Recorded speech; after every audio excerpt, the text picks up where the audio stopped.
This week on Roma Reacts, Roma sees the Kafka trailer in the first trailer since we started Honkai Star Rail. We get to know BTS in another charming way in a funny moments video. Roma sees Loona for the first time in Paint the Town. We have two Zerobaseone funny moments videos. And Genshin kills us once again in the Citlali teaser. All this and so much more on this week's Roma Reacts.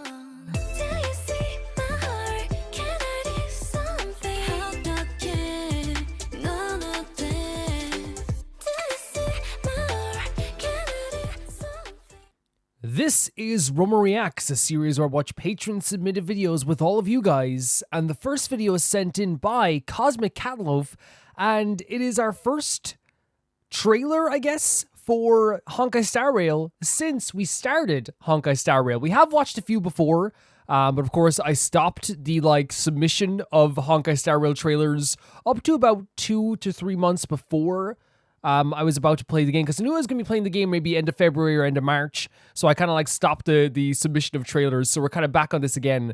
We might have watched this trailer before. I'm not sure how it works or if we did watch this trailer before, but I'm excited to see the Kafka trailer, a dramatic irony. It feels really good to be in the Star Rail kind of universe now. Let's check it out. So I met Kafka in the game, and she is before we get into this, she is cunning to a masterful degree. She is very cool. She has such how to describe it, such a cool energy about her. So it's really cool to see the trailer here as well. All units, target spotted.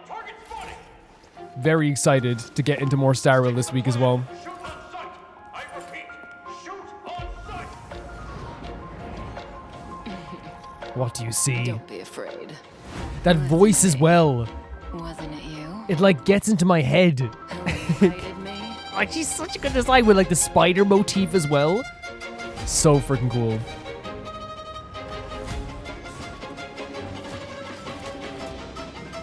And this is, by the way, the stuff she's doing here, the little dance stuff she's doing now, it's in the game. That's what she did at the start. She was doing that stuff at the start, the whole with the music in the background, the kind of classical music. So it seems like maybe she might be a fan of this as well. Again, the spider motif. More fragile than the silk. Case in point. Oh my god. The music is so different as well for Star Rail compared to, I guess, compared to Genshin, when you see these, not just I guess this trailer, but the game itself.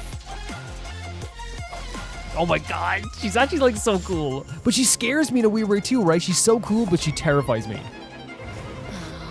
Destiny has thousands The spider motif, fantastic. Sorry I keep pausing, it's just I'm so excited to get into these trailers. This one.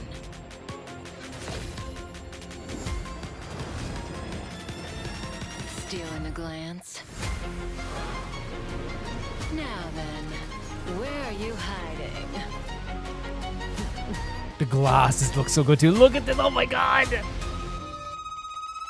So well directed. Sooner or later, the curtain has to fall. I think we have watched this trailer before, because I remember specifically in my head almost instantly, because I was oh, this is when she puts the foot up against the guy's head. And honestly, now it makes so much sense. That is definitely her character. As for the From what I've seen so far. Wanna take a guess? Such a cool energy to her, isn't there? Heads or tails? Look at that What's smile. your answer? I am so excited to get to know her more. I really am.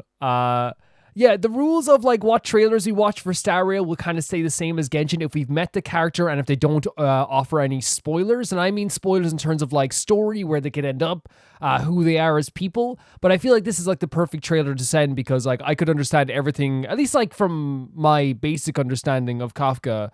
The energy that she gives, the vibe that she gives, the style, the spider motif, the cunning but like terrifying nature about her that is still like, you know, it's like you don't exactly know what she's thinking all the time.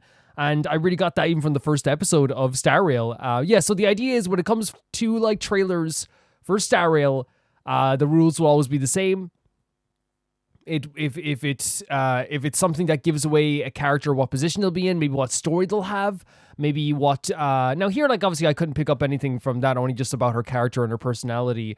We know that she's also, like, you know, in the process of trying to find something and like breaking into different systems and things like this with Silverwolf. So there's like that too, but that's what's going to be. But to talk about this trailer itself, I think this like perfectly is a perfect companion to what I've seen so far with Kafka. Kafka is scary. She is beautiful, scary. The design is incredible.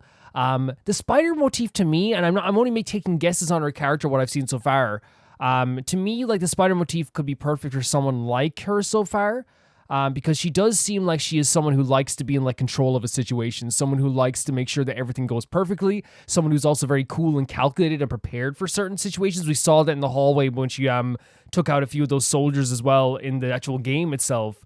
You know, she worked with Silverwolf to like kind of to make our character awaken as well. A receptacle, I think it's what it called, wasn't it? And even in that scene, like, it really did feel like, you know, she was kind of like steering the conversation to where she wanted to be too. She's a really interesting character with a really cool design. That was a really cool trailer. I've already seen, I think I definitely have seen this last year, but I'm glad to get to see this again because Kafka is freaking awesome. What a fantastic design. Super appreciate Cosmic Catloaf. Love seeing this, and I freaking love that we're in the era of Honkai Star Rail now. I love it. The next video sent in by Leon, Sonic and the Black Knight intro cutscene. Like in Sonic and the Secret Rings, the other Sonic characters appear but are different. Knuckles is Gawain, Amy is Nimue, and Shadow is Lancelot. And Blaze, the cat who you meet in Sonic Rush and Sonic 06 is Percival. It has some of the best character moments for Sonic and such a fun concept to have a major soft spot for the game. It also has one of the best vocal tracks in the franchise, which says a lot because, like, I only played Sonic Adventure and already the music is absolutely fantastic. Let's check this out, Leon. Sonic and the Black Knight intro cutscene, 4K HD. I remember back in the day, it was like you put HQ beside it when it was like 720p. It was what a day, what a time that was, really. and sorry, just to go away for just like I used to have all my videos. If you go back to my old videos, like pre 2020 maybe 2021, a lot of my videos were still in 720p because the games I was playing in were 720p. I was playing a lot of old Nintendo games, but what's so funny is at the time it was considered HD, and then just one day all of a sudden YouTube like downgraded 720 to not being HD, and I think we kind of all accepted that. So like all of a sudden, like a lot of my videos that were HD just like went to instantly like not HD. But then, like, of course we were 1080 now for most videos, because that's usually the best to go with. But I just find it interesting how things have changed. Look at this vibe. A dark vibe starting off with. Man, what are we doing? Sonic can enter into 1,000,001 different worlds, it seems. We saw it last time with the other trailer as well, the opening cutscene for the last time as well. Look at this gigantic knight, that poor horse. Did they cut a hole in the sky? Or is that just like a shadow or a portal? Or great design on this gal here. Great design.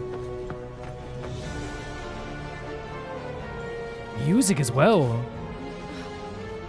Like very like adventure, like kind of like medieval adventure movie, right? With the music.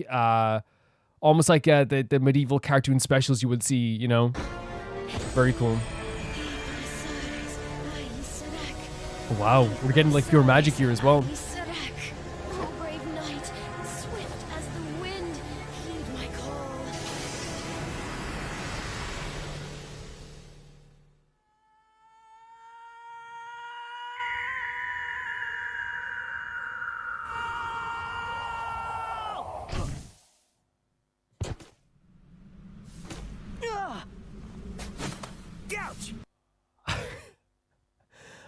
I'm sorry if I just in a bit of shock because like Sonic seems to like appear in the most random places, and this time around A chili dog in the air. I was literally gobsmacked. I was like, he's going into this medieval space, like probably mid-dinner. That's a great facial expression as well. Mid-lunch. Yes.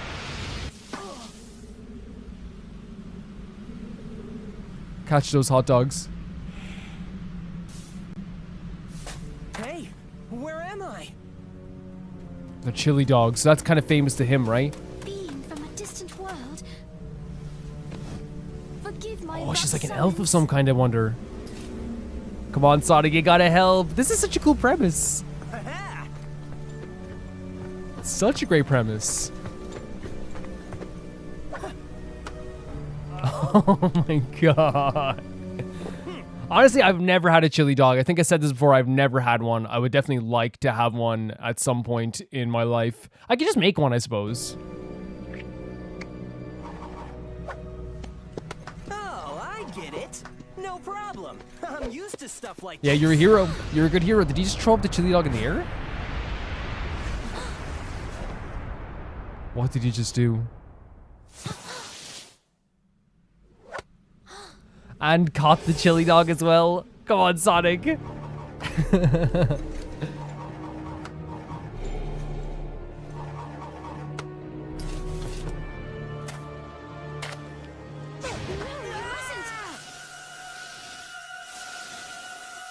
So she stopped him from doing it?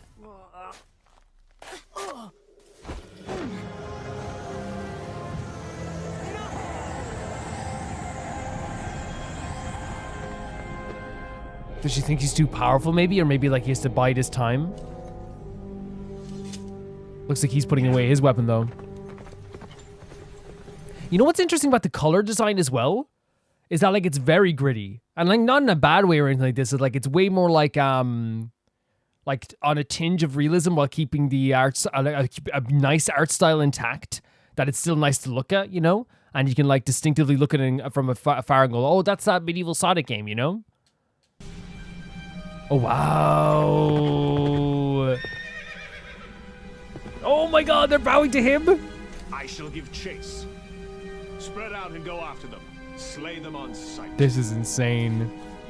It's honestly so cool though, right? To take these risks for a franchise, right? To do this type of stuff. Like, I think it is a risk. And it's like such a cool idea. It's such a cool idea. Let's go. Must we? She is the royal wizard after all. The king's orders are absolute. The king's orders. Without loyalty to the king, we are nothing. Great outfits here though. Like this, the one on Shadow suits him so much. Still, the king. That's awesome too. He has changed. And this kingdom. So it's kind of like a dark, you know, take on the King Arthur situation, I suppose. Oh, this music as well. Interesting. Like, I wasn't expecting a lot of, but then again, like, I feel like with Sonic now, like, there's so many times you guys show me stuff and I'm like, okay, that's I guess that's a thing with Sonic. But I think like with this is like, it's just a risk right they take, right? Sonic and the Black Knight. It's this idea of like putting Sonic in a different situation, almost like an isekai, right? And like, I think you have a character that's so proactive and so energetic and just like a traditional like hero, but like also at the same time has this like dorky, fun, very active attitude about himself. So what you get is actually a character that is hilarious, but at the same time is such a hero that putting him in these situations actually works out so well. And it probably has a lot of very fun interactions, a lot of very cool cutscenes in this game. I love that they're using all the characters in like in different ways also. But I do love that it is keeping the energy of Sonic alive when he comes into this game and he goes, okay, like I have my chili dogs, I have myself, I'm going to help out this person. But he had to be held back at one point too, though. So I wonder if like it's like a situation where either she didn't want him to like destroy that king altogether, or if it's a situation where she's like, I don't know if you'll be able to do it just yet, and maybe you have to do it down the line. You fight him as well. I love the style. I love the music in the background. I like that they do take the. So what we've seen so far with the story chronicles, like all the chronicled games. I forget what they're called. The story games. Like we saw last week, I do like that they take the. It's like, how do I say? They take the music very seriously and the visuals look so cool. and they lean into the idea of Sonic, you know, being a hero in this world. From what I've seen for these opening cutscenes, rather than making it into like too much of a joke, which I think is like what makes Sonic so fun. Sonic Adventure is a very funny game with a lot of very funny jokes and funny characters, but they don't shy away from like the idea that like you actually have to save people's lives here, you know? And I love that they keep that intact here too. Yeah, it look cool. The armor look cool. I'd love to actually play a game like this where Sonic is going around in a medieval time, I guess. And it just makes sense for Sonic to be the character to do this, because I feel like he reminds me of Link in a lot of ways, where Link will, like, you know, do his duty as a hero, most cases too. Thank you so much, Liam, for sending us in. That was cool.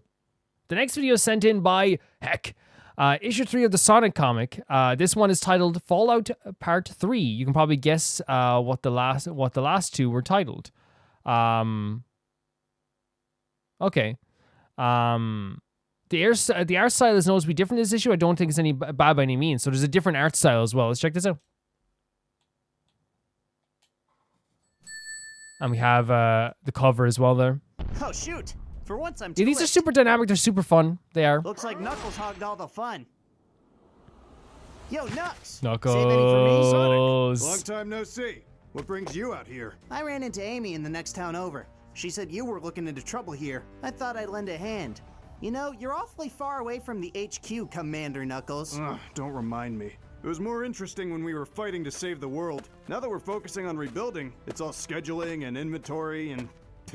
I've got no patience. Knuckles isn't a fan of that. I'm ready to get back to Angel Island and go on a good old-fashioned treasure hunt. I hear ya. Amy tried to get me to enlist full-time. Huh, you? She should have known This is a better. very nice, like, casual conversation between the two of them, right? Like, it really feels like they are, like, catching up in a way. So what's going on here? This town is a hub for Wispin distribution. The shipment suddenly dried up, so I came to see why. Hey! I'm the commander of the resistance! A very I took out Knuckles way all to of solve Eggman's this. robots. Let me in! Sorry, sir, but I'm under orders not to open Oh, the really? gates to anyone. Says who? Yes, as who? I can't say. Ah! The Badnik attacks have been getting more aggressive lately. Just Maybe that's entertaining what's got them anyway. spooked. Look at the art here is actually, like, really good, though. Like, I know it's probably a change in style, but, like, it definitely is So, still good. something else is going on. You shouldn't have done that. You shouldn't be here. Interesting. Why? Whatever's wrong, we can fix it. No, you can't. They took all the wisps and wispins. Without those wispins or a way to power them, we don't stand a chance. They're unstoppable now. They who? Listen, buddy, you just watched my friend here solo a Super Badnik. We can handle Yeah. ourselves. Start Yeah, from the beginning. it's Knuckles and What's up? Sonic. True enough. Okay. Just before the war ended, a couple of mercenaries showed up. They were ferocious. They drove back Eggman's forces and saved the town. They said Cool drawing they were as well. going to improve our defenses. But what they really did was take our arsenal and took us prisoner within our Oh own my town. god. Now we have to do everything they say. We have no way to fight back, and we can't escape with all the robots stalking outside. You see the what I mean when I wall. said that Sonic very much, like, is comedic and funny, but they take, like, all the serious situations seriously to the highest extent they can without making it too serious, right? Which makes you actually care about, like, what's going on in the world. And at least from my take. Well then, I think we need to take our complaints straight to the management. Hey, Nux? Absolutely. Where can we find Like, the these story clowns? doesn't feel They turn empty the because of supply it, right? depot And the into a world doesn't feel fortress empty, just and the down world the you're road taking on the care of right. doesn't feel You empty can't because they miss it. take that Cool. aspect Sit seriously tight. We and got saving the this. place seriously. It feels like you're actually Yo, doing I something found the good. wisps. Just before he went solo, Tails gave us the cipher for the Wisp's language. We asked for their help in fighting Eggman. They volunteered happily, even choosing to wait in deployment pods like these for when our troops could enter an area. But these guys are being hoarded. This is inexcusable. Hang tight just a little longer. We'll free all of you. Huh? Are these the guys? Oh my god! Oh my god, get them, Sonic! Beat the living hell out of them, please. Look at this. This is the saddest frame I've ever seen in my freaking life. Wow, they make the hooligans look like class Me too, acts. Knuckles. I'm gonna break them Me in too. half. Steady. Let's take this one slow. Give the villagers a chance to get out of the line of fire. Right. Then I'll break them.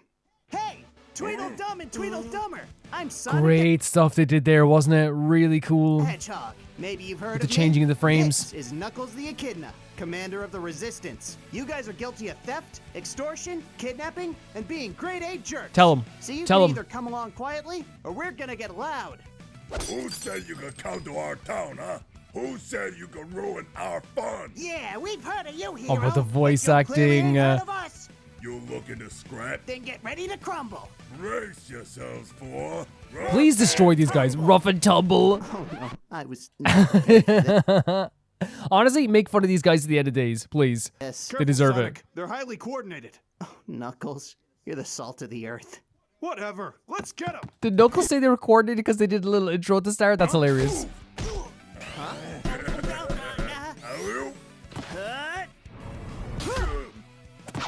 Stink bomber! Oh my god, oh, he's a skunk. What? Sonic, oh my god, Knuckles does not care. We ain't done yet. Ugh. You okay, dude?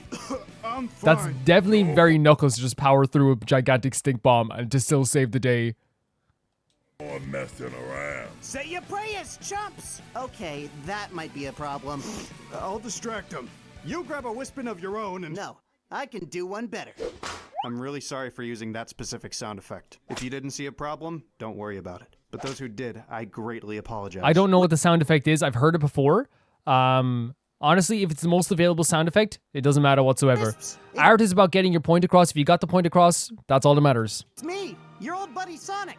I saved your planet from Dr. Eggman, remember? A bunch of you chose to stick around on this world. You helped me on Lost Hex. You helped the Resistance fight the Eggman Empire. I know fighting isn't your thing, but you've proven you're all powerful and brave.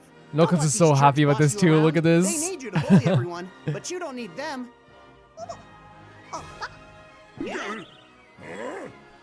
Oh my god, the fist fight. I love their like romance slash rivalry. It's so good. They've certainly They look great. It's butt kick time for rough and tumble. Oh, they became rough and tumble. It's our thing. You can't do our They thing. did it better.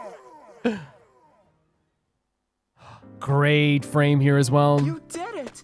How can we ever repay you? Serve up some chili dogs and we'll call it even. This is what I'm talking about as well, right? It's the comedic aspects mixed with the serious stuff.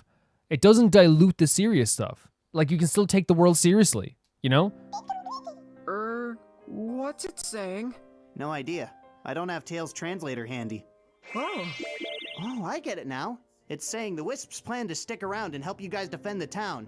Thank you. Thank you so much. Hope you enjoyed it while it lasted. You two are gonna be locked up for a long time. The little cells won't hold us for long. We'll be out, and then we're coming for you. Oh, come on. You've made lifelong enemies of Rough and Tumble. Honestly, that's... I love that Knuckles is so upset with them. And I love that part of Knuckles. He's like a very sincere dope, right? And I don't mean dope as in like, I don't want to call him an idiot. It's more just a case of like, you know, have you ever had that like, the friend who like is so good at so many things, but they're a little airheaded about some aspects, but like it's never like airheaded in the case of it's like, oh man, like, you know, oh, they're doing this again, this is very stupid. It's more in a case of just like everything they do is like still like with great effort and they're always trying to help people. It's just that some stuff like they don't always understand, and like there's different types of intelligence, right? And I really feel like Knuckles here is like showing a lot of emotional intelligence and like emotional strength, you know, wanting so badly to like fight these guys just for this threat of coming back and trying to do something bad again. Like I really do appreciate Knuckles on that level, so much so. Thanks for the help. You know what I mean? Not that I needed it. Nah, but you didn't share the badniks outside. You owed me this. Hopefully this is the start of things settling down. Like, I really you could say like, oh, well, Knuckles isn't as smart as Tails. Yeah, I'm not as smart as Tails. You know what I mean? So I ain't insulting anybody. You miss home. I wouldn't mind a vacation myself. First, we gotta figure out who's controlling Eggman's leftover badniks. But before that, we party! Oh, like silhouetted here as well. So Knuckles is still playing hero. Playing, he is a hero. That means Angel Island is unguarded. The Master Emerald is prone. That will accelerate my plans considerably. Oh my god, yes! If Knuckles is here, then no one's guarding the Emerald. That makes perfect sense. Next time, Sonic. This is awesome, by the way. tables It's really a cool. new hero, and another returns in a blaze of glory. What I might do, heck, once we get to like every one of these, I might make a compilation video and put them up on YouTube of all of us reading all of the Sonic comics, all together or something like that. I think it'd be a really cool idea. Because I think what's, you know, and I'm fully aware of how this works, and I want to make sure that like, is there a stinger? Bloopers, okay. Go! Just go! Right. And what I was saying is that, like, I know that, like, for a lot of people who, like, come into the channel, I get every single Let's Play I do, I get new people in the channel. Like, recently, Baldur's Gate, we have so many new people coming in from the Baldur's Gate playthrough. Every single episode gets new people coming in. One of the issues is, and I understand the issue, is that from the perspective of, like, viewers, there is this thing where it's like, well, I would love to see Sonic very soon. A new Sonic game very soon. And by the way, no one's ever pressuring me or anything like that. People are just like, oh, I can't wait for Sonic, which, by the way, keep doing that. I want to make it perfectly clear. It helps me know what people like and stuff like this. It helps me know what people are into. You know what I mean? Like, for example, like Stardew Valley became a thing because we had enough people being like, oh, Stardew Valley is really cool. You know what I mean? Like, it helps. And like, it's one of those situations where I think on other channels they get annoyed by that. I'll want to repeat it 1,000,001 times over. If I get like a comment from one person every single day for a year saying, I hope someday you'll play, I'm trying to think of a game here. So hope someday you'll play Catherine Full Body. It's on my shelf over here. That's why I just think, I hope someday you'll play Catherine Full Body, right? There's no way that's annoying whatsoever, right? There's no way. It's someone taking an interest in me so much that for that many days they're like, hey, I hope you play this, right? There's no way that's annoying. But I will say that I love that we're getting Sonic content in Roma Reacts, because I think Roma Reacts is not only just this great thing where I get to watch like all the stuff that you guys show me, it's also a great thing where like, okay, we're not playing Sonic for a bit. Let's watch some Sonic stuff in this. Oh, let's watch some Undertale stuff in this. Like, it all works out really well with that stuff. And I appreciate it so much. With this comic itself, like, it's just so fun to watch and read. I love the artwork. I think the art style was still pretty good in this episode as well. I think it was really good. I love showing off Knuckles. Knuckles' personality to me is like, again, this kind of dopey hero who means well in every single thing they do, is very tough, and I love the friendship / rivalry that they have with Sonic. I love that him and Sonic meant business, and they came in and handled everything. And I think it holds true what I've said about Sonic Adventure, what I've said about this comic book, what I've said about other Sonic stuff earlier on with the Sonic and the Black Knight. Sonic takes itself seriously to a point that it's not annoying. There's comedic stuff in Sonic, but there's not stuff that like goes over the top where it's like say like, for example, there was people in there who were like literally being held as like slaves. There was people in there that were being made, you know, wait on them hand and foot. They took over their town. They lied to them. They did all this stuff. Previously, we had people getting their towns destroyed. This stuff is taken seriously while also having that comedic levity that doesn't dilute the serious stuff, so you can actually care about the world. I care about the people here. I want to see Sonic and Knuckles destroy them. And there's like this thing where it's like it still feels like it's important, right? It still feels important to me. And I think that's a really good thing that they're able to do with this. Again, love reading this stuff. I'm actually really intrigued to see where this is going to go in the end. What other characters can we meet here as well? It was great meeting Knuckles. I adore this stuff. I really do. It's like really exciting. I'm looking forward to always like reading these comic books, really. And yeah, I will probably make a compilation of everything that comes in after this. So yeah, I love that they showed off Sonic and Knuckles' like relationship here and how like they work so well together, how tough they are. You know, the comedic timing with each other was done really well with the voice acting too. The voice acting for the for the bad guys is really fun too. Just overall really good. Thank you so much for sending us in, Heck. It was awesome. The next video is from Golden Witch Beatrice. Congratulations on catching up with the main story of Genshin Makes. Thank you so much. Take these voice lines as your reward. Be warned, you might cry. Possibly. So this is Reasons for Loving Genshin Impact, featuring Farina, Zhongli, and a few other characters too. Let's check it out. I used to think interaction with others was a waste of time. But after Yeah. meeting you, I'd rather spend my time on you than other matters. Jesus. However, seeing your perseverance, I know I was wrong. Friend, I owe you my thanks. What are we doing here? What are we doing? I can't do this. What are we doing? You for staying with me the whole time I worked on this piece. Shiori. It is extremely important to me. Jesus, I will man. never forget how much you have done for me. Doing all this for me? Stop. Are you trying to steal this magician's heart? This by is any too chance? much. You're the one that showed me the world beyond Mondstadt.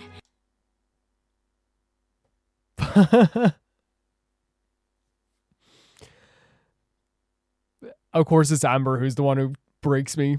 Of course. I couldn't be happier. You know what? Ito. I'd admit, I respect you. Always have. I chose you as my crewmate, as my Fido. comrade on the sea. It gives me great pride. Are they all to be able talking to to say the traveler here as they're saying this, I guess? Out, I'll make many more. Stop. I can't. I'm actually like tearing up, man. And this is my gal, by the way. This is my gal. Beyond the ages and the stars is I Navia. chose you as my crewmate, as my comrade. We're just on the starting sea. recording this, by the It way. gives me great pride to be able to say that. Already Like that, I'll tears. make many more friends like you in my lifetime. Navia, that's how I feel about Cherish our you. friendship to the end. We've been through so much together. Bloody. I'd say that definitely makes us companions. I'm gonna who can die, trust each other man. with our I'm like chuckling just because I'm just so like, it's like, Jesus Christ, this is like the fifth video we've done today, and already like there's tears rolling down my face. I have no idea how I could ever repay you. You don't So, ever have promise to. me, if you need anything in the future, you'll come to me. I For know. you, I'll do anything. No Thank matter you. where you go, my wings and my guns will always be at your service. Chaska. On that, you have my word. The boy. This promise will stand. This until is- both my name there's so many and of the them. stone have eroded into nothing. When I run with you, when I hunt with you, I am happy. And I'm with you. That was so long ago, man. That was like almost like it's over a year ago when we did Razor's story quest at this stage. I seem to be able to cut straight through most problems. Kokami. My real superpower is I'm done. I'm done. I can't listen to freaking Kale. When I hunt with you, It's gonna kill I me. am happy. and I'm with you. I seem to be able to cut straight through most Ooh. problems. My real superpower is all about the adventure experience I've had Yeah? with you. Stop. When I'm with you, Barbara. I discovered that the world is my stage. When I'm with you, even simple things like watching the scenery or getting love a them small so jar much. about make me happy. Recently, during my experiments, Not much of a relationship with Sucrose, I'll be honest. Poor gal. Not her fault. I find that I've grown. Oh, my since boy. meeting you, both in martial arts and in strength of character. We were just traveling partners. I never thought I'd have you to thank for getting me to this point. I feel I have grown immensely from my travels with you.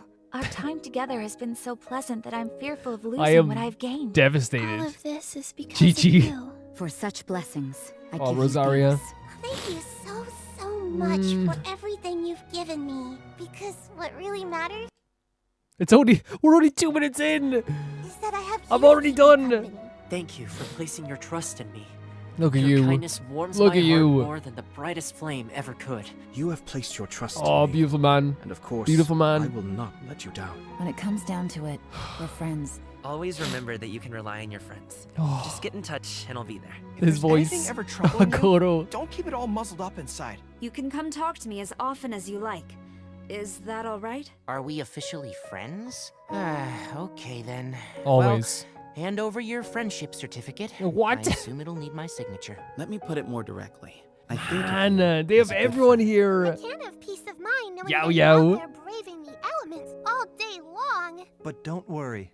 From Baiju. this day on, Do you remember what Baiju, how I always said I loved his design and you guys already all said you I hated will his take care pants? of you. This time, I want to become your strength. I want to become someone you can Look at trust him. and depend on. A companion Oh, through thick and boy. thin, good times and bad. As for myself, you need only say the word and I'll be there. Please, lead the way. I'll be right by your side. I will fight for you with everything I have.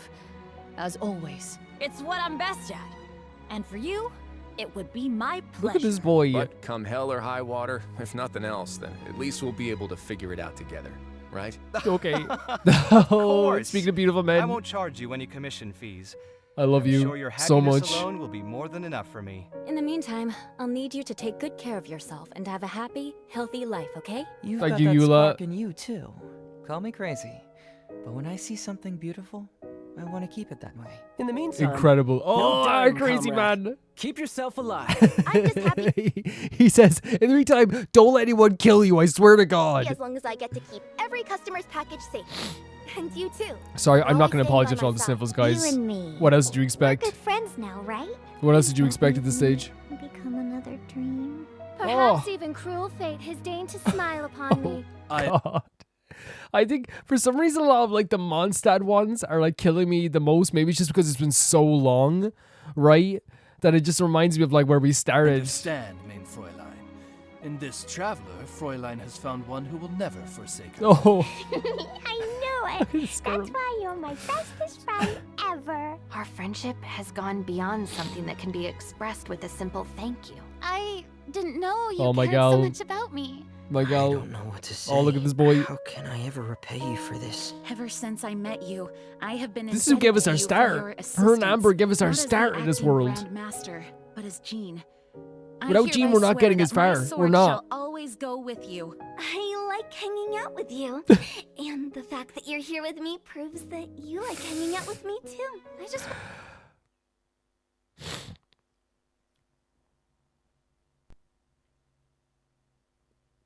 I want to die.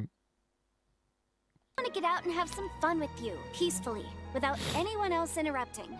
Just the two of us. I feel like I must have spoken more after meeting you than I have in the last 10 years put together. Oh my God, Ganyu. Underrated as heck, Layla. Underrated is Layla. Can travel the world with you. Please do. I'm usually not so quick to place Oh my God, trust Miss in Elegance others, herself. But it seems The essence I of will elegance. No longer be able to make such claims. After spending so much time with And you, another, like, I feel like underrated characters all in understand how Nilu. it feels to have someone care for and look after you. Building a relationship with someone is like gambling, but in your case, I'm willing to shoulder the risk. Jesus. For you, I will make an exception Mona. to this rule, because our fates have This been is one of the best intertwined from the casts beginning. ever. You are special to me. I don't think about energy spent if it's for you. Thank you. That means a lot. Coming from you. Well, I need to do your hangout. I feel like you're neglected like crazy. We'll do it soon. I think that what saves me Oh, from myself shut is not up. my red ropes, but you. If you understand what that means to me, please stay by my side. It's too late. The connection between us is too strong.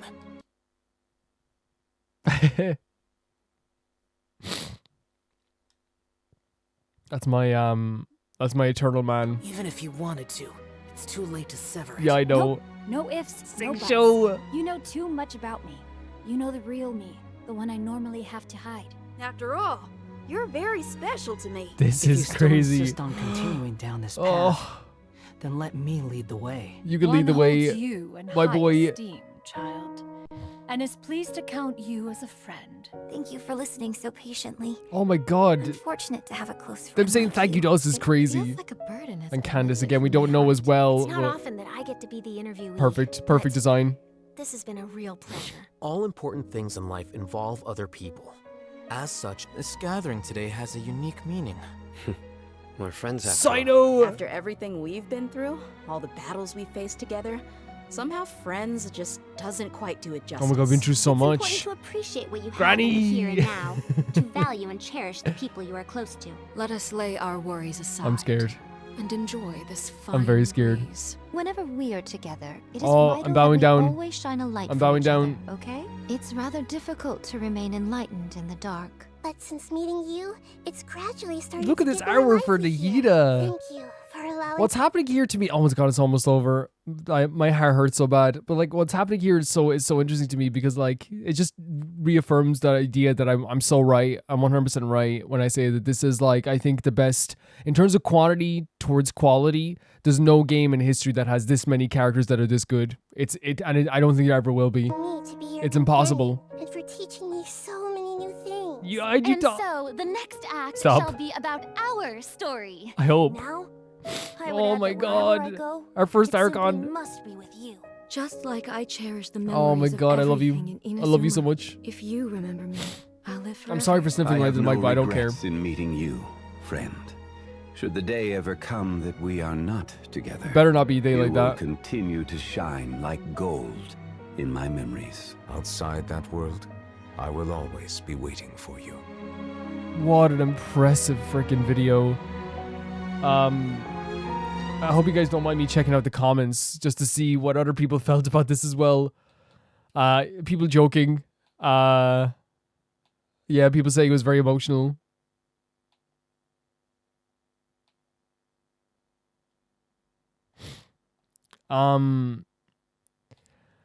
Let's chat. Let's chat as much as we can, guys. This has been a big deal for me. And it's funny because like when I first played Genshin, I legitimately thought it was a game that like it was like almost like a multiplayer game almost more than anything, where like you kind of like play the updates, do some gameplay and stuff like this, and like I had no idea the connection and love and power this was going to have over me, I really did not. I thought this was going to be like a fun game that we could play once a week. You know what I mean? I was like, oh, we'll play like once a week. We'll do like the activities they have in the game, and maybe there's going to be fun characters and stuff like that. I had no idea that I was going to like get to the point where like I'm in love with like so many beautiful characters in this game, and I really feel like that's what this is reaffirmed for me. Seeing some of the characters there like made me just like destroy myself for a second there. And I think it's just never forced either. Like all the characters we meet along the way have such like a appreciation for us and such a love for us. And that love goes two ways, right? The love goes two ways. And it really feels like where you have a cast of characters that have not only we have supported, but they've supported us. And every single thing we've done along the way was so worth it to meet every character. I mean, every character, right? It's like you can look back and be like, oh yeah, this is my least favorite hangout. But even the least favorite, it's like the way I was described is like there's a table of donuts and all of them taste amazing. It's like, yeah, one of them's going to be my least favorite. That doesn't mean I'm not going to devour that donut. You know what I mean? That doesn't mean I'm not going to freaking destroy that donut. And that's how I feel about all of this. I really do. This is just a beautiful video. It's a beautiful video with so many beautiful sentiments that people said as well. We're going to be really listening to more voice lines. Don't hesitate to send these type of videos if people want to send them in. But we're going to be like doing voice line videos. In fact, next Friday, we're going to be looking at Vaughn's The Wanderers, all his voice lines and his story and stuff like this. We're going to be talking about that stuff and reaction to that stuff in game. It's so powerful. Such a powerful experience, and I'm glad I got to experience with all of you guys as well. Thank you so much for sending us in, Golden Witch Beatrice. This meant the world to me. If you excuse me, I'll be 2 seconds. I'm just gonna get a tissue, and I'll be back for the next video.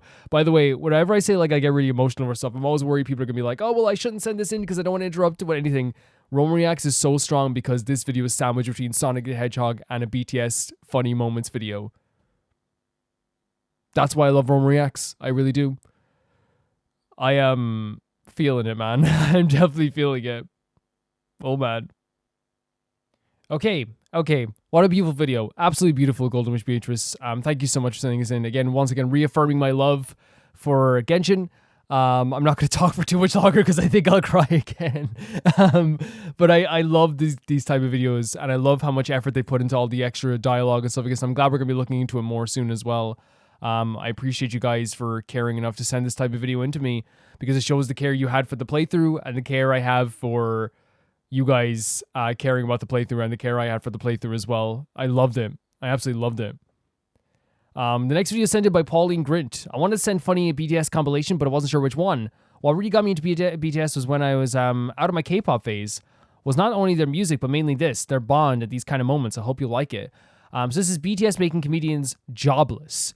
We've been getting BTS videos sent in by Pauline like every single week, and it's been really such a fun thing. Like, in the introduction of K-pop into Roma Reacts in general has been like a joy. It's been such a great thing. It's been so happy for me. It really has.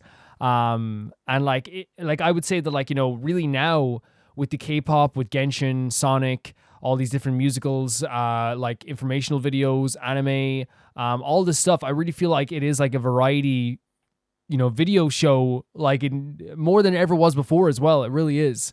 And that's what I always wanted it to be. And really, like, the crux of it is you guys showing me stuff that you're into and then me becoming into that as well, or like, you know, checking out too.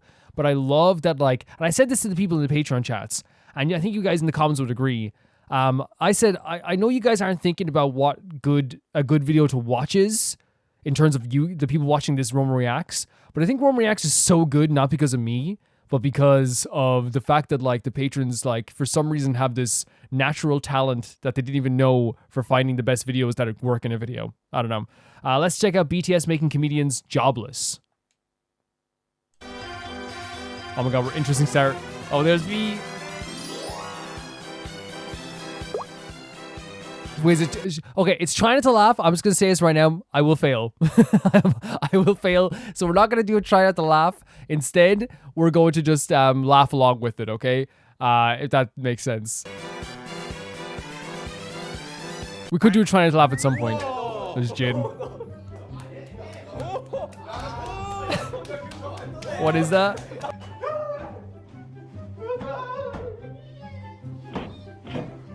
What is that? Who is this? Oh, it's RM. Wig suits him quite a bit.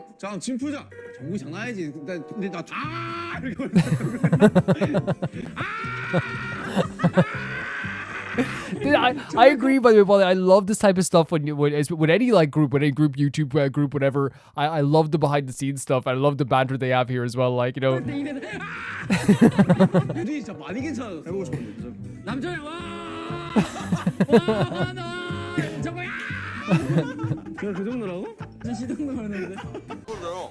Can I say as well, like, and I don't mean to like always boil it down to like, oh, because again, I think like, I hope you guys realize that whenever I say, oh, these people are pretty, they're more than just their pretty looks. They're so talented and they're funny and they're all this stuff, right? But I think it's okay to point out that they are like super handsome, like in many cases.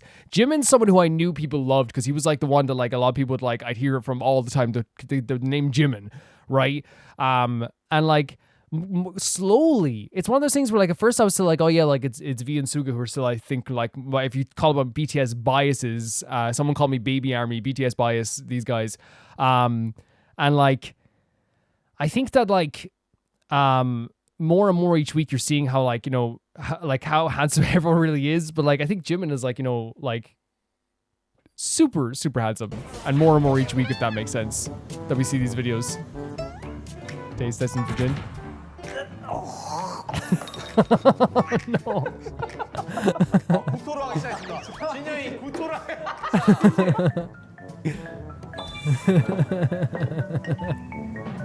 Let's get it. Oh, that's adorable. The crowd screaming, by the way. Oh no. It's okay. You're okay. I never thought I'd see Suga scared. Wait, what, they leave at home? Sorry, I was so distracted by Suga and scared. Suga's beautiful as well. No. No. No.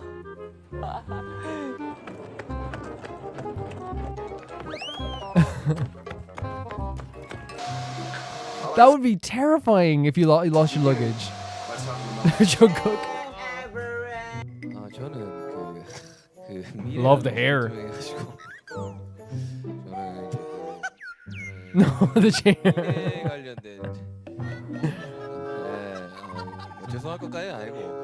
You good, bro? Oh wow.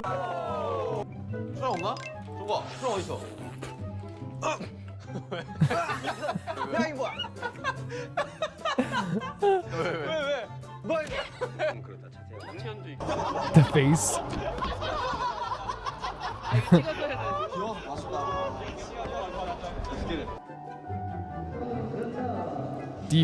Devious.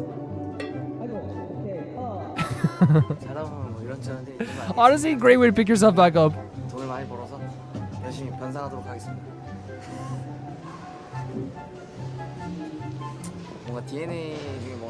No, it's fine. It's fine. Oh, a very quick cut there. Look at V's face. Oh no. This is why, like, I really think V is like, I don't know, I think it makes him like, to me, like one of the most handsome people I've ever seen in my life, right? But even more handsome, due to the fact that like he is a bit dorky, he is a bit weird, and like we do like that as well, you know.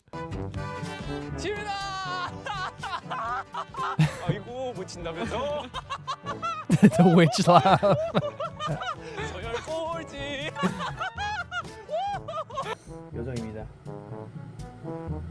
Oh my god. Oh no, good save though. He's such like a soft face as well, right? Like such like a sweet face.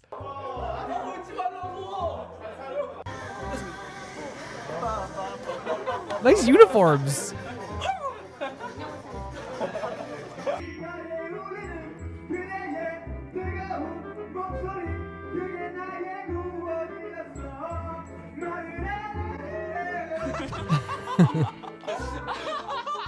You can tell that they do like each other's company, right? Because if you can laugh like this with the people that are around you, you can tell that you are comfortable, right? For sure. Why do all these wigs suit you, RM? Come on, yeah, I'm not afraid, you know. Oh no. The blonde suits him so well. 형이 이걸 너한테 던지면 어떡할 거야? 저는 두 배로 더 크면 Top better of it?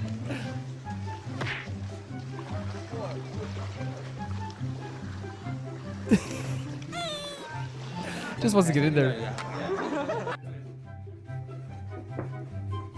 Jin Cook. So that's like their combined names, I suppose.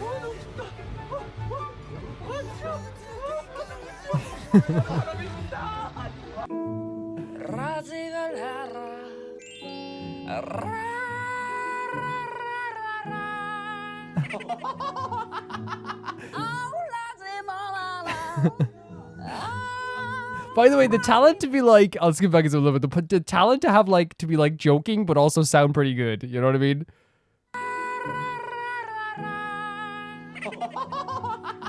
I love J-Hope's smile.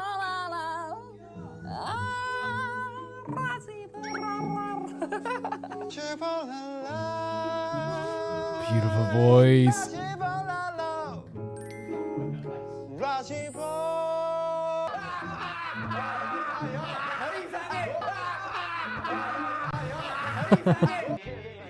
That also shows. Okay, what am I seeing again?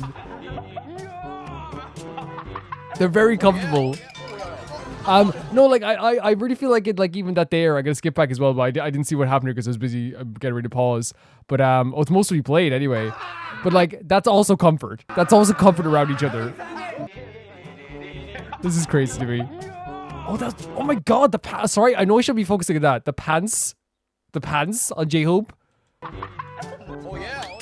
Oh my god.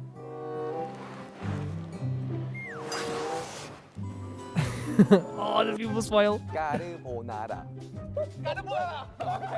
Wait, I saw a YouTube short. I think I saw a YouTube short of V doing this.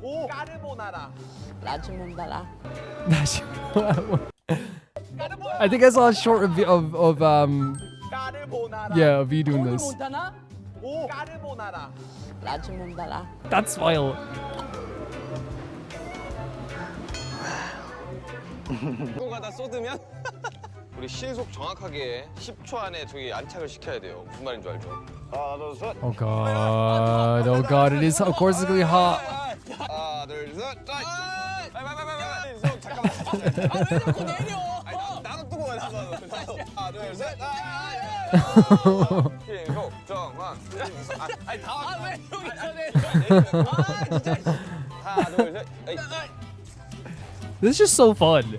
It's so fun watching them.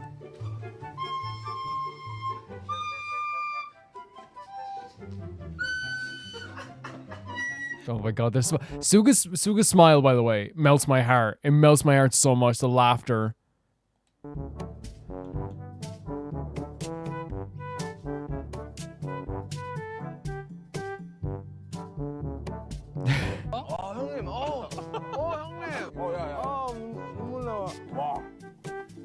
The wasabi, okay. Oh no. I've never had wasabi. This is so sweet.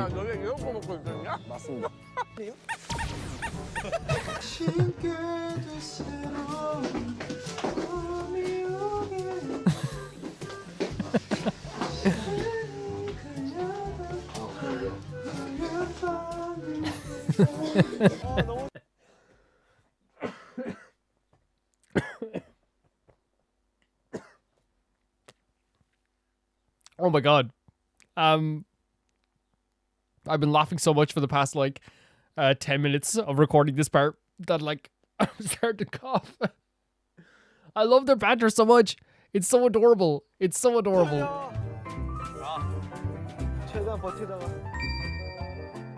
Oh. Oh my god, the sleepy eyes. Never mind.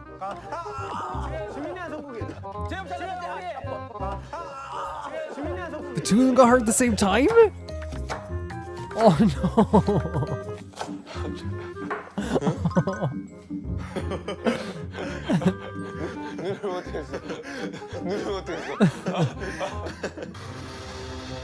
I know, like here's the thing. It's like I saw when I saw Suga's original video, right? That I saw in this in Rome Reacts was his music video, his rap. It was one of those things where like I was like, he's the most adorable. He is so handsome, so talented, but also like, you know, it's like serious at the same time. So like when you see him in this form as well, it's such a different side than I expected as well, I suppose, you know.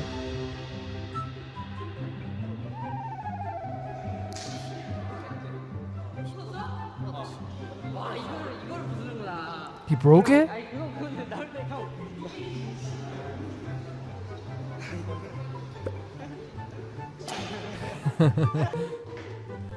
What? What? V as Snow White? And the rest of them as the dwarfs? Oh, eating the apple. Okay, I have no idea. I have no idea. 3초. 형, 그 씻어가지고 양념 그냥 Just wash it. 싹 다시 펴가지고. Practical advice.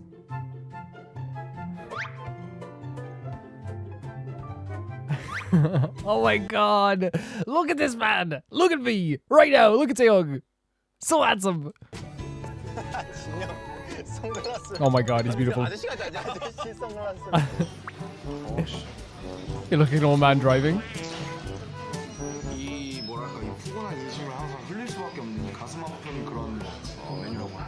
It happens. It happens.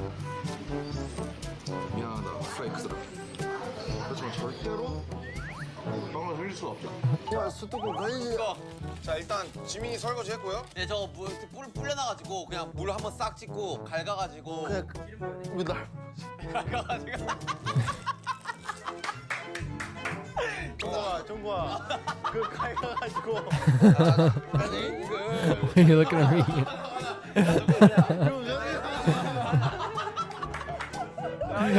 The banter is so sweet together. 아직 안 씻었어?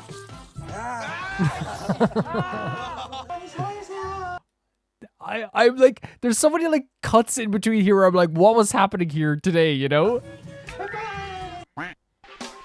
They look great though. They look great. Super funny. Super adorable. I think that's like such like a, what Pauline, when you were saying to me that I feel like is so true, is that like the times when you like kind of like fall in love with a group or a band or anything like this are usually, yeah, it's like the music is like so important, right? The music is great and the music is fantastic. Like, and we listen to the music and it's like, oh my god, this is like so impactful. A lot of the stuff is so like meaningful. And then you see the behind the scenes stuff, and that's when you fall like deeply in love, like with a group, as you know, as their people, right? And you grow to like know their banter and their personalities through those videos. And like one of these videos is so funny to me because like I'm like in stitches laughing at people just having a good time, and it's that's what it is. It's them having a good time, them having like a good relationship with each other. I know it's not like good all the time because like, you know, you're gonna have arguments, you're gonna have like downtime. But what we get to see here is like the very, very, very adorable, funny, and beautiful moments. And it makes them feel like more real, right? It makes them feel like they are like more, you know, like they're like what they are, which is people. It makes them feel like they are people. And that's what you want when you're kind of like following a group as well. Like, you know, the ability to relate. There's so many relatable moments and there's so many funny moments. And I think like this was such a good compilation of like those moments because it had like a mixture of like instantaneously like, oh, I get that, and then there's also like, you know, just laughing at them having fun together, right? Like, because you can understand someone falling over or someone like, you know, slipping up on the snow or someone like hurting your elbow or them trying to move the food together, things like this, right? But then there's also those like moments where it's just like them joking with each other, you know, about the dishes or joking with each other when they're driving the car, like all these different moments, like, you know, them like singing to each other. It's just like those moments that like really like make you like fall in love with these guys, and they are just like such funny people. And it's one of those things where it's like, you know, you have banter with friends, right? And they probably never expected their banter to like to be like seen by so many people, but like I'm pretty sure they're glad they are now, because for me, this is just such a joyous video. My mouth is like hurting from smiling. Like it's smiling and laughing and joking and like having a good time watching along with it as well. Truly is just like a really, really fun video, and I'm very, very thankful that you sent this in. Like all these guys here in this group, I said this in like the Patreon K-pop chats. They have earned every bit of success that they got. They're so talented. Every time I see them, it reaffirms that. And now it's one of those things where it's like, oh no, I'm like, not only was I right in terms of like them being just like super talented and like the idea of them, you know, earning all their fame and deserving all the fame, but it's also now this thing where it's like, they're also just like really genuine, relatable, funny people. That are so fun to like watch have like that banter with each other. It's really, really fun stuff. Adore them. Adore this video. Adore everything about it. So, so fun. I think as well, it's also easy to have a perception about people, regardless of if you know them or not, right? And like, whilst like I try not to judge anybody especially that I don't know or I haven't met. What I usually do is like, oh, this person seems like this, or this person seems like that, and you judge that kind of usually by watching their music videos. And I feel like it's these videos that like kind of either soften a person or make you like see them in a different light. And Suga is a perfect example of that, where like when I first saw Suga, it's like they are like so cute and adorable, but also they seem like they're like very kind of dangerous at the same time, and a little bit serious. And like while they do have like a lot of those elements of like being seriousness, their music is very dangerous in terms of like a cool factor, like, right? It's very aggressive and awesome and very forward thinking and like like a very like, you know, like aggressive crunchiness to it, like if that makes sense, where it's like always like impactful. But now you also see like the comedy side of it, the adorableness, the laugh that they have, the fun they have with other people. Getting to see RM joke around as well, you know what I mean? It's such a different side that you get to see, and I think it's really important too. I said it throughout the video as well, but I also think that it's really cool that they do have that comfort around each other, and I think that like also it's apparent. It's so easy to see how like comfortable they've grown to be around each other and how much they care about each other. Because again, if you can joke like this with people, you know, around you, you definitely do care a lot about them as well. It was so fun seeing that aspect too. Thank you so much, Pauline, for sending us in. Thank you. The next video sent in by Yuled, and it's I apologize for Dogbird, but here's the song from the album Bird's perspective. The whole album is about these two characters and their switching perspectives of relationships. So yeah, this was a very sad video last week by Mads Buckley, and this is I Lose to You, the lyric video. So let's check this out.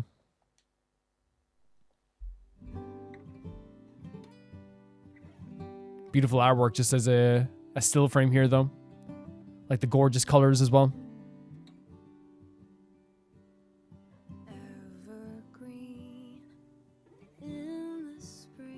Okay.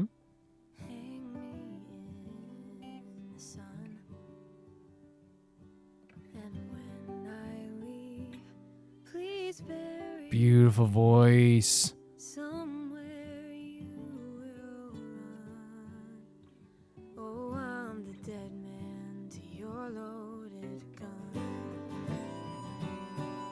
The dead man to your loaded gun.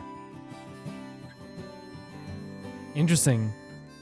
I wonder if the idea of lose to you. Okay, we'll keep watching before we ascertain what it means. But like, I do think it's an interesting thing to start off with anyway.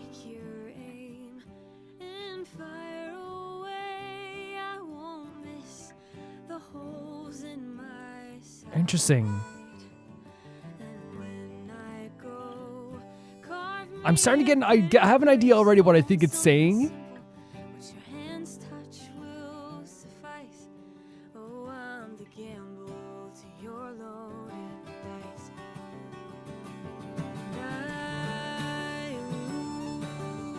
Beautiful, like strumming in the background is over the guitar.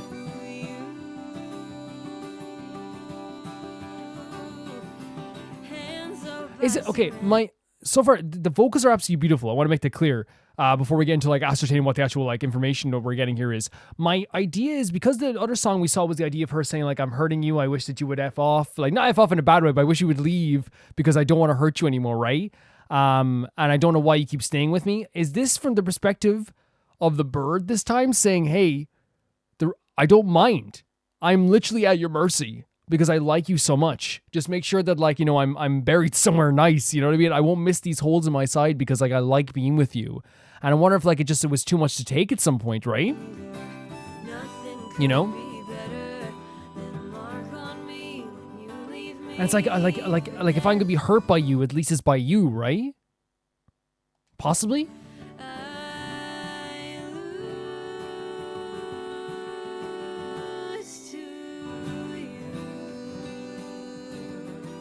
I lose to you. And it's like, I'm losing this battle. I'm losing this argument. I'm losing all this stuff. But I'm like, okay with it, I guess. At least for now.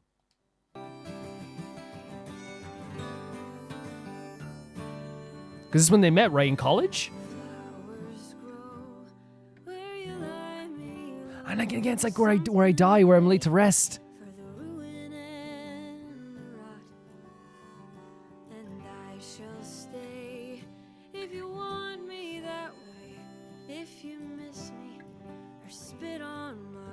It sounds so like damaging in a way where it's kind of like, you know, you don't want people to kind of feel this way maybe sometimes. Maybe I'm wrong, you will please let me know.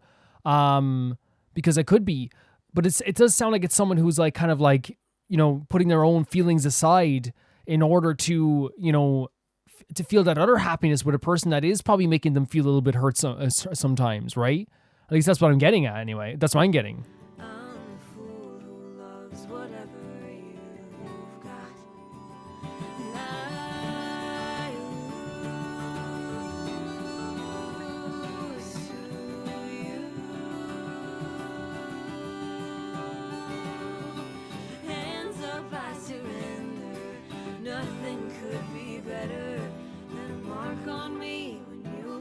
It's like, yeah, nothing would be better. It's like this, like it's almost like they're like, I'd like to lose to you if it means I'm with you, right? The vocals are so pretty, by the way. They're so pretty.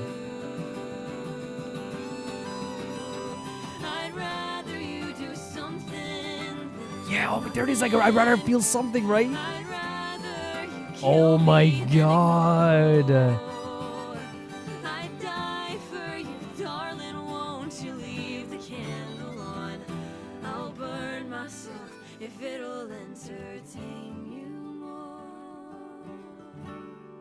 So interesting to me.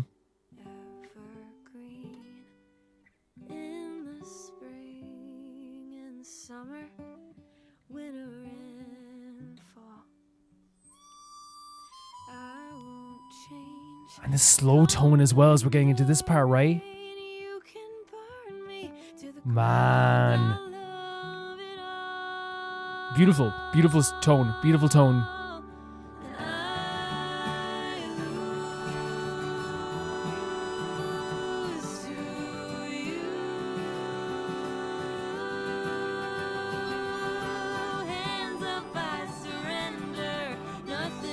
So interesting to me. Like, it hits me in the heart as well because I'm like worried for this person as well, you know?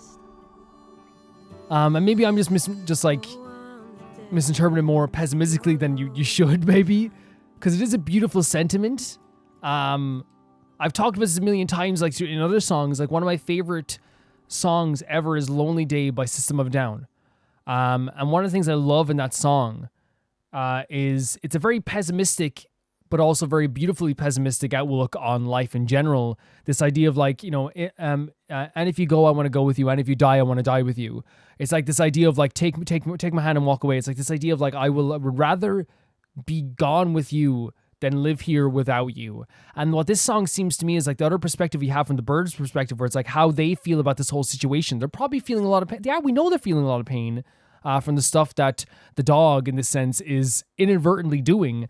And I mean, I say inadvertently because they know what it's doing. It's just very difficult for them to step out of that, right? They know what they're saying is hurting them. They know what they're saying is hurting the bird in the situation, but they don't know how personally to snap out of that situation, right?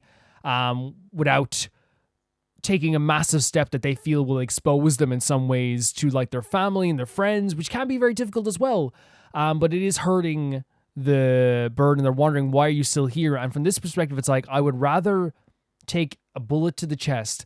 I would rather you hurt me, you do this to me, you do that to me, make me feel this way, than feel nothing at all and feel nothing from you, right?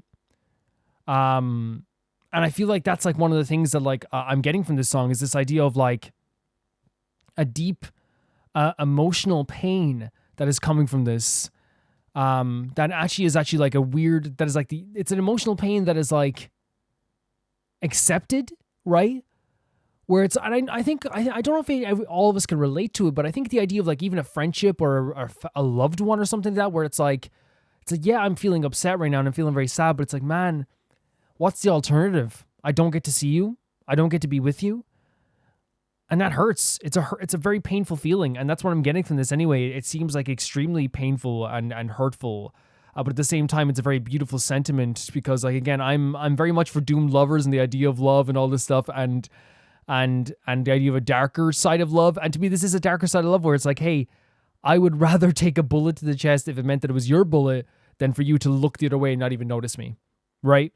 And now we kind of get an understanding of why they stayed for so long, because they loved them so much that they took the pain, that they chose to take the pain. Incredible stuff. Thank you so much, Yule, for sending us in. It's such, and again, tell me your interpretation, because that's my interpretation, and it's very beautiful. The vocals are beautiful, really cool stuff. Thank you for sending us in. Awesome stuff. The next video is sent in by Angel313, and they say, this is a medley, so it's just Chronoir singing a bunch of songs, and each one is kind of like an AU. I also think this shows how versatile they are. An AU. An AU? Am I an idiot? An AU? Can I look up AU really quickly, Angel, here? And sorry for like using your time to like look up something here for a second. 1 second. What is an AU? An AU is audio units. Okay. I was in about 10 bands and I don't even know. Let's go. This is Chronoir Honeyworks medley. Also Honeyworks. Interesting. Okay. Beautiful. We love Honeyworks. Gorgeous. Subtitles? No. Okay. That's fine. We're going to hear the vocals though. Artwork is gorgeous. Artwork is stunning. Man, the artwork is so freaking pretty.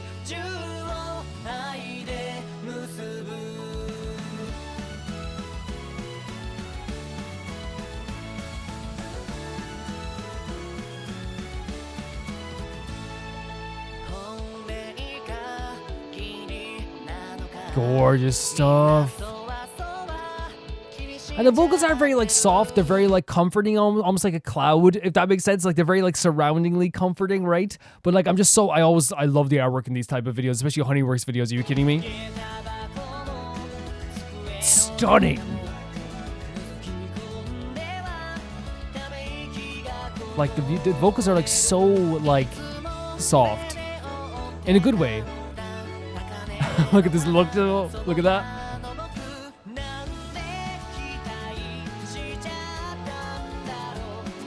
Oh, these little drawings on your paper. We've all been there. We've all been there. Come on.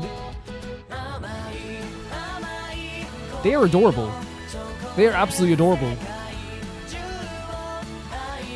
Oh my god. Sharing the one table at this stage.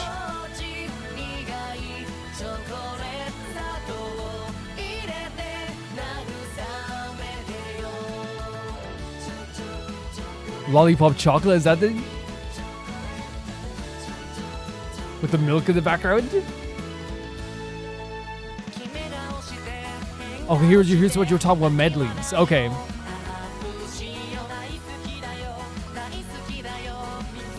Is this the idea of them finding each other in different lives? Is that what we're getting at here as well with the different hairstyles and stuff, Angel?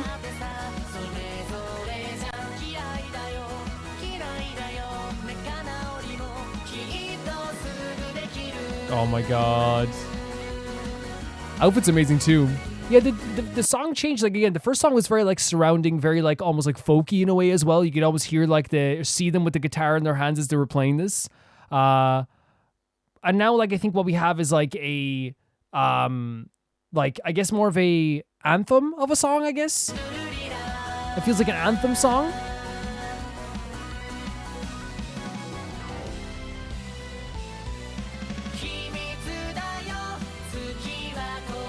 This says Sis X Love. I thought this was just maybe him with a different hairstyle. Like, I was like, wow, he looks so different. Maybe this is actually his sister?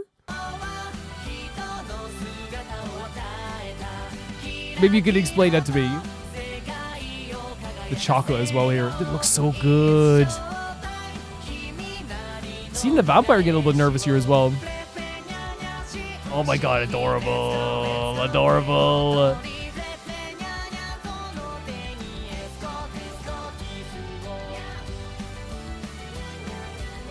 No. That's such a nice touch as well.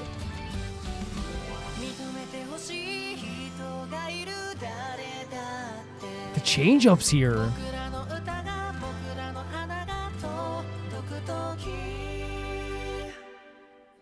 Love and kiss. Look at like even like the tone of the artwork has changed here as well, right? Like we're getting a different interpretation each time.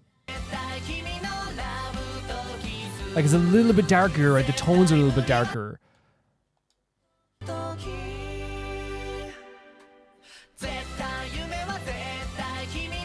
You know what's so cool? Oh my god, the freaking kiss, the kiss on the neck. What's so cool as well is like about like we all have all this like great like the performances here. They're all great, right? But also at the same time we have a the cool art style, all this beautiful stuff we're seeing in the background too. But you can always hear the guitar. You can hear the guitar strumming in the background, and it grounds it a little bit, right? Because it's like that part of the like the very like supernatural story and all this beautiful artwork. The guitar in the background is super grounding as well, which is cool because usually the drums are grounding. The guitar this time is grounding, like the strumming of the guitar. Milk chocolate. So this is all about chocolate. Chronoir.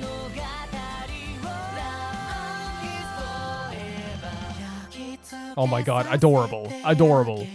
Adorable.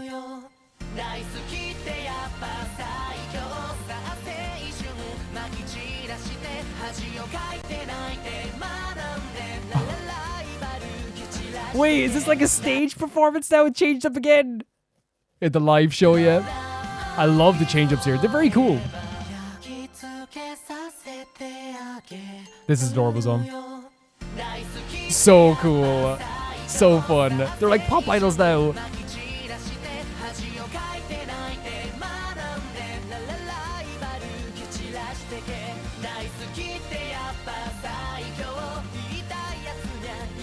Is that rewind? Is that what it's saying?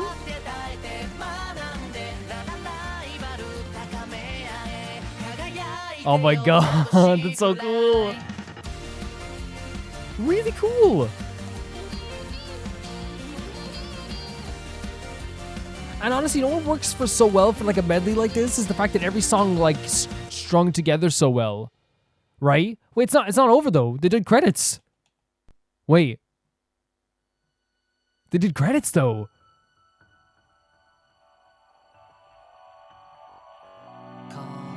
Whoa. Okay. Interesting, okay.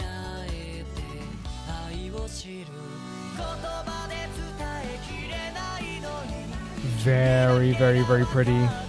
Like almost like I don't know how to describe it. Kind of like went into more of like a pop rock style song as well here now. And now like they're like, I guess more of like a, I don't know what outfits you call these, but it seems like they're more in like a struggle this time, more of a fight.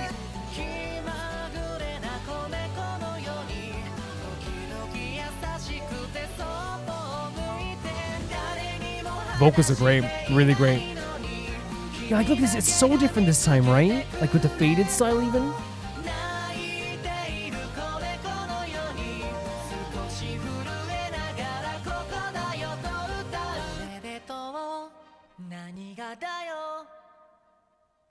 Even like that part, I love. And by the way, I want to say first of all, got kind of mesmerized by that last part there because it was so like even like all the other stuff was stringed together really well. They actually went into this like very kind of darker pop punk style. like a pop punk ballad almost. And like then like even the tone changed a little bit, right? Where like there's a little bit more of like a feeling of a pit in my stomach of like there's something else going on here, right? A little bit darker, a little bit more like highly emotional, I suppose. You know what I mean? It started off like the Q factor went. The Q factor was always there, but I feel like the adorable factor. We have some vocals here as well. Beautiful credits.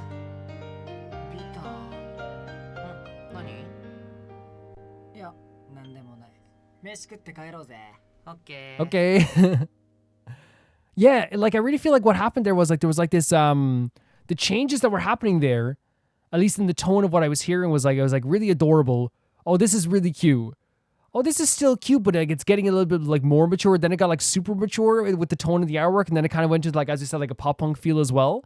Of course, like I can't understand the lyrics, but I feel like still universally, like, you know, you can kind of feel like this emotion coming through you as you're watching. Like when we watched the last bit, and I saw them there together, like fighting. That scene, the end there looked like it was a hospital of some kind. It really felt like they were like it was feeling even more emotional at that stage too.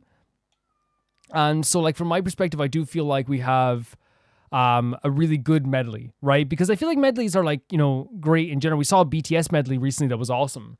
And I don't watch them like that often, right? So I can't really judge completely on like what medley should be. But I can only judge on like, I guess, like when I watch a band and they go in from one song to another, and sometimes it can sound very awkward, but it didn't sound awkward at all here whatsoever, because it sounded like, the way I would describe it is like the first few songs sounded like they're all from the same album. And then the last song sounded like it was like a really experimental song that everyone's kind of like, oh, this feels a little bit different, right? It feels a little bit stranger. But I really like the artwork on these Honeyworks videos. I think they're always very, very cute. I love the art style on these characters. I love the concept of finding each other through time. I'm now believing. I think I'm right when I say that like this is definitely a more how do I say it? Like it's a very longing idea. The idea of like this idea of like the idea is like of them longing for each other, right? Through time. At least the vampire is longing for the person through time, and they have to find him through different lifetimes as well. The artwork like really expresses that too, because it seems like they want to be close to each other no matter what. They're always close to each other. They're beside each other at the desk. They're sitting on the desk together. They're sitting on the same bed together. They're fighting together, right? And they really express that really well through the artworks too.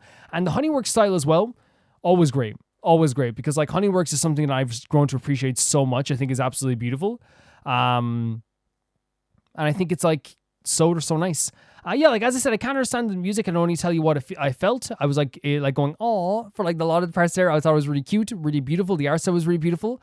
And then I'm like, you know, feeling a little bit different with the last part. I not that it was bad or anything. Like it was just like, I feel like it made me feel like a little bit weird in my stomach. Like it was not because it was like evil or bad or anything like that, but it did have more of like a, how do I say it? Like a more melancholic feel to it, if that makes sense. Yeah, but thank you, Angel, for sending this in. The next video is sent in by Alligator, and it's so excited to send you this, especially since I've been yapping about them so much in chat. This is Xdinary Heroes. They have 6 members: Gunil, Junsu, Gaon, and ODE on synth, Juhan on guitar, and Julian on bass and vocals. Believe it or not, what's very, very strange is that like this thumbnail that I'm looking at right now for Beautiful Life, I'm guessing it's like what, like almost like ordinary. I don't know how you pronounce the X in this sense, but it was actually recommended to me like this week. So like I think that the K-pop stuff is definitely like it's definitely like changing my recommended for sure. My recommended videos on YouTube. But yeah, let's check this out. This is Beautiful Life. Let's go. We're starting off with fire, which is always like an intense thing. Interesting shots here. Look at this. Oh my god. Whoa. We got some heavy, crunchy riffs. Was not expecting it. Oh.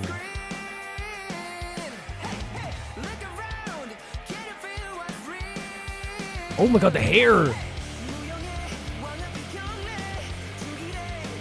Ah, the freaking energy! What the hell? Oh my god, the hair. The hair. Oh my freaking god. Did you hear that? Oh my... Okay. First of all, the music behind this is like... Because I think a lot of, like, the music we've been getting into in, like, Rome Reacts and stuff that, like, I haven't really, like, listened to, like, before, I guess. And while I've never listened to this group, these type of riffs, this type of, like, interlude parts of the song, the crunchiness, the heaviness, is, like, stuff that, like, I grew up listening to. This was, like, stuff that was, like, my thing. I can't get over the hair. Red hair and blonde hair, which I'll get the names now in a second, too. This part here is so cool. So freaking cool.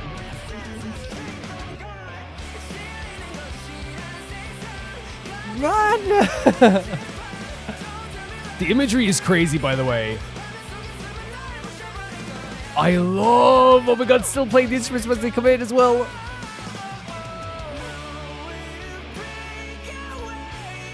Whoa, I got chills. You know what it feels like? That change, that instant change. It's like up to that point, it felt like a very like again, the rock songs I would have like listened to as I was growing up that would have got me so hyped for a lot of situations. And then like, for God's sake, it goes into like an anthem theme as well. Something that I feel like the crowd could cheer along to, could roar along to. You know what I mean? The imagery is awesome. Like, see what I mean? So cool. I am impressed as heck.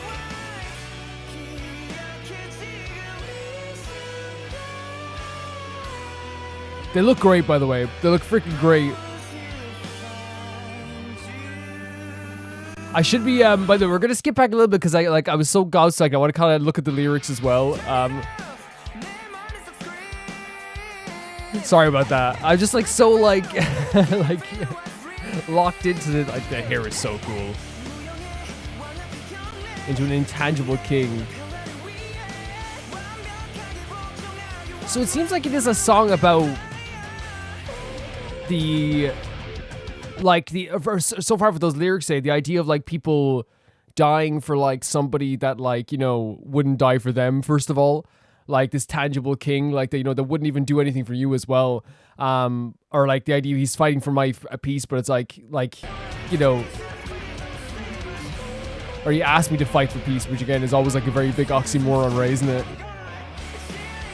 Well, not in the sense of like fighting for peace, of fighting for your freedom. That's like 100% different. I think it's more of a case of like, you know, the idea of like going to war with somebody just to find peace. In some cases, especially when you're a gigantic country, can be a bit of an oxymoron.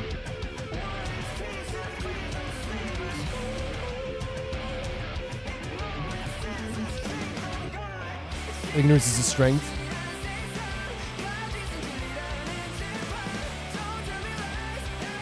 So it's like, maybe don't try to sell me something. Like, that's not true.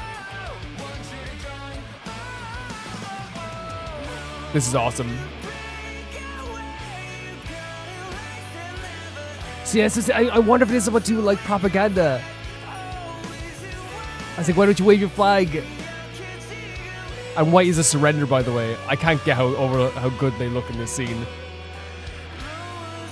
Like this star as well, it's so good. It's so good. The motion in this video as well.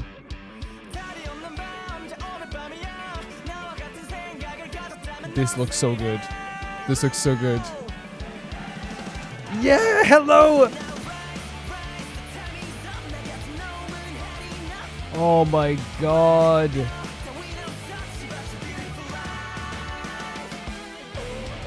So that's what's like saying the idea that like there's like there's no such thing as this like this thing you're selling people. Like there's no such thing as this perfectly beautiful life that we're gonna get after all this stuff happens. Yeah, no, that's just such a cool scene as well. This is shot so well. This is shot so well. They've made each boy in this group look so freaking cool. This riff is so good too. So good. This is awesome. It's awesome.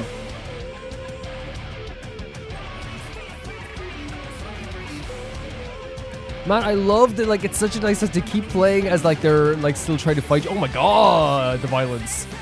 Jesus, they had hammers. Get out of there. Get out of there.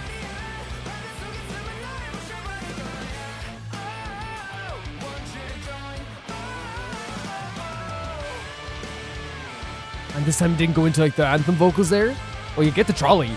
This video is crazy.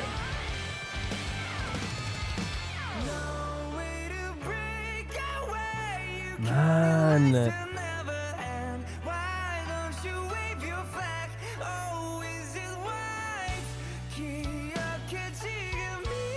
Jeez, the visuals are like, you know, darker than you thought. Your hair is fantastic. That's Ju-Yun. Interesting. The smiles on their face, like the contrast with the blood in their face. Yeah, oh my god.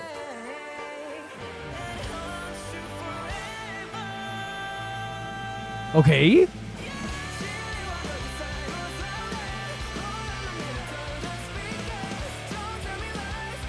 And they were the people under the mask as well.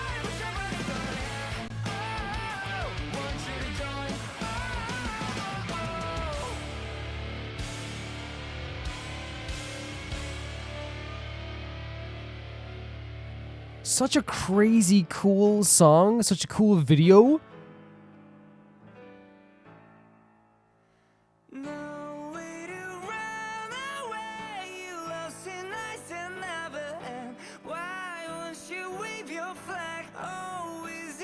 Again, white flag is surrender. Peace. Actual peace.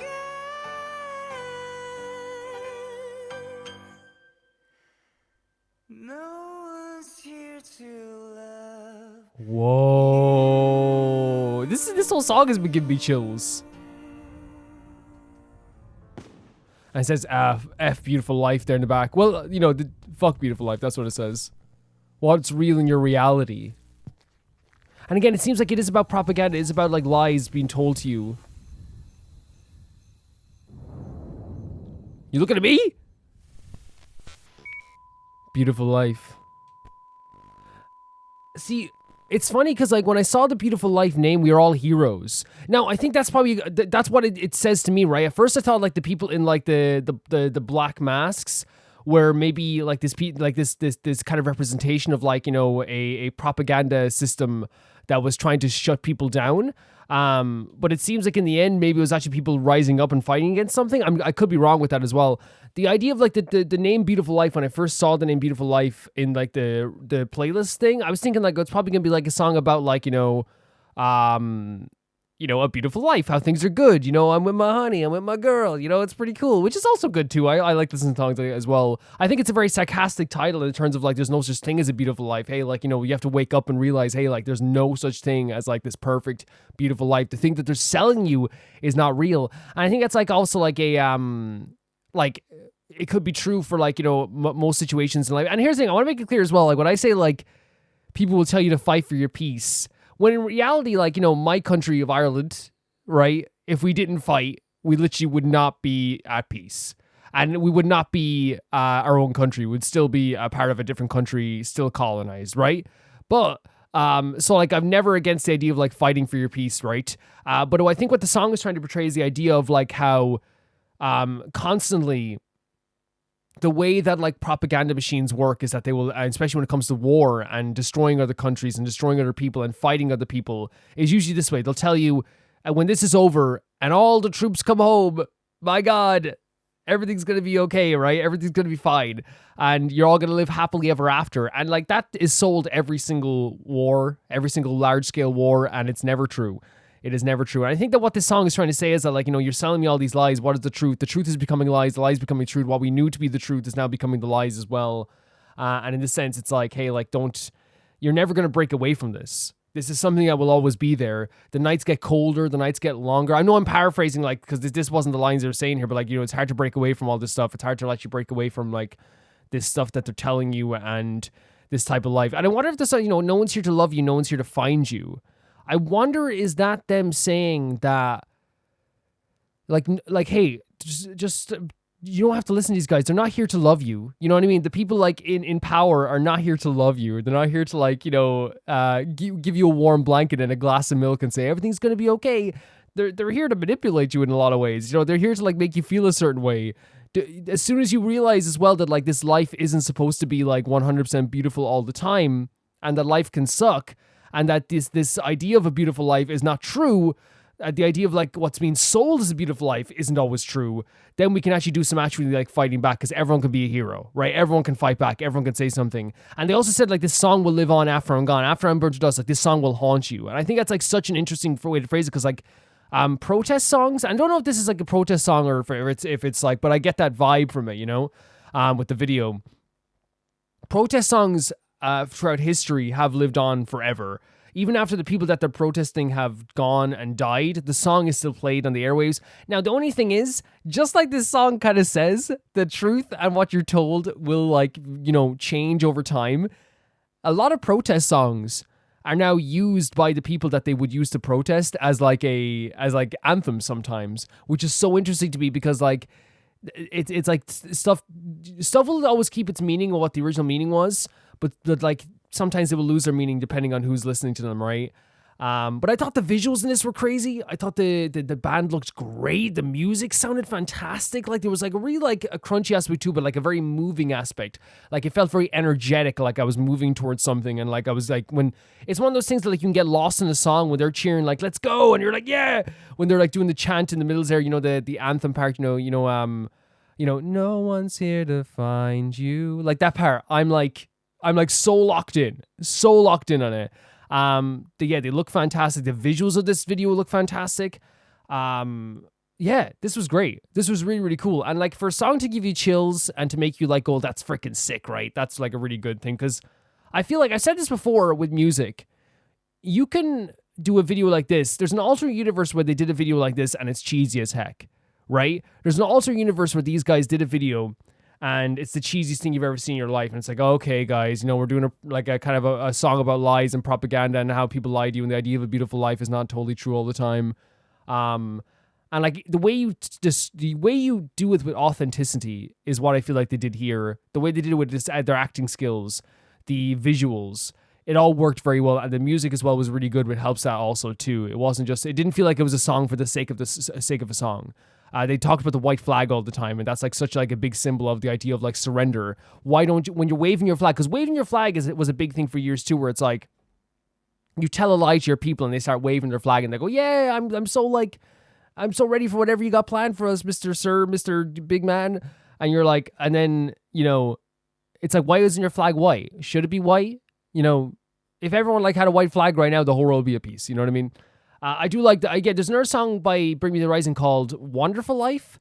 And I'm not saying, but by the way, not saying it's the same thing whatsoever, but I do love the concept of like writing a song that is like the opposite of like what the meaning kind of is. You know what I mean? Like, because like right here as well, like I think The Beautiful Life is about being like sold on the idea of like a beautiful life, how it's just not true. And like I think Wonderful Life was about like the idea of like you're depressed out of your freaking mind, but like still society expects you just to smile and go, yeah, life is good, you know what I mean? So I think that like I do have I not a connection to both songs, but I do like the idea of like songs like that, you know what I mean? But again, I don't think it's the same thing, by the way, because I think like sometimes like it's I don't ever be like, oh, this song is the same. It's not the same. You should listen to Wonderful Life. It's very different. But yeah, I love that concept. I love that idea. Thank you so much, Alligator, for sending us in. This gave me a lot of like energy. I feel like I could run through a brick wall right now. Really, honestly. The next video is sent in by What's Your Damage? Hello, good afternoon, morning. I sent in KDA Pop Stars last week, and I understood Charlie accidentally pressed the whoopsie button. So here's another music video for KDA. I'm not knowledgeable League of Legends, neither am I. But from what I understand, the new champion Sephiroth, as featured in this song portrayed by Lexi Liu, was integrating the song to both play into her character in the game and as a singer, and as a feature on the KDA song. KDA has a special place in my heart, and besides the band's, honestly, you know what's crazy? I'm looking at the links on my phone, and remember last time that it would play everything again, and it literally went into the link. It's okay. KDA has a special place in my heart besides the band Sistar. They were in my intro to K-pop. Wow. Also, feel free to ask questions if you have any. Yeah, so what happened last week was Popstars was blocked worldwide by Charlie XCX. I love Charlie XCX, so it was a big betrayal. Joking. I do love Charlie XCX though, but basically like she did a demo for the song and it made it so that like her company or whoever's her management copyrighted a bunch of the songs. Which is kind of like, you know, it's silly. It happens sometimes. Like sometimes you will get a copyright from a company. And this is separate completely, but like, I've gotten copyrights for Genshin before. Sorry guys, I'm not crying. It sounded like I was crying there for a second. It got copyrights for Genshin before from third-party companies because what happens is sometimes Let's Players will upload a Let's Play video and they don't understand what a Let's Play is. So what they will do is they will think they need to like, some creators think they need to protect their work even though it's not their work. Like the example I can give is recently, like last year I got a copyright for a song in Genshin and the copyright claimant was from a channel that uploaded the music like that wasn't theirs in the first place. And what they do is they will hire a third-party company to protect their videos. And what happens is then they will, that third-party company will do a copyright claim on your videos, no matter what the content is. They don't even check it. Now, luckily, like I was able to like email them and be like, look, guys, like this isn't your stuff. Like, come on here. And they like lifted it within a day. But like that can't happen if you have a third-party system automating stuff. I don't know how, because I heard other people had the same issue. I don't know how they haven't lifted it yet. Because this would have been before Charlie XCX was even like as big as she is now. I don't know how the company hasn't lifted yet, but I get they're probably making a lot of money off people reacting to it. I'd say that's probably why. But it's not even reacting, like they're blocking it, so it's not like they're making money off it. It's weird. Yeah, let's get into KDA More featuring Madison Beer, G Idol, My Gals, Lexi Lou, and Jera Burns.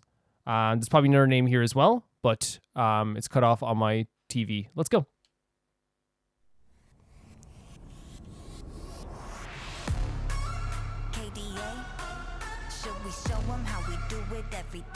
Interesting start as well, isn't it? Like the group vocals there with the na na na, all like it sends like a chill down your spine, really, doesn't it? Let's go. Let's go. Yes. The tone is so good, isn't it?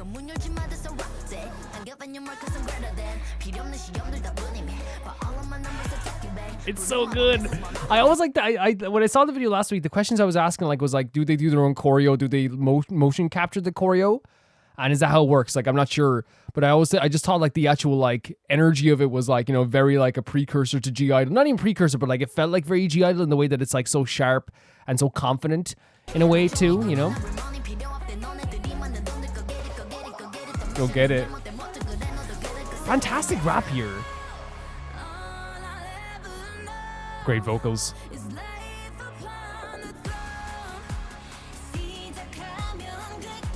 Yawn. Incredible voice. So freaking good. Like it's one of the choreo as well for like an animated I know like you can have great choreo and animated stuff, but like I think it's just because it's what makes it probably like a group that people can follow more is because like they don't like skimp on the idea of choreo, you know, and so good. You know what I mean? Like it feels like an actual like dance group choreo, you know?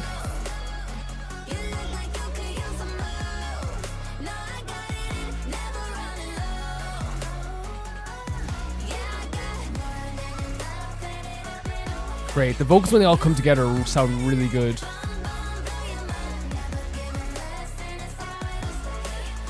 Great stuff.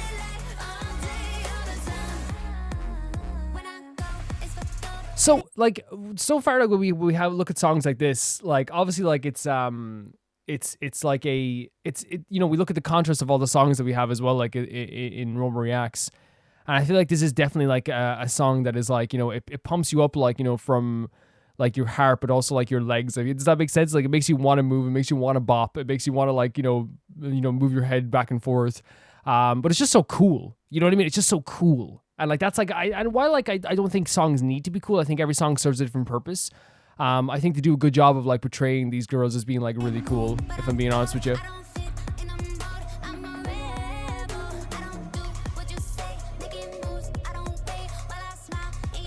Like I said, like even like stuff like that, that stuff is so like it makes it feel so like authentic, even for like a song that is, you know, it is a song about like a virtual group, right? This shot here, look at it. Yeah, there you go. It's just so authentic. Just great, doesn't she? That's what I'm saying, so sharp, so confident.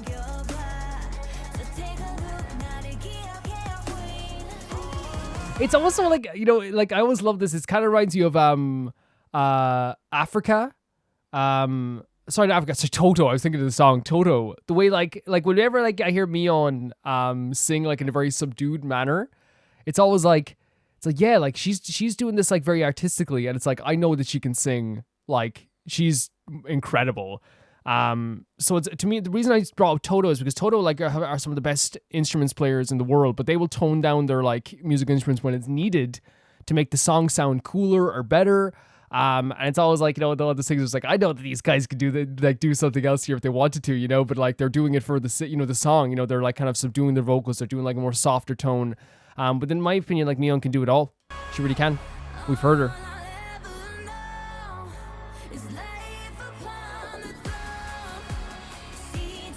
There's great shots here as well. Really good shots. They sound so great together. All together. All the vocals together sound so good. It really pieces everything together. Look at, oh my god. This is great. This is great.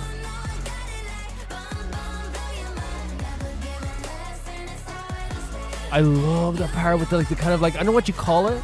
The how it'll stay. I can't do it. I can never do it.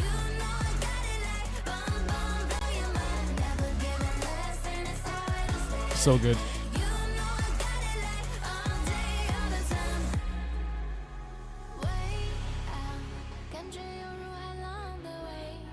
So this is who it's featuring this time, I guess?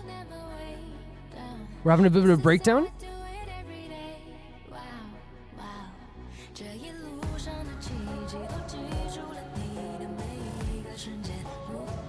Interesting. A little bit of a slowdown for this too, right?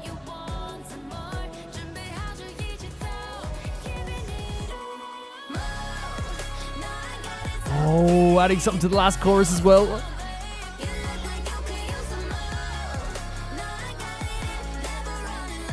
They make them look very cool, don't they?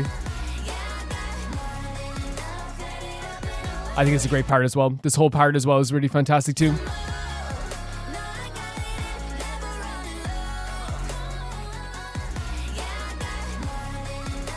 Yeah, such a good. It's like the end of a chorus or the tail end of a chorus.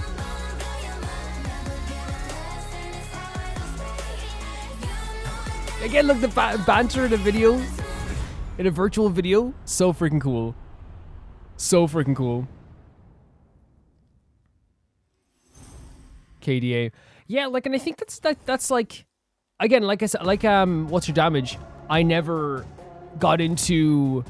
First of all, this is a song about, like, it's very confident and it's very outgoing. And I think that, honestly, like I said, it's like, to me, like, I obviously am going to focus on the G-Idol gals of Soyeon and Mion, because obviously, like, I know them a bit better than I do, like, the other gals in the group. And there's no offense to them either, the other gals. Because I know Mion is, like, so talented and one of the best vocalists in the world. And I know Sion's, like, one of the most, like, energetic and, like, you know, and a great vocalist as well, and such a unique and interesting and beautiful voice in her own right. Her voice, like, you know, even heard her like rapping in this video as well. I really feel like it is, like, you know, one of those, like, again, when I say like G-Idol is sharp and it's confident, like, I do think a large reason for that is just how freaking good Soyeon is. You know what I mean? Soyeon is such like a unique artist. Like, their voice is so unique. Like, I feel like, you know, the song Nude, for example, like, you know, it completely changes. Like, if you obviously if you take anyone out of a song, it completely changes for the fans. But I feel like, you know, so much of the personality of Nude is like Soyeon's, like, you know, voice. In my opinion, anyway, for sure. But what I really do like about this is that, like, it takes itself seriously. And, like, again, I talk about this all the time with music. Like, if you're going to, like, do something, you got to lean into it, because as soon as you make a video like this and go like, oh, we're virtual and we're not real, ha ha ha, and you, like, make it look like that, that's when it falls apart. It falls apart. what they did here is they showed like this really cool choreo, the really cool banter between everyone in this virtual world. They gave them like facial expressions, personalities. They gave them all this energy and this vibe that they had there that made it feel kind of real. You saw them like bumping into each other, having fun with each other. To me, like it is 100%. If they did this, like I said, if they did a thing where they had them be like, wouldn't it be crazy if like we were all virtual? It's like no, they're 100% taking this seriously in a way that like makes the song super good too. Because then if the song falls apart too, right? The song totally falls apart. But I absolutely adore what they're doing with this. Again, there is a sharpness, there is a confidence, there is an energy that makes you like want to kind of move and want to bop. It's like a bit like low and kind of like, I know it's a weird way to phrase it, dangerous, if that makes sense. Like the kind of low beat that comes into the background as well, you know, and you're kind of waiting for it to like, you know, impact you in a lot of ways too. And I feel like it's definitely doing that in a very good way also. Yeah, it's really, really good stuff. I love that the same thing happened last time with the last KDA song. You could listen to this as well and feel like you want to dance. You'd feel more confident. You feel more happy. And I think they did a really good job of that. I really do. I think they did. I love the choreo as well. I love the choreo with the chorus. Oh, when they all come together as well, they sound amazing too. The vocals when they're all singing together sound great. They sound so, so good. But as usual, like my two gals did amazing. Not that the other gals did. They sound amazing too. I give them their props as well. The gals I was listening to obviously just did amazing as well. Thank you for sending this in. Watch your damage. This was really, really cool. The next video is sent in by Solvix, and it is the Melancholy of Haruhi. Suzume Open, is it Bokunin? This one I suspect has been seen, mainly because it's fairly important to anime history. I have not seen this. It's actually a very interesting slice of life show. It's supernatural and sci-fi and even can fit that genre. The Melancholy of Haruhi Suzume Opening. I have never seen this, to be honest. And like, I started watching anime, I think with, what was I started watching anime with? It was Death Note. So like, that was my generation. It was like maybe 2011 was when I started watching anime. Seriously, I suppose. And then I watched Soul Eater after that. But yeah, let's check this out.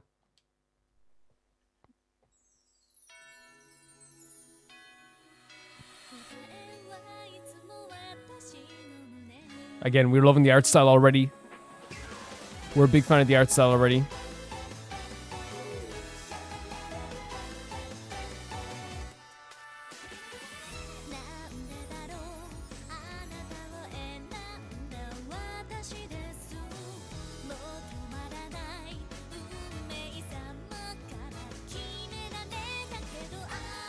So interesting. Again, like it's like well, by the way, this is adorable, absolutely adorable. I just like, I've never heard of this, but like the song itself, like it feels like such a classic song as well. Look at what's happening here. Great visuals going on here. Like look at this, like the guy like turning his head from the camera.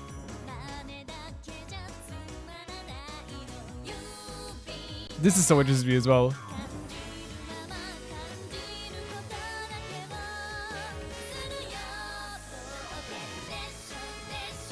Like it a lot. Like it a whole hell lot.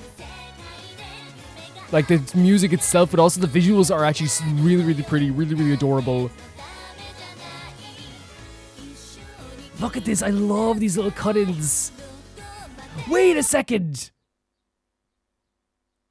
I recognize this guy. I know it sounds so weird. I recognize this guy's sideburns. Maybe I do recognize this. This looks awesome as well. So cool. I think I recognize some of these characters. Oh, that's adorable. On the back of someone's bike. This is really, really cute.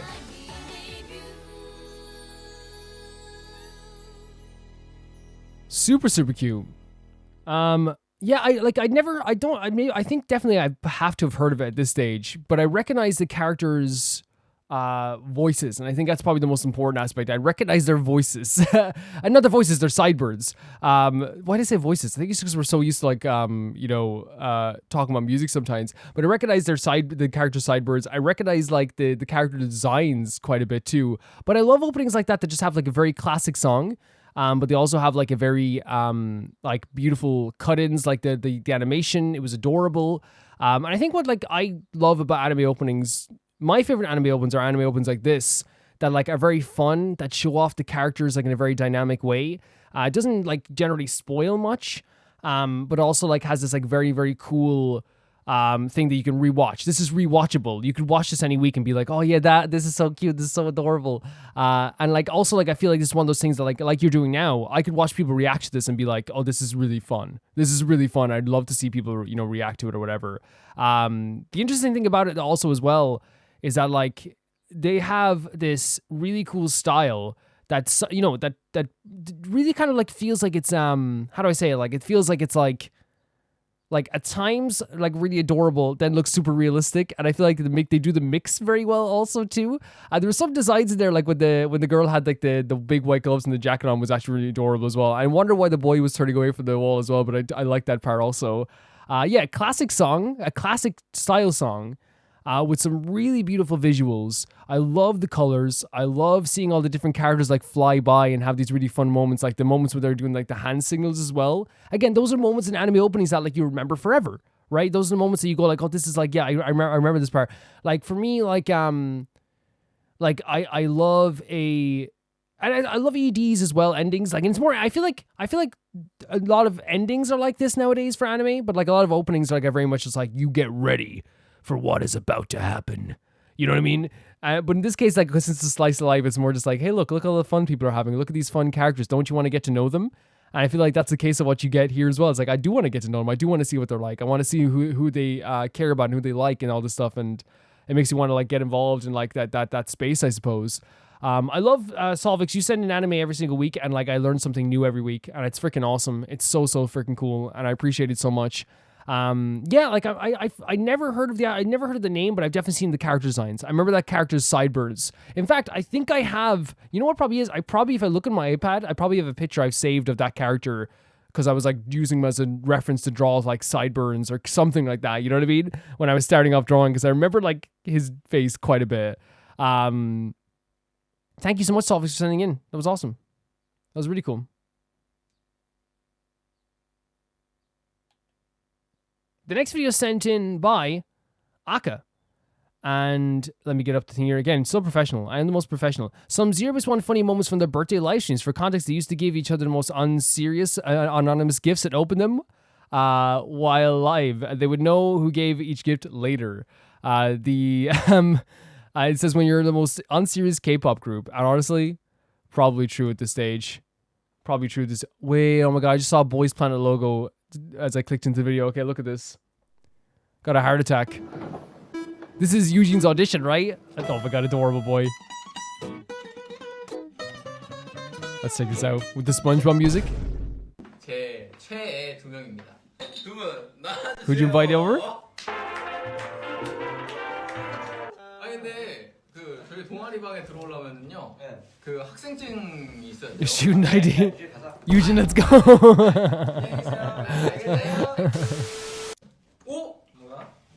Eugene with the style, by the way. Why does he at like 17 have better style than I ever did? Hurts. Oh my god! Magical water? 시간을 거스르는 점. 건우가 생일 축하해. 내가 좋아. 사랑해 자기야. The company say no coming out. 한번 하나 다 먹어볼까요? 먹어봐. 안 먹어볼게요. Looks at the staff. Oh, cheers. A few moments later. 모구모구. They keep looking to the staff. I'm assuming because like the staff like obviously are going to be policing stuff they say and stuff like that. 아, 뭐야? The laugh, Eugene's laugh. 짱구 장난감 팔찌. Oh. 이게 케이스가 더 비쌀 것 같아. The case costs more. I love you so much. 오늘 집에 가면 뽀뽀 한번 진하게. 농담입니다. That was a joke. Right away, that was a joke. 짱구리가 줄넘기를 선물해줬네요. 근데 막상 짱구리 옆에서 줄넘기 하면 엄청 질색하면서 도망갈걸요. 건우 제발. 뭐야? 너무 깔짱이야? 너무 집중하는 거 아니? Very practical. 화분의 이름, 플랜트 이름. 네, 이번 건우이 생일. 아니 무슨 소리야? 이거 이름 정하자고. 아니 뭐 집에 가고 싶으세요? He's doing an outro. 게스트가 I love how much fun they're having. I love how much fun they're having. 지금 지금? 아니 지금 아니야. Oh, so it's not over? Stress. Oh my god, stress. Wait, so did the staff literally say not to end it right now? Is that what happened, or it's just them go and he stays? 그 위로 좀 해주시겠어요? 무서우니까. 오늘 약간 신뢰가 부족. Lacking some trust. 5, 6, 7, 8. What a face card! Jesus Christ. These birthday live shoots are unserious. 고마웠다고요? 내 인생에 있어서. 매트 형도 제가 방송 준비하고 뽀뽀 한번 진하게 하겠습니다. Oh, my boy, my boy. 자, 이 친구의 이름은 Brad. Brad. Yeah, Brad. The way he said Brad. Oh my God, check how. Wait, the way he says Brad, we gotta hear it again. We gotta hear it again. 자, 이 친구의 이름은 Brad. Brad. Yeah, Brad. The three oldest, right? No. No. He'll never lose his hair. 트리트먼트 되게 잘 쓰거든요. 그래서 이런 트리트먼트 좀. Of course, making the best out of it. 2달 뒤에 얼마나 정도 쓰는지 한번 사진 찍어서 보내주세요. 알겠습니다. 양이 얼마 줄었는지 사진 좀 해보려고. 저 처음에 깠을 때 케찹인 줄 알았어요. 좀 다행입니다. I love the way they just like because I have seen clips before of them just like laughing at his random jokes.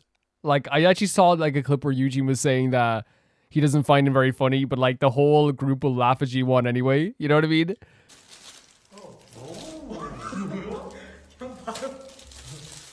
정말 제가 좋아하는 어떤 그 선물만. What's this gift? 동생들이 정말 많이 저를 생각해. What is that? 사고 주셨네요. A tea party set?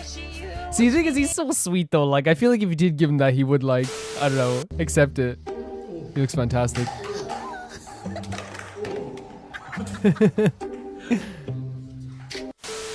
정말 많이 힘들 때.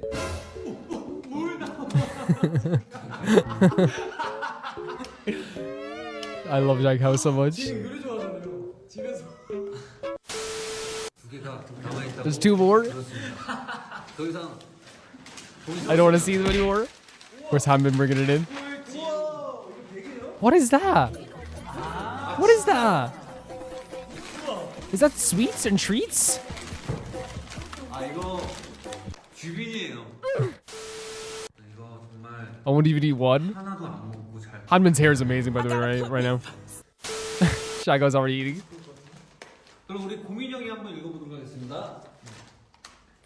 고민 형.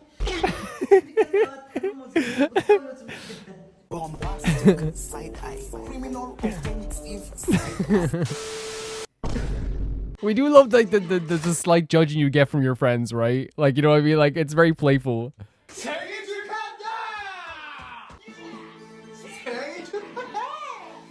You could hear.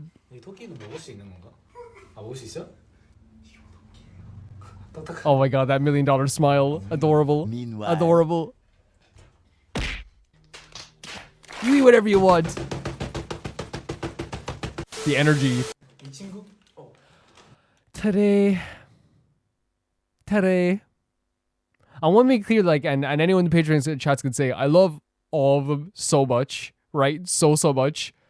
Like, I've just been, like, on, like, a very, like, today, Guivin, and always G1 as well, like, I don't know if you call it, like, a fixation? Like, whenever I talk about, I think I, like, probably send more today gifts in the K-pop Patreon chats than any other member, like, at this moment. It'll probably change. In a week's time, it'll probably be, like, Guivin, and then in a week's time, it'll probably be someone else. But, like, I think I said a lot of today gifts because he's, like, a lot of great gifts. I love today. Okay. Oh my God, already done? Okay, these gifts. 전원을 켜달라고 하십니다. 자기 전에 스트레스 받을 때.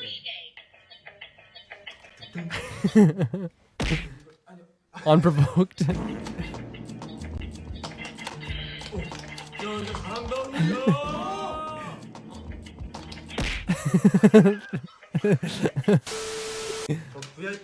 I think it's so funny because like whenever I do see Yujin in a lot of things. Like he'll either be like the most like timid creature you've ever seen in your life, or he'll be like the most aggressive, energetic creature you've ever seen in your life. 기다리세요. 그래서 오! 사랑합니다까지 적어놨는데 언제나 사랑합니다. 언제나 사랑합니다. Help me. 멋쟁이 한 명요. 기대하겠습니다.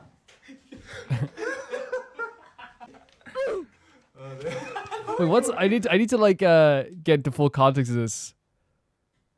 Help me. 멋쟁이 한 명요. Let's see here. Yeah, because this is the most replayed section as well. I love this. It's so funny. The sound effects are crazy. 저 VIP 티켓으로 가져. 기다리세요. 그래서 오! 사랑합니다까지 적어놨는데 언제나 사랑합니다. 언제나 사랑합니다. Help me. 멋쟁이 한 명요. 기대하겠습니다. Oh, it's a handmade roll. I love you on it. Today's face. Actually suit you? The headphones actually suit you? Oh my god. Truly treating him as the baby, right?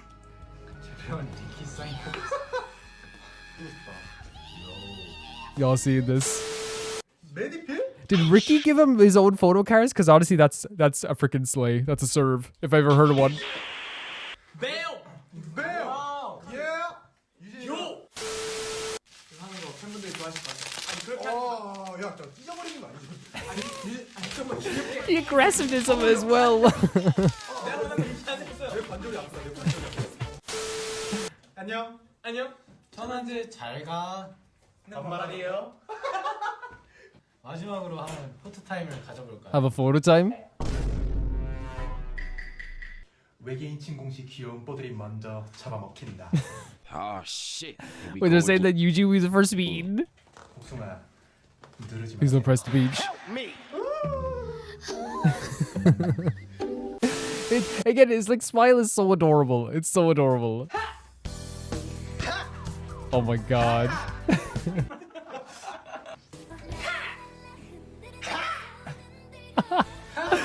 This is filling me with such joy. For real.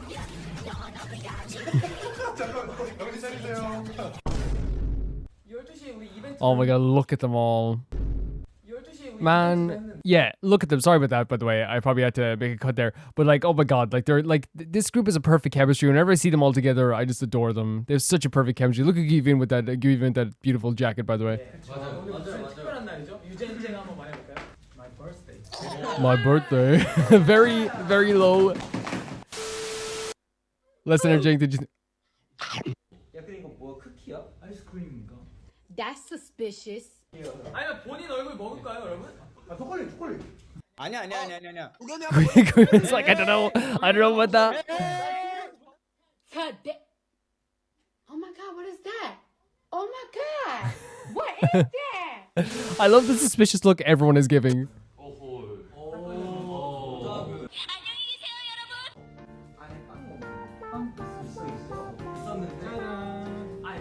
유지야 생일 축하해. 아리가또 고자이마스. 아니 내가 한국 분이세요. 고마워. This is me if you even care. I love Gleevian and oh my god. In front of my salad. I love Gleevian and Eugene's relationship. Oh my god, are you kidding me? Like, look at this. This is gonna feed me for days. I don't need to eat now. And this look, he's so proud. He's so proud. Happy birthday. Happy birthday. Happy birthday. Happy birthday. Today is my birthday.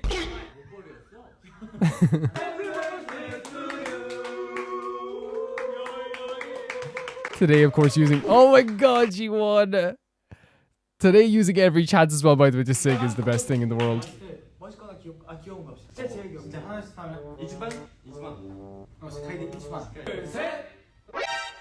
No! Did he do the pose by himself? Trust issues. Honestly, look at them. They're gonna say something as well, but...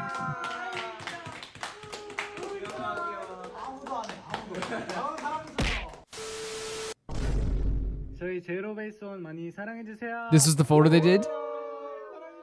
No, it's a different time. Yeah, I love videos like that. I love seeing them all together and having such a good time together. They are like still gonna be, I think, forever like they're my first K-pop group. Like let's be just say it that way. Like they are my first ever group, like the first ever group I've ever witnessed and gotten into. They are that. But I think on even beyond all like that, they're my first K-pop group. I just love that they have such a fantastic chemistry amongst them. And you can see in these videos just how much fun they're having, how much like great fun and how much fun they have together. And I think it's like it's not like super important, I think, with any group, but like I always bring back to like that DVD I watched as a kid from Biffy Clyro, and like how like it made me love them even more knowing how much they got along together, and how we saw like the BTS stuff earlier as well. That chemistry, like, you know, chemistry is so important, and like you can see it on and off the stage. I feel like, you know, that same chemistry of them having fun together on stage can be seen if you look at them off stage as well. And I think that helps the chemistry on stage as well in a lot of cases too, because I feel like, you know, one of those things where it's like, you know, oh, you don't have to like the people you perform with. And I really feel like a lot of people can notice if you don't really like them too much, right? Or at least like don't get along. Because, you know, especially with like group music, it's like a very big group effort. It is like, you know. But with this, like, we just have like a really, really funny moments. Eugene's so hilarious just because he has this like really like, as you've seen here in this video, exactly what I was saying. He's so quiet sometimes, but then like at times he'll be like the most aggressive creature you've ever seen in your life. It's just like literally just like you saw in the first in his birthday video with Tere and Hanbin, how he was like ripping things apart. He was going really crazy for the stuff as well. And then like later on in the video, he's like, it's my birthday. No one did the thing with me. You know what I mean? Like, it's just like so different. It's so like, and I honestly like that's, it's fun to have that type of energy where you can be like a chaos, you know, an agent of chaos, or like, you know, the most adorable bunny in history. But I love Eugene a lot. And I appreciate Eugene. And it's one of those situations where it's like, he'll always be like this, adorable baby to, I think, a lot of people in the in Zerobaseone fandom that you just want the best for. I know it's like it's so interesting because he is the Machine, and that's what it is. Like he's just like a prodigy, and he's very talented. So you don't want to sell his talents short, but at the same time, every time I see him, I'm just like, oh, poor baby, poor baby. When it comes to like the other video parts as well, like I absolutely adore the energy that Hanbin and Zhang Hao and G1 gave off as well. Because G1's like, as a person that I've seen so far, who's just like happy to be around these people. He's happy to be in a K-pop group. So I feel like I said, you could probably give him like an old rusty wrench as a gift, and he'd be like, oh, I needed this. You know what I mean? Oh, this is it. I know he was joking around with all this stuff too. It's like, oh, I needed this. And then they always like, let's not bring out the other stuff as well. But I do love, I think they picked the perfect people, because I think that like only from clips and shorts that I've seen, Zhang Hao and Hanbin laugh at his jokes like all the time. They think he's like the funniest person in the freaking world, and he really is in a lot of ways too. Like really hilarious, but he's adorable. He's hilarious. Like that moment with him and Matthew in the end, him blowing out the candle on Eugene's head, just an absolutely adorable creature. But they're all really lovely, and you know what's so funny as well with Gunwook? I think that the way people carry themselves is such like a big deal in so many things. If you remember when I originally watched Zerobaseone, I didn't really notice Gunwook at first, but then when I saw the behind the scenes video, he's like very put together and very like mature for who he is. Like he's very good at like, you know, presenting himself in very good ways. And maybe that's because he was on like a debate club and all this stuff, and he was like really good at that stuff. But like he is like, you know, on like even in these videos here, it feels like he's like born to be like speaking to the camera. You know what I mean? He's like born to do that. And I feel like you even see that even in these funny moments here. But yeah, really funny, smiling ear to ear. Thank you so much for sending us in, Naka. It was so nice to see. It really was. I love seeing videos like this. And great editing too. Really funny editing. The next video is sent in by Emerald, and it's a Citlali character teaser. Let's check it out. Her Colors is called. I'm very interested, and we love Citlali. I feel like Citlali became like our Navia or our Xiao, you know, that character that we meet in one region that like becomes like our rock almost in a lot of ways. You know what I mean? And I feel like Citlali became that with her story quest as well. Yeah. Man, every time I say Navi though, I get sad. No! You got flicked away. Fail. All the people that challenge her as well, don't they? Yeah. You're gonna remove the graffiti? Doesn't matter whether you pass or fail. It all gets removed. There's only so much space on this wall. Could you leave mine there? Oh my god, this is adorable. I'll come challenge This is adorable. You'll just have to redo it. Citlali's like, I oh, it's adorable. really hard on that Citlali, look at it. I'm removing it as soon as you pass. Citlali has a heart, and she always did have a heart. You know what I mean? She always did have a heart, and I've been like screaming this from the rooftop. She portrays a lot of her personality as aggressive. She has always had a heart. Always. I'm sorry, but she has. She has one of the biggest hearts you've ever seen in Genshin. Oh my god. Fail. She keeps failing. Honestly, I adore her. I adore her. Look at her. Oh my god. She's reading her light novels. Even in the rain. Fail. See, this is insane. Like, she does have a heart. She's the biggest heart in the world. Granny Heatsley, didn't you see my written Oh, buddy, you're gonna fail too. Face in the dirt, you will fail.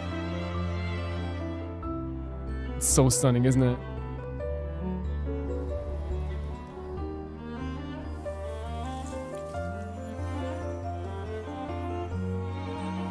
The music here is really beautiful too.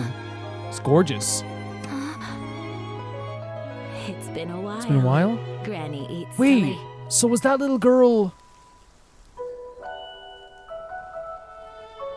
No way! Still at it? No. I think my chance has long passed. Oh my but god. Let me get rid of that for you. This is going to kill me, isn't it? And it fits her character so well. Oh, this is gonna kill me.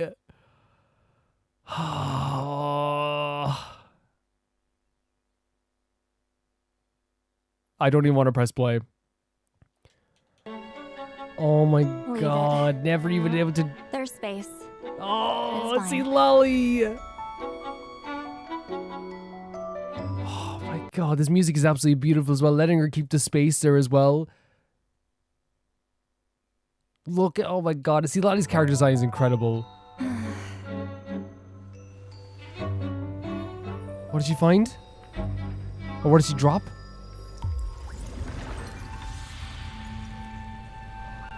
Oh. This music, this art. Your graffiti. It's completely faded. Oh my now. god. That's what time does. At least No. you won't bother me again. And we came with her? Someone who annoyed Ugh. me. One less to worry about. You annoy me too sometimes. But Oh, the two birds. I hope you stick around a little longer. Oh my god. I am devastated beyond belief. You know what? Like, now, at first I thought maybe that was Heatsley, but maybe it's just a different girl altogether. Either way, like this, again, it perfectly encapsulates Citlali and her character. And like, I am kind of glad that I played the game before I watched the teaser, because like, this kind of gives away like a lot of her arc in a lot of ways too, in my opinion anyway. Like her arc is so important to me. This idea of her going from someone who is like very like cold on purpose. She wants to be seen as cold, even though like it upsets her. It's become a cycle where like people see her as cold and they don't approach her, and she's like, that's fine by me. I don't want people approaching me, right? But because of that, what has happened is that like she has consistently had no friends because she's worried to have friends, because if she does, she's worried about losing them. And you're seeing here once again, like she's now appreciating someone that was in her life for a bit, because they tried so hard. I'm gonna cry. They tried so hard to get this trial done, but in the end couldn't get it. And it really shows as well, Citlali had a hard task if you wanted to complete a trial against Citlali. And in this case, you see this as well, like they weren't even able to do it like until like a later, not even late into their lives were they able to do this task. And that has to feel like some like a strange kind of way for someone who's like trying to complete these trials. Just an absolutely like gorgeous sentiment by all regards, right? An absolutely gorgeous sentiment. And like, it fills my heart so high, and like my heart is like pounding just thinking about it, because Citlali is such an important character to me. And this idea that, like, you know, we know she has a big heart. We know she cared so much about the people doing the trials, even if they like were terrible at it. She just did not want people bothering her, not because she hated people, but because she became comfortable in a colorless world where she didn't have to paint a canvas. Even though that's how she felt it was, she was told, you haven't had a colorless world. Look at the people you've touched, like Ororon, like people that care about you. All this time, it hasn't been a blank canvas. And now we see here in this teaser the exact same thing, which is like, you don't have to feel like you haven't touched people's lives or you haven't cared about them. Because here's the thing, even though she was like batting away that little girl every single time, right? What's so interesting about it is like, even with that, there's still like this like care and this love and like this probably connection that they made together, and those two birds prove it on the wall there. Her character means the world to me. Her story is one of the best arcs in the entire. I'd say the best arc in Natlan, if I'm thinking about it, really, like the best arc overall in Natlan. It's absolutely incredible. From start to finish, where her story started, where it ended up, the rumors about her. She really is to me like, that's what I say. She's like the Navia of Natlan, whereas her story is so impressive, her arc is so impressive, and it's overarching the entire like Archon quest and then past that as well, if that makes sense. It's still so, it was even in Mavika's story quest, you have parts of her arc still going on, and it's not finished yet. I don't think it's even finished yet. Like, no character's really finished yet. Such a beautiful, beautiful, beautiful teaser. It really was. Thank you so much, Emerald, for sending it in. The next video is sent in by Scenic Season, and it is another CocoDayo music video. This video explores the exquisite intricacies of a beloved character named Tartaglia, his formidable gameplay prowess, and his unparalleled efficiency in utilizing popular characters like Bennett and Shang Ling. Let's check it out. I didn't get the references in last week, so I'm hoping I'll get them more this time. Hopefully. Riptide every enemy. Skill cooldown sometimes obscene. You are lacking crit rate. Oh my god. Every time I explore, he's in every single region. Part of the Xdinary Legion. True. He pops up everywhere. Honestly, like, kind of crazy. Like I know, like, he doesn't pop up every single region, right? Obviously, like, every region. But like, it'd be so funny if he popped up in Natlan just for a second as well, right? It'd be so funny. Hydro vision. Tartaglia is in prison. I wonder if I solo clear with C6R5. I said I'm sick of wailing. He's in charge of chasing debts from Northland banking. Like, the wailing that you're doing is actually like, since he's like connected to the Northland Bank, he's coming after you. I do too. I play international now. Bennett Shangling makes him better. Game without him is a bore. I don't know if I can bench him again.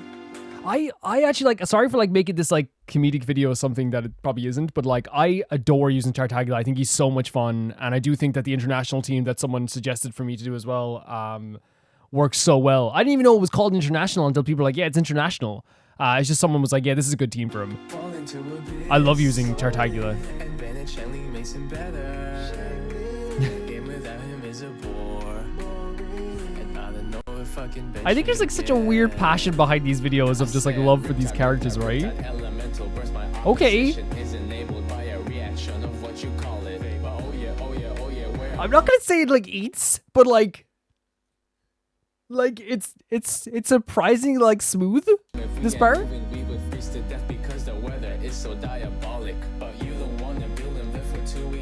Right? I still love that the words don't rhyme, it's awesome. Hydro vision. Tartaglia is in prison. I wonder if I solo clear with C6R5. I said I'm sick of wailing. He's in charge of chasing. I do love that they're like bringing the actual Northland Bank stuff here as well for the whaling stuff, as in like a debt.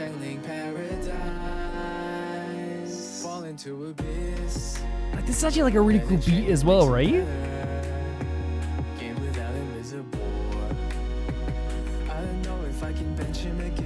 Like, this is not like bad. This, like, you know, like, I'm not saying the other songs are bad. I'm saying more like they felt like Like, wait, there's no comments on this? Oh, there is. Okay, well, we'll read the comments after this, but yeah.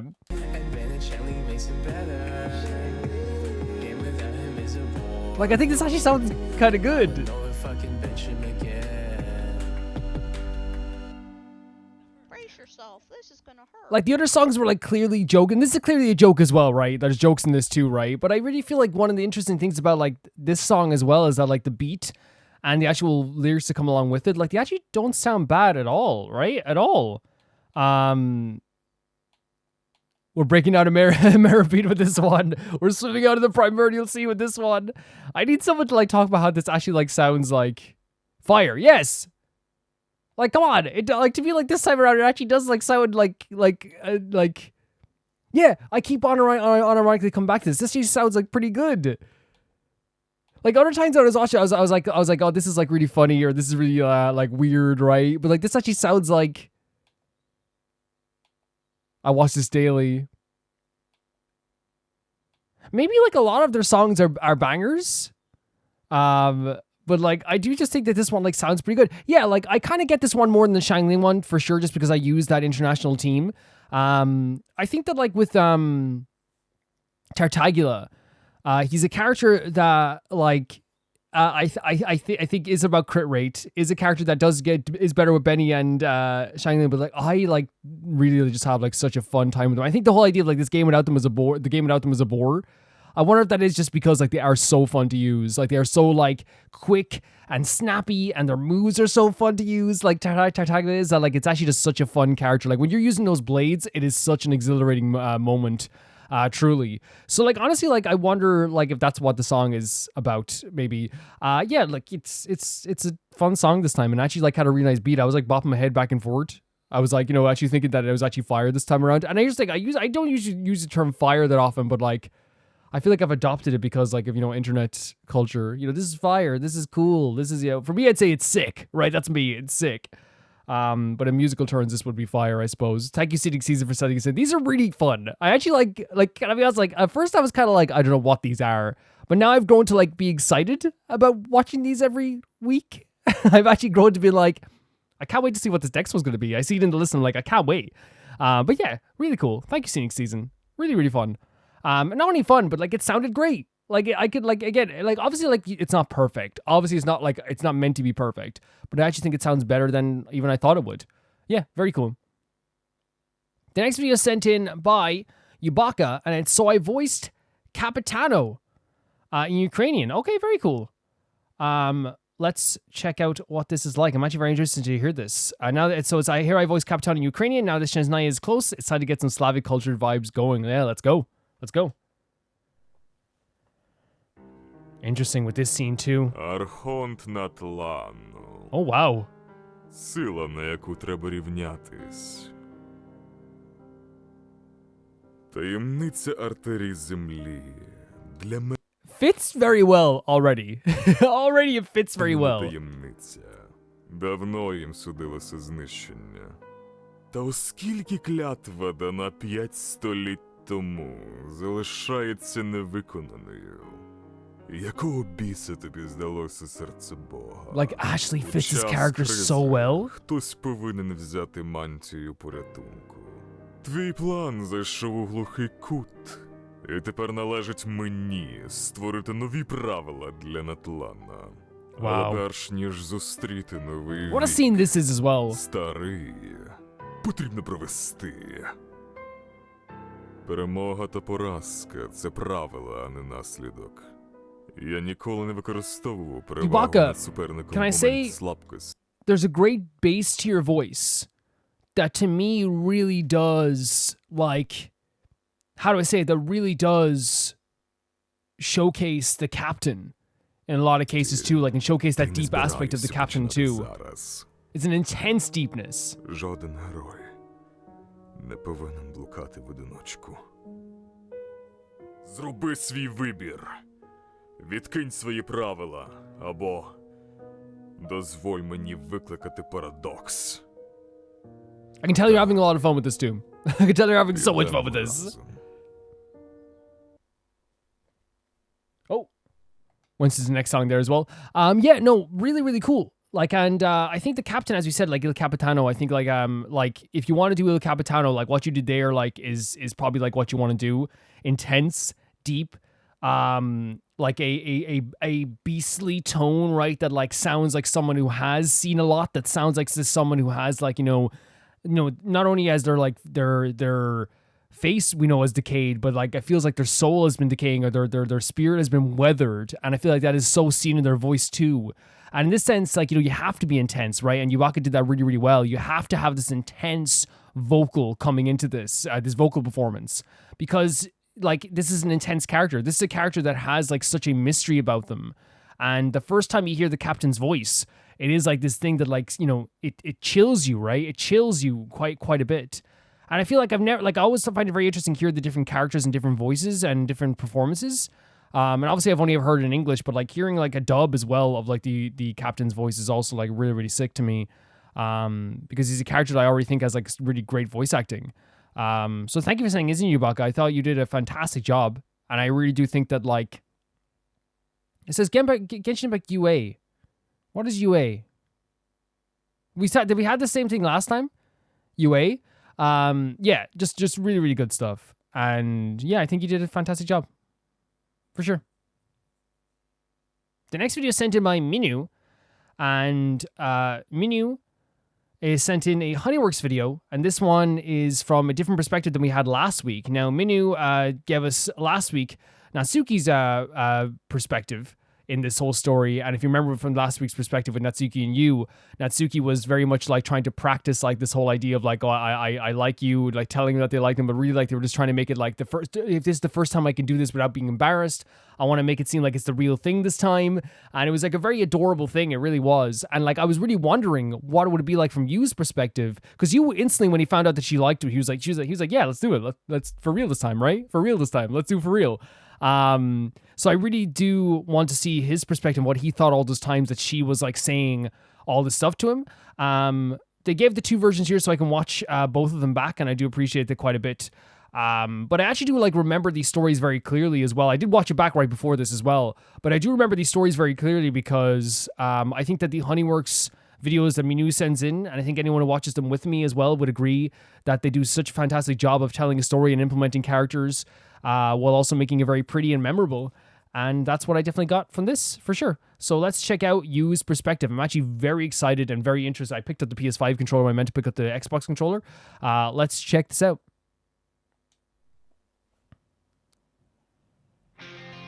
Adorable face. Adorable hair. Adorable.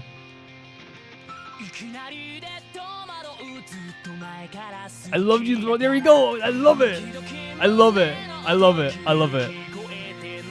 The voice is like I loved it again. Like, I think I know this goes without saying, it's such a silly thing to say, but like, I think like the difference in like, when every time you hear different voices for these songs as well, I know it sounds so dumb. Like, it's like, of course it's different voices, of course it's different vocals, right? But I think that's what sets it apart. It's not just one person singing every single story, right? And it just makes sense like that, Fantastic stuff.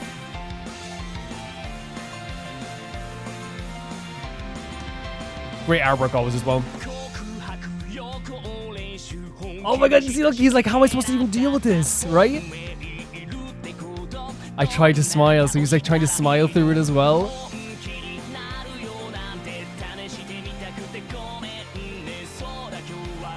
Oh my god! See, the perspective we're getting now, that he was just like, man, I wish he would just say it for real. And he's like trying to act cool about it as well. He's like, look, how about we go get some ramen, And this is when she was like saying, I have to do it for real, right? When he was thinking this. And he's like, it hurts him, but he still wants to do it. Oh my god. Oh my god. Oh my, okay. I need to like look across the room at Natsuki and be like, you have found your perfect match. This is someone who is willing to, for real, to just let you practice all this stuff without any fail. You have found someone who is meant to be for you. Do not let this person go. Please. Please.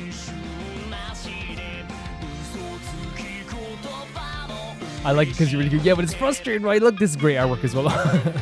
Because he seems so cool from the other perspective. Like, it's like, okay, whatever. But obviously, I was saying that last week, I hope that, like, maybe the perspective we're going to see is, I'd say, like, eating him up inside. Because, like, again, like, you know, like, especially if, like, if someone's only practicing this stuff on you, that makes you feel like, oh, I have no chance, right? In some ways, because you're like, well, if they're practicing on me, they're not going to practice on the person they actually like. You know what I mean? And I feel like that probably made him feel like, look, I just have to be cool then. Just be cool. Don't get overreact. And by the way, like, that's also a freaking green flag, by the way, right? That's a green flag like crazy, Natsuki. That he didn't get angry or upset with you, you know, on the surface. Like, he didn't like get super, he was willing to support you. Like, that's green flags galore, Natsuki. We're in the comic panels here as well. Very cute. A walking green flag. You gotta realize this, Natsuki, okay? You gotta realize this. Anywhere street quarter legs. Come on, Natsuki. Look at the tall person there. There's always one. Great artwork. The silly nonsense.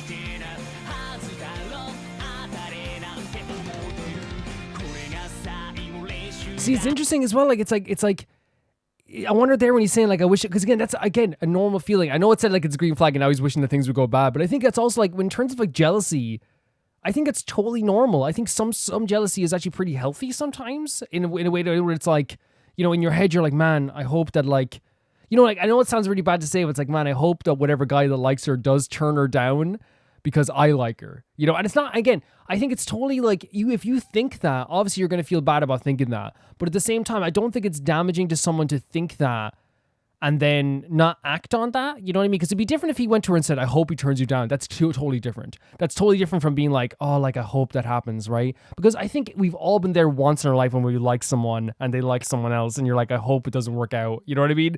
Even though you want what's best for the person that you like, there's still that feeling in your head of like, man, you know, it's a natural feeling. I think sometimes we try to hide away those feelings. I think that's what's so good about Honeyworks is that they take all those hidden feelings that we all have sometimes and put them on the surface.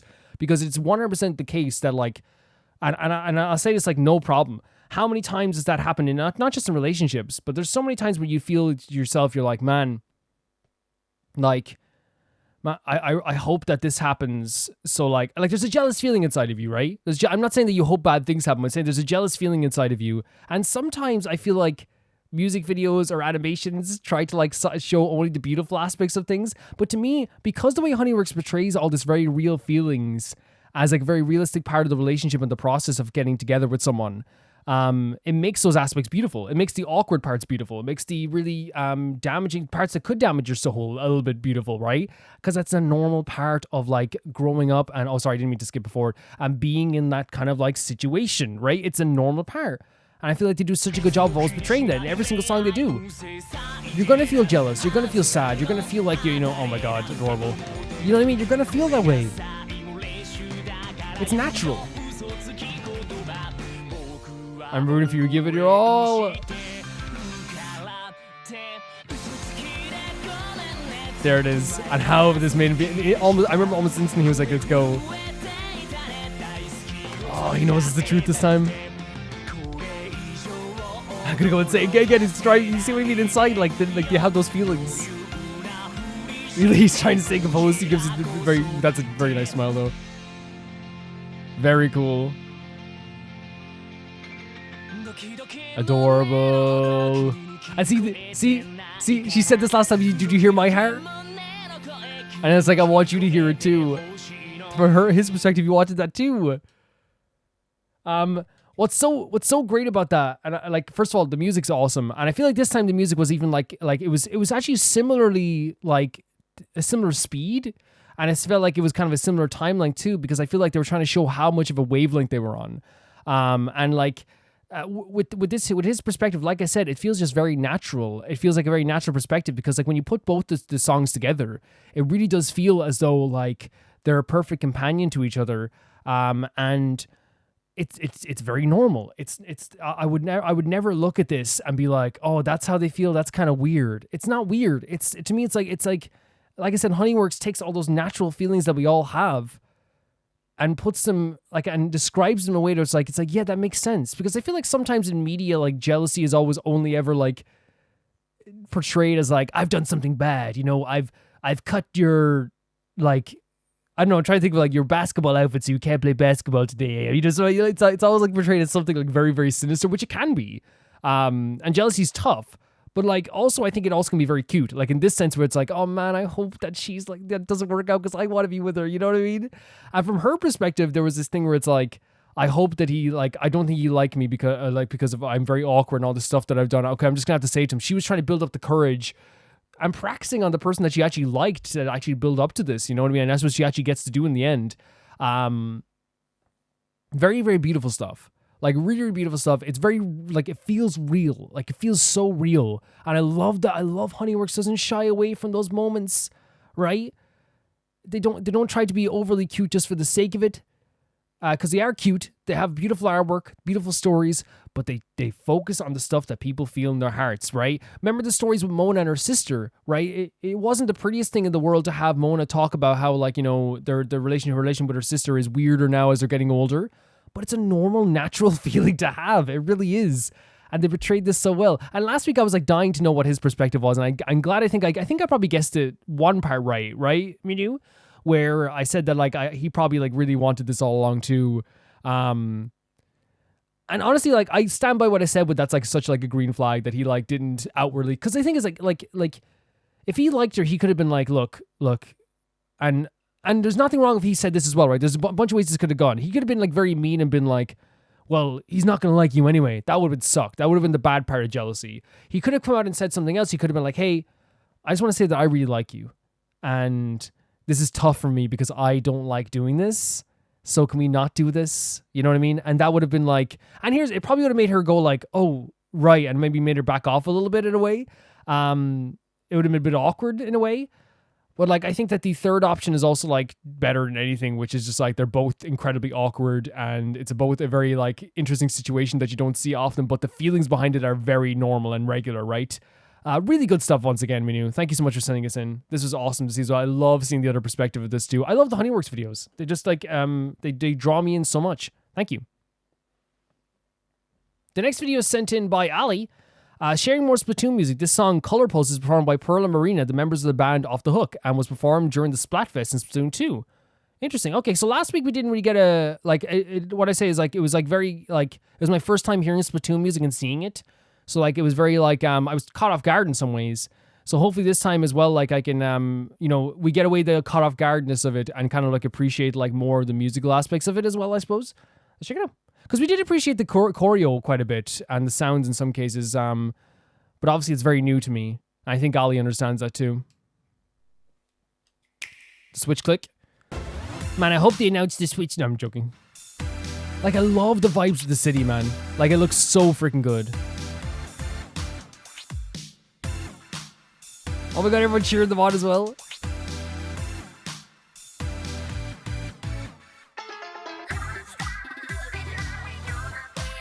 It's like a really cool, like, mixture of dance and R&B here. And there's a bit of hip-hop too. Like, it's not like, again, I'm always like gonna be a big fan of like vocals in my music and lyrics. Lyrics are a big deal to me. They are, right? But what I like about like this type of stuff here is that like you can get like kind of like a very big connective energy with the music, right? Where it's like even though like I don't understand what they're saying, there is this like feeling of like, yeah, like you're bopping your head like, yeah, sure, yeah.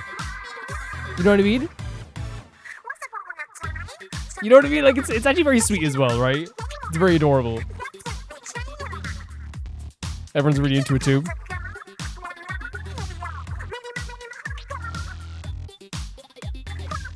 The crowd is very into it. And they're hitting something dance moves too.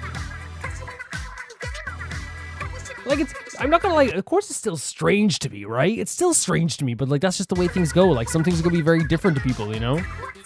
I don't mean strange in a bad way. I mean strange in like a very weird and wonderful way, right? Because like it's like some stuff will like is meant to be weird. This isn't meant to be normal. You know what I mean? This isn't meant to be like, oh my god, the hair. It isn't meant to be like this like regular thing, right? I guess that sounds good though.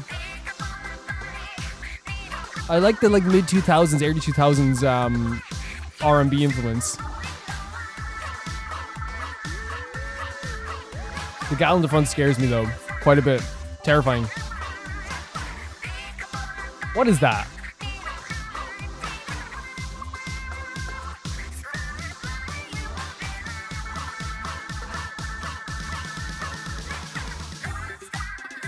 Like, this is a good beat. It's a good beat. Super good beat. There you go.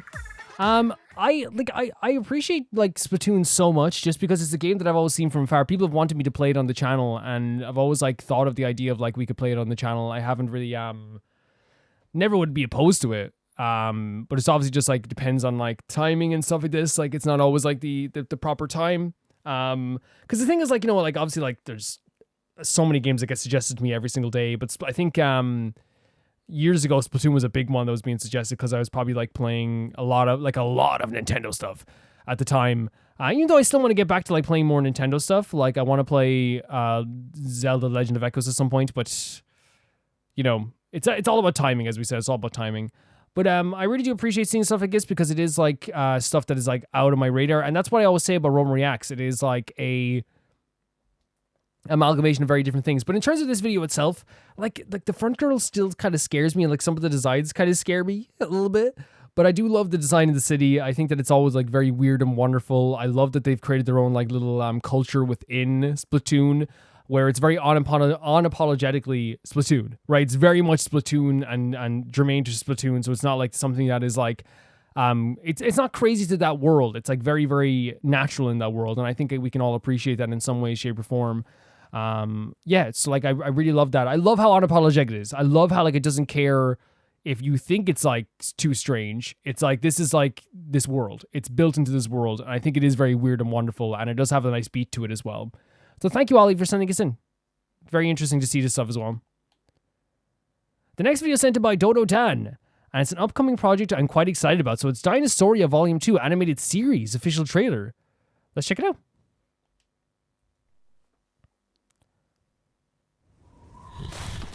Interesting style. Interesting style.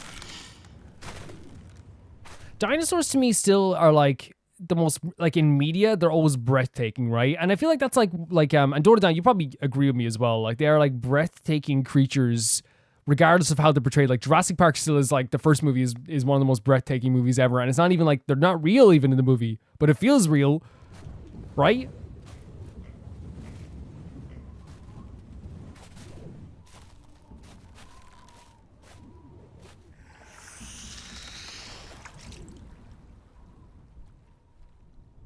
Very, like, tense quietness.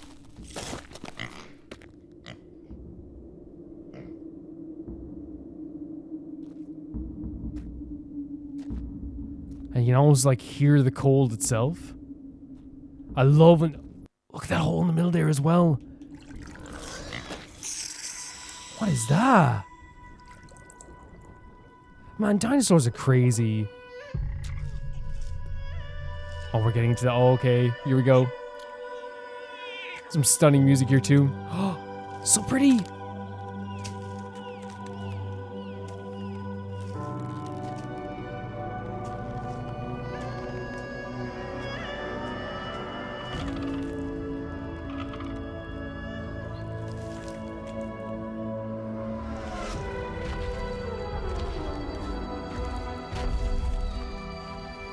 Beautiful stuff. Look at the colors as well on these dinosaurs. Look at the landscape too. Look at that. Man, like, that's what, like, I don't know, maybe like I'm just like weird, but like, I don't know, this, I don't like, I know Jurassic Park tells us that bringing dinosaurs back probably wouldn't be a good thing, right? But I kind of want to see them regardless. You know what I mean?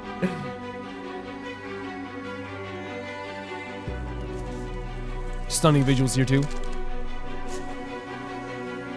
The size of those snails. Stunning music to go along with this. Really stunning.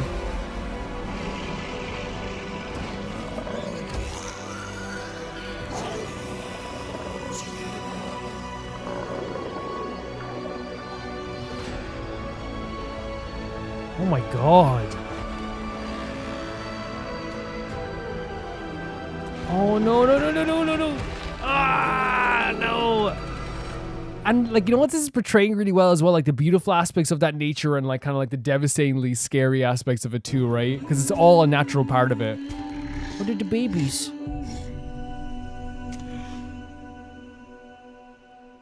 Correct me if I'm wrong, Jordan. We watched something like this before, right? For sure.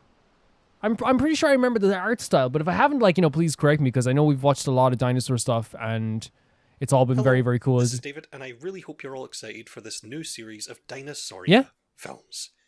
I'm super proud of it. I really like these films. It's been a ton of fun. This looks awesome. I think I could animate dinosaurs forever.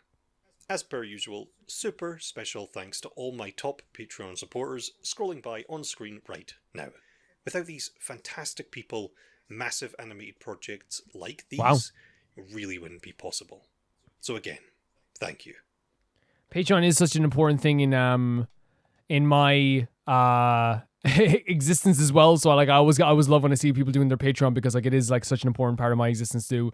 I will say 100% without my Patreon, you would not be seeing me as much as you do.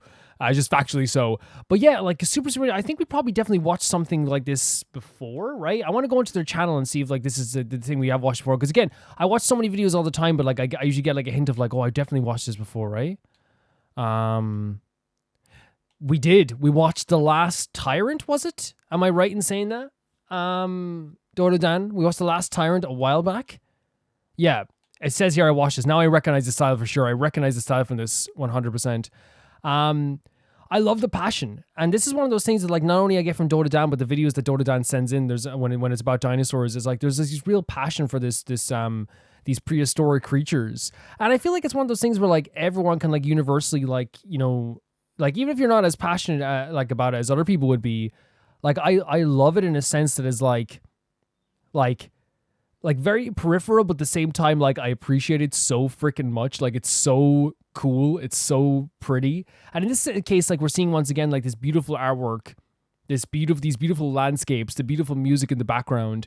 One thing that this video was very good at doing, like I said, is portraying those elements of like nature at the time as well, especially, but nature in general, where it's like it can be the most beautiful thing in the world, and if you're looking at it from a distance, it's very beautiful. But nature is cruel. It's hard. It's difficult. Things are gonna happen that you're not gonna be like too happy to see in the wild, especially if you're just like a human.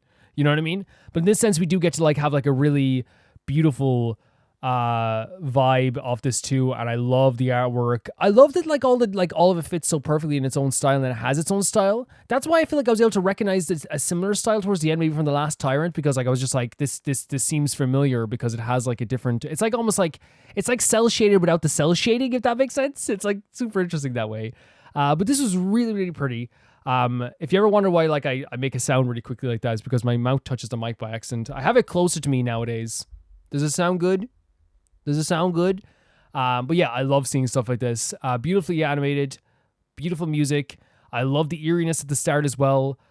Seeing all these creatures like fills me with like a great sense of like wonder and awe, even if they're not real. I love the idea of dinosaurs. Really, really cool stuff. Thank you, Jordan, for sending us in. Thank you.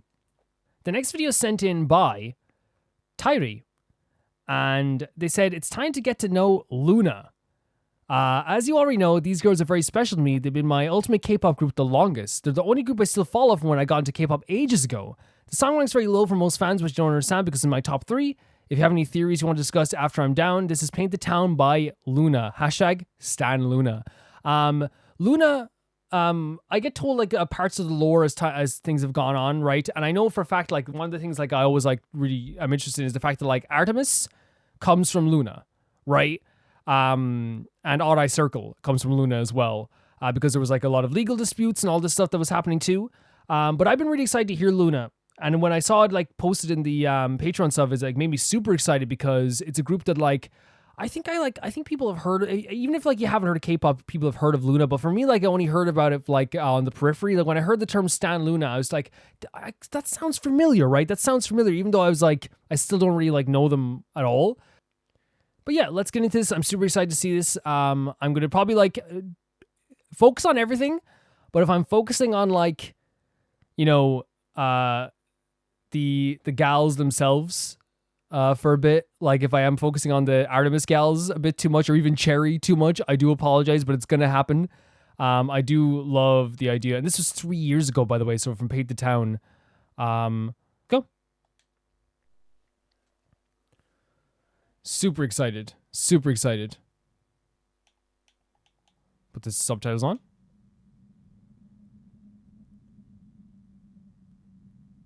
Interesting shot to start off with here.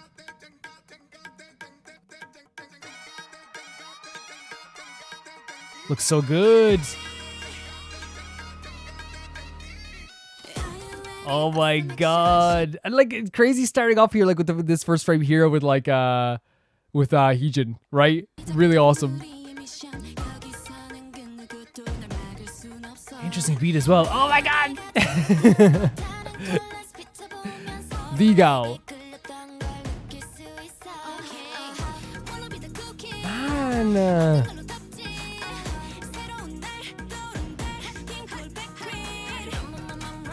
It's so interesting seeing so many of them in one. I'm so used to seeing that, and just be honest, so used to seeing Artemis having like the 5 members. That seeing so many members in one space is always so interesting to me.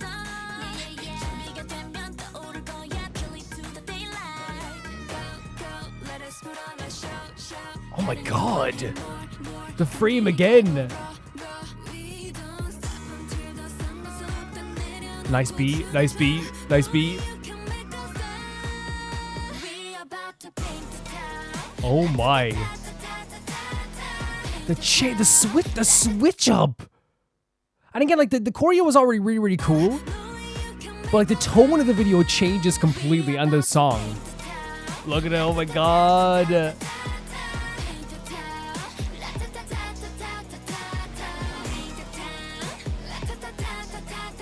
Amazing. Is that just like a killer smile as well? But always a killer smile.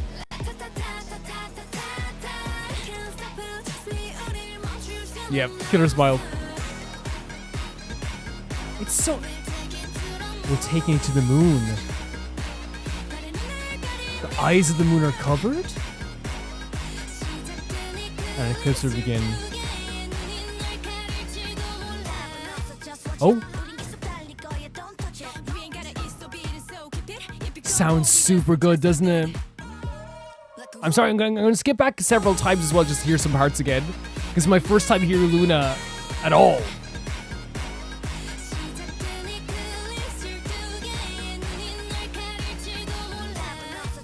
Sounds so good! Like integrated perfectly, right? Great visuals again. Oh my god.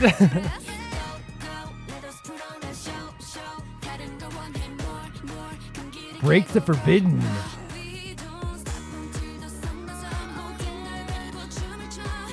It's almost like in an interesting way, it's almost like ritualistic, right? When it comes to like the way that they're describing this dancing and like the moon and all this stuff. I know like the moon is a big theme as well. Look at Angel. Look at this. Like it really feels that way. That dance is so how quickly it changes, like.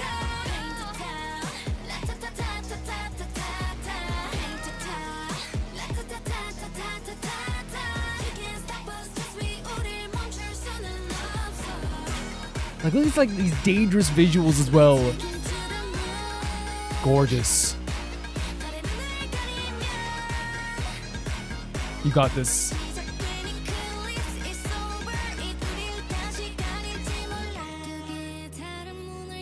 The 12 different doors open. Is there 12 members of Loona? Right? And we'll face each other again. These girls look amazing, by the way. Amazing.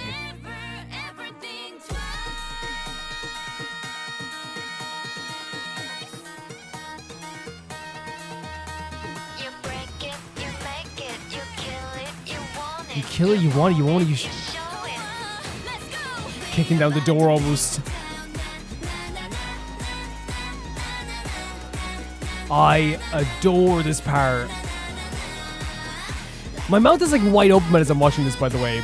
I just want to make that clear. I'm like...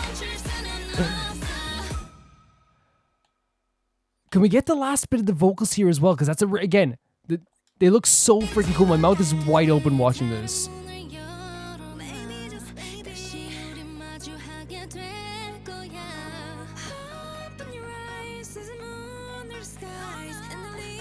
Living is wise.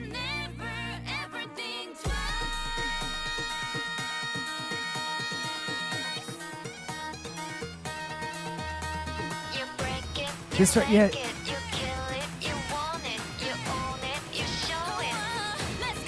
That's a really cool frame as well. Yeah, I'm sorry, like for the majority of this video, like I've legitimately just had my mouth wide open because I've loved the scene changes. I think the choreo is so cool. They have so many cool, like amazing, like beautiful, sometimes angelic, sometimes dangerous, sometimes fiery, like literally fiery, and also like figuratively, like scenes as well. The choreo is awesome. The choreo is so freaking cool. So cool.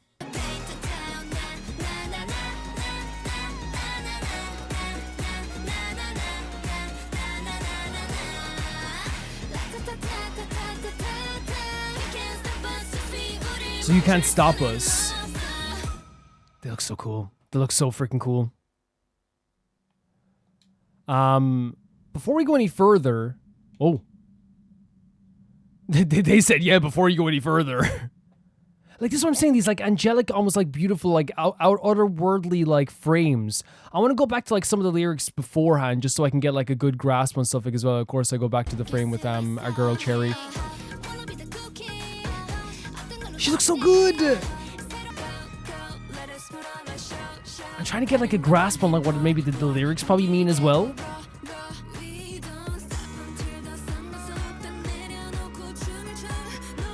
You look amazing. You look amazing. Fantastic. I love these changes. So cool to me. These gals are incredible, aren't they? They're so incredible. And like, you know what's so interesting to me as well? Like, I thought I was only going to focus on like the Artemis girls, but I feel like it's very, maybe it goes to show that Loona is like a fantastic unit as well. Because I legit, in my head, no problem saying in my head, I thought like, oh, like I'm probably gonna like not really see them as a full unit because like I'm so used to like Artemis, I suppose. You look amazing. But like I actually like see like they're so unified. The choreo is so unified. It looks fantastic together. If the moon's eyes and moon are covered, an eclipse will begin. This is awesome too.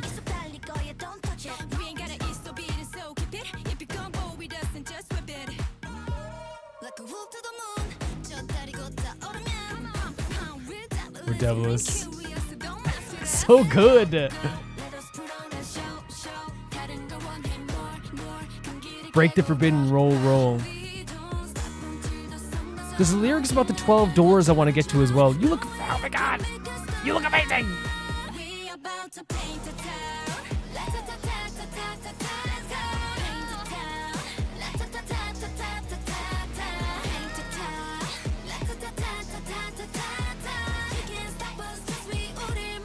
And it's like this idea of you can't stop us, we're gonna keep going.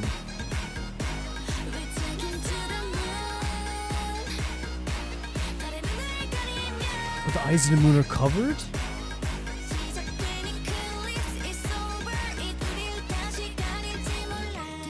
Keep the 12 different doors open.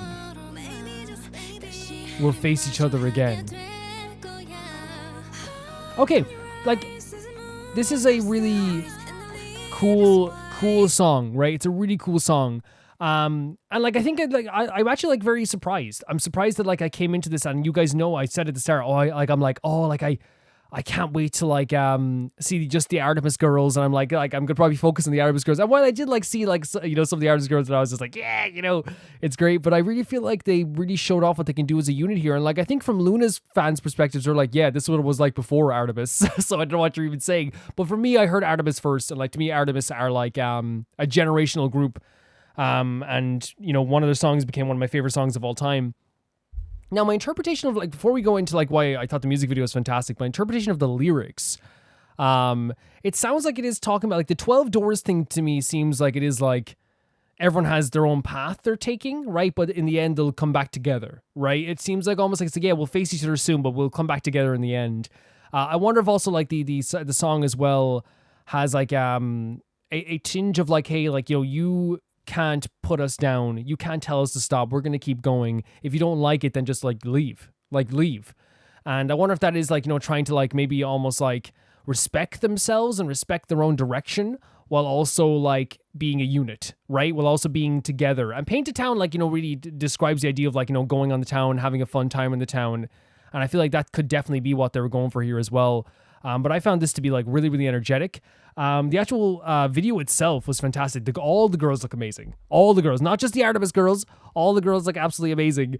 But obviously, like Cherry is my like is my bias for Artemis. And honestly, like I feel like if I had to like if I had to rank my like top 5 favorite K-pop stars that I know right now, and I know like people are gonna be like, Calvin, you're only starting off, and 100%. But like just right now, I think Cherry would be like top 3 easily. Like easily. And like here she would have been like so like that's what's so incredible like about some of these K-pop artists. They're like prodigies. Like why she would have been like what now? Like 2019? Like insane. Like absolutely insane.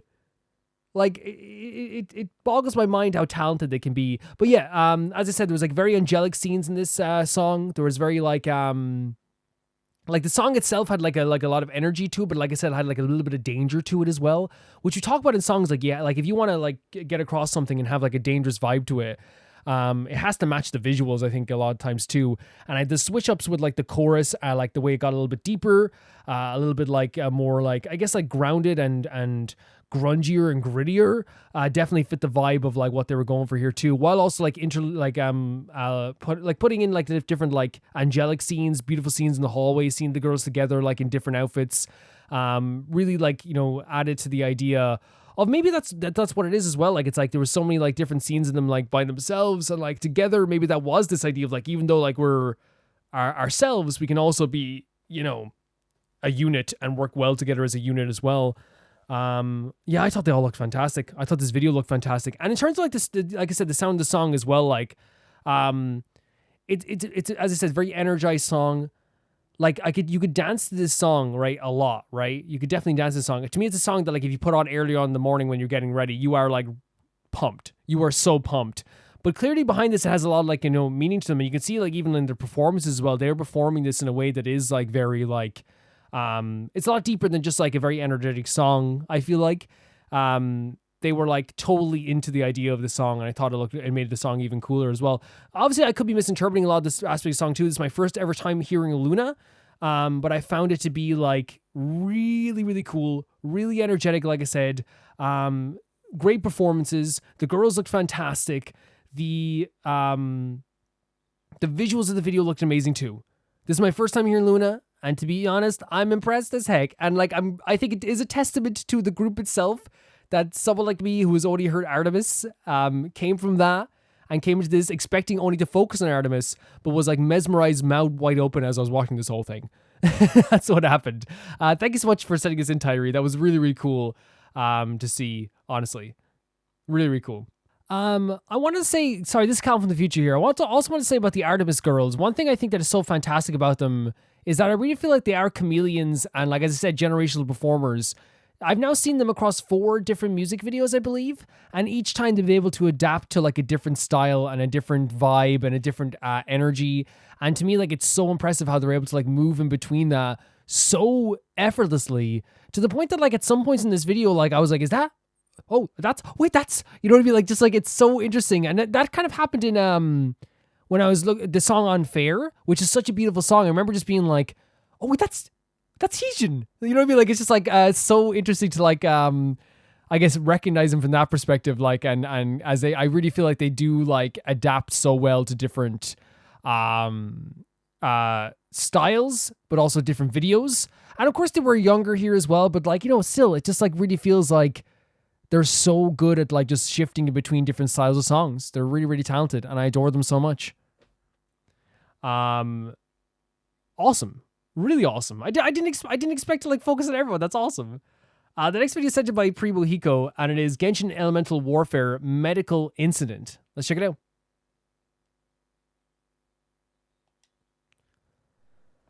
And suddenly I heard oh my gosh, these animations. It's from No Tables. We've watched videos from them before, right? Oh, the cut on like patch her up right now. Patch her up right now. Oh, yeah. I deployed Colin Amber at the last second. They are Otherwise, patching her I up. thought I was done for. Please stop moving. You're And Yo helping her out. You're lucky your shield took most of the explosion. Also, no weapons in the medical area. I bring her wherever I go. I love Kali so much. So like even the thought of like her even like being a little bit hurt upsets me greatly. We'd have a lot more trouble if you weren't there at the end. You locked Ether down good. I'm fine. It's just some shrapnel. Oh, Amber's visiting soon, right? We can sew another Colin Amber together. That'll be fun. There's a good fried radish thing. Oh my god. Her talking about like a Oh shit. Oh, swear words? Oh, no. It's okay. It's not that bad, I think. I spent an entire day zeroing her. That's okay. I'll help you with that. She's so These upset. thermals, Oh my how much god. are they? I'm sure Look at Yolanda this. and I Look at this change in facial expression. She's so happy. There's a good fried radish thing that just opened up. Oh shit. Look at the instant change. Oh, no. It's okay. It's not that bad, I think. I spent an entire day zeroing her. That's okay. I'll help you with that. And these thermals. Oh my how much god, are they? Kali. I'm sure Yolanda and I can pitch in to buy you a new one. Oh no! Like honestly, like I don't mind swearing. In fact, you should swear. But like I honestly think it's also very funny hearing like Kali swear for some reason. It's like feels so unnatural. I'll ask Dory if she can give you a loan. Oh my god. I think Primohiko for sure wanted to send this in, and maybe I'm wrong. Because they wanted to hear me to hear Kali swearing, and honestly, there you go. We have heard Kali swear, and it is extremely strange, and it feels very strange, I suppose. But honestly, like at the same time, I think it's adorable. These animations are adorable. They see a different side to a character, and she's still very sweet. And she'll always be a sweet gal. And obviously, it's not like canon or anything like that. Not that again, like I 100% believe in swearing and curse words. I do. The only reason I don't do them in videos is two reasons, by the way. First of all, YouTube really likes my channel in terms of its standing, in terms of how it's.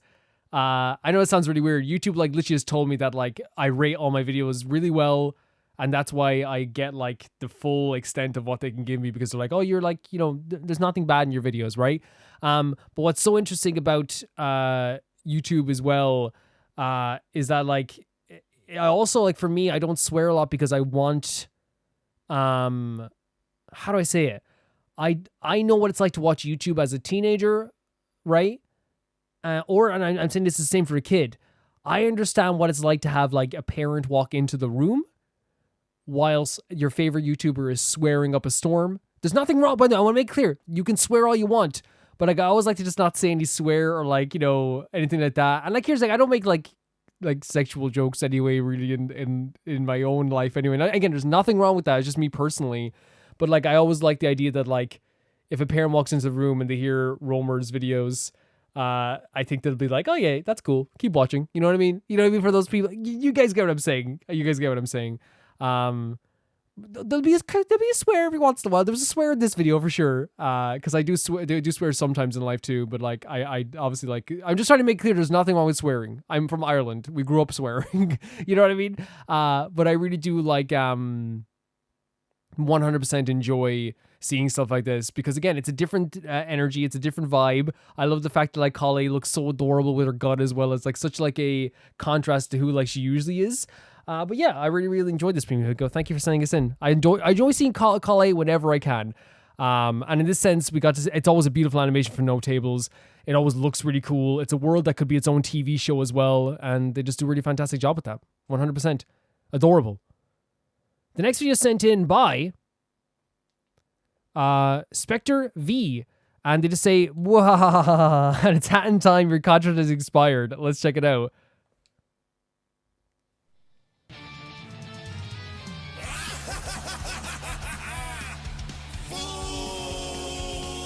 So, oh, it's a song for Hat in Time. Very cool. Let's turn off the subtitles for this. Very cool.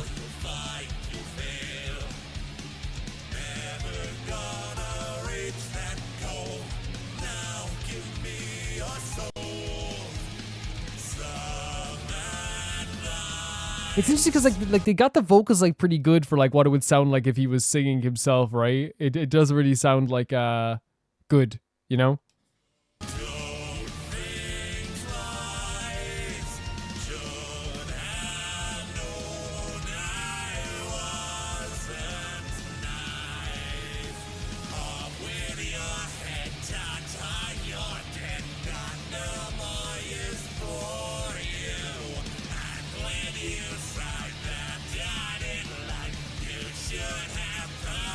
This is such a cool boss battle as well.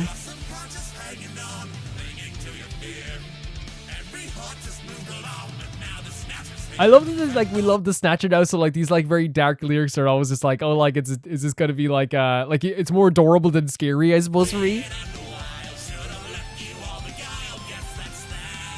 Maybe I'm weird.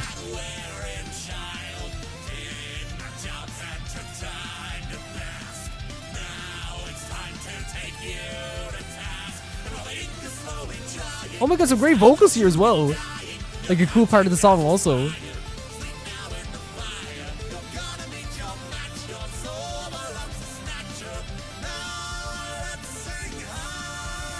I always find these very cool because to me, like, it shows like a pure passion, right? A passion for these games that like goes beyond just the game itself. Like it shows that they put in some effort outside of the game as well, right?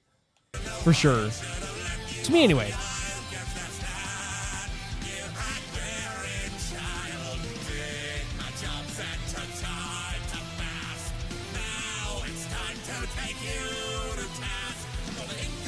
And it's describing what happened in the game as well through like song 2, or how they felt, I guess. Like it's crazy because like the guitar like and the vocals, like, you know, it's like it could be its own song outside of this stuff too, right? Like the guitar sounds really good. This is such a cool boss battle.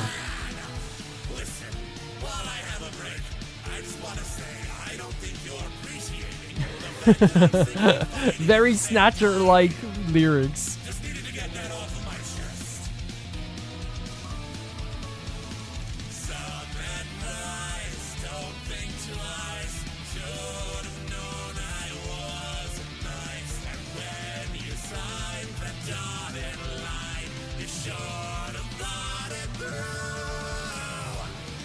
Oh, this artwork as well. Get a lawyer.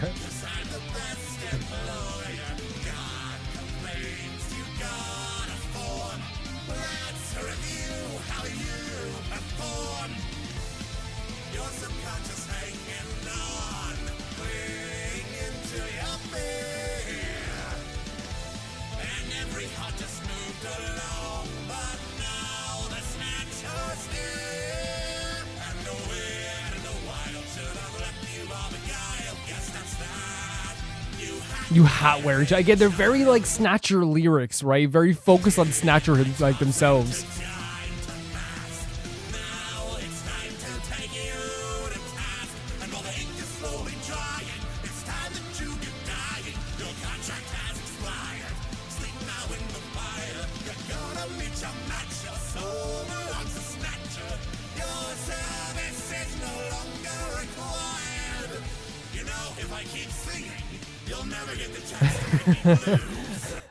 Again, I do think it's just like so tailored to him, right? It's so tailored to him. What? The like button is blue. How did you do that? That's got to be cheating. Oh, don't tell me you're also subscribing. That's adding injury to insult. Yeah, very interesting stuff. Like, comment, and subscribe. Can you spare $1? No, yeah, promote your Patreon. Every little bit helps.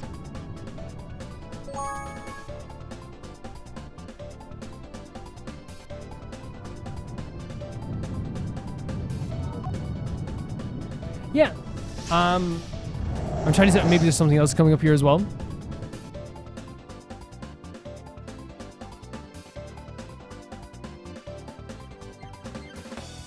Okay. Yeah.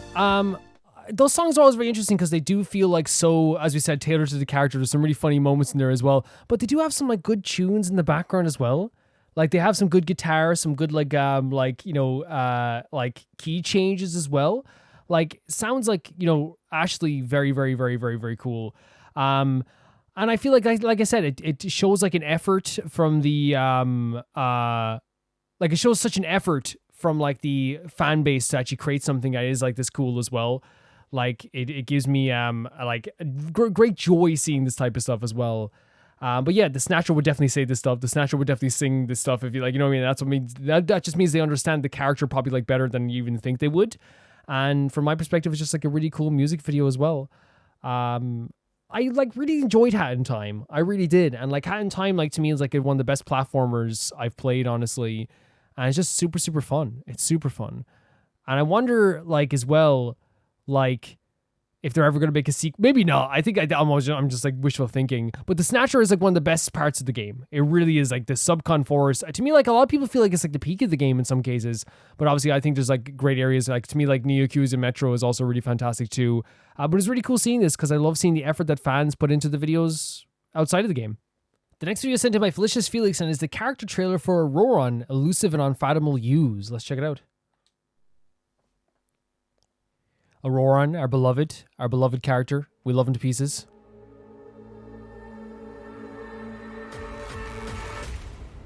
Interesting star. Sometimes a shrouded path is not meant to be walked. The moonlight makes the surface of the water glisten. Although, at night, the water turns pitch black. It's impossible to tell how clean it is. This is so Ororon, right? Saying so much in such a short amount of time and it's all interesting, right? He's my only 4-star I don't have. This is so interesting. I wonder if it like represents like his mind as well, how jumbled it was. Oh, hello. I'm Ororon from the Oh my Masters of the god. And then saying oh hello in the middle of this like, tormented like Night Kingdom menagerie of colors, It's very Ororon.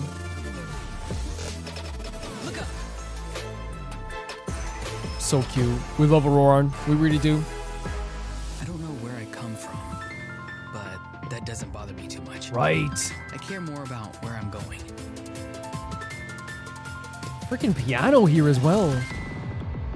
Look at this. Like the frantic imagery has to represent like how he felt at that time as well. Oh my god, the hero colors too.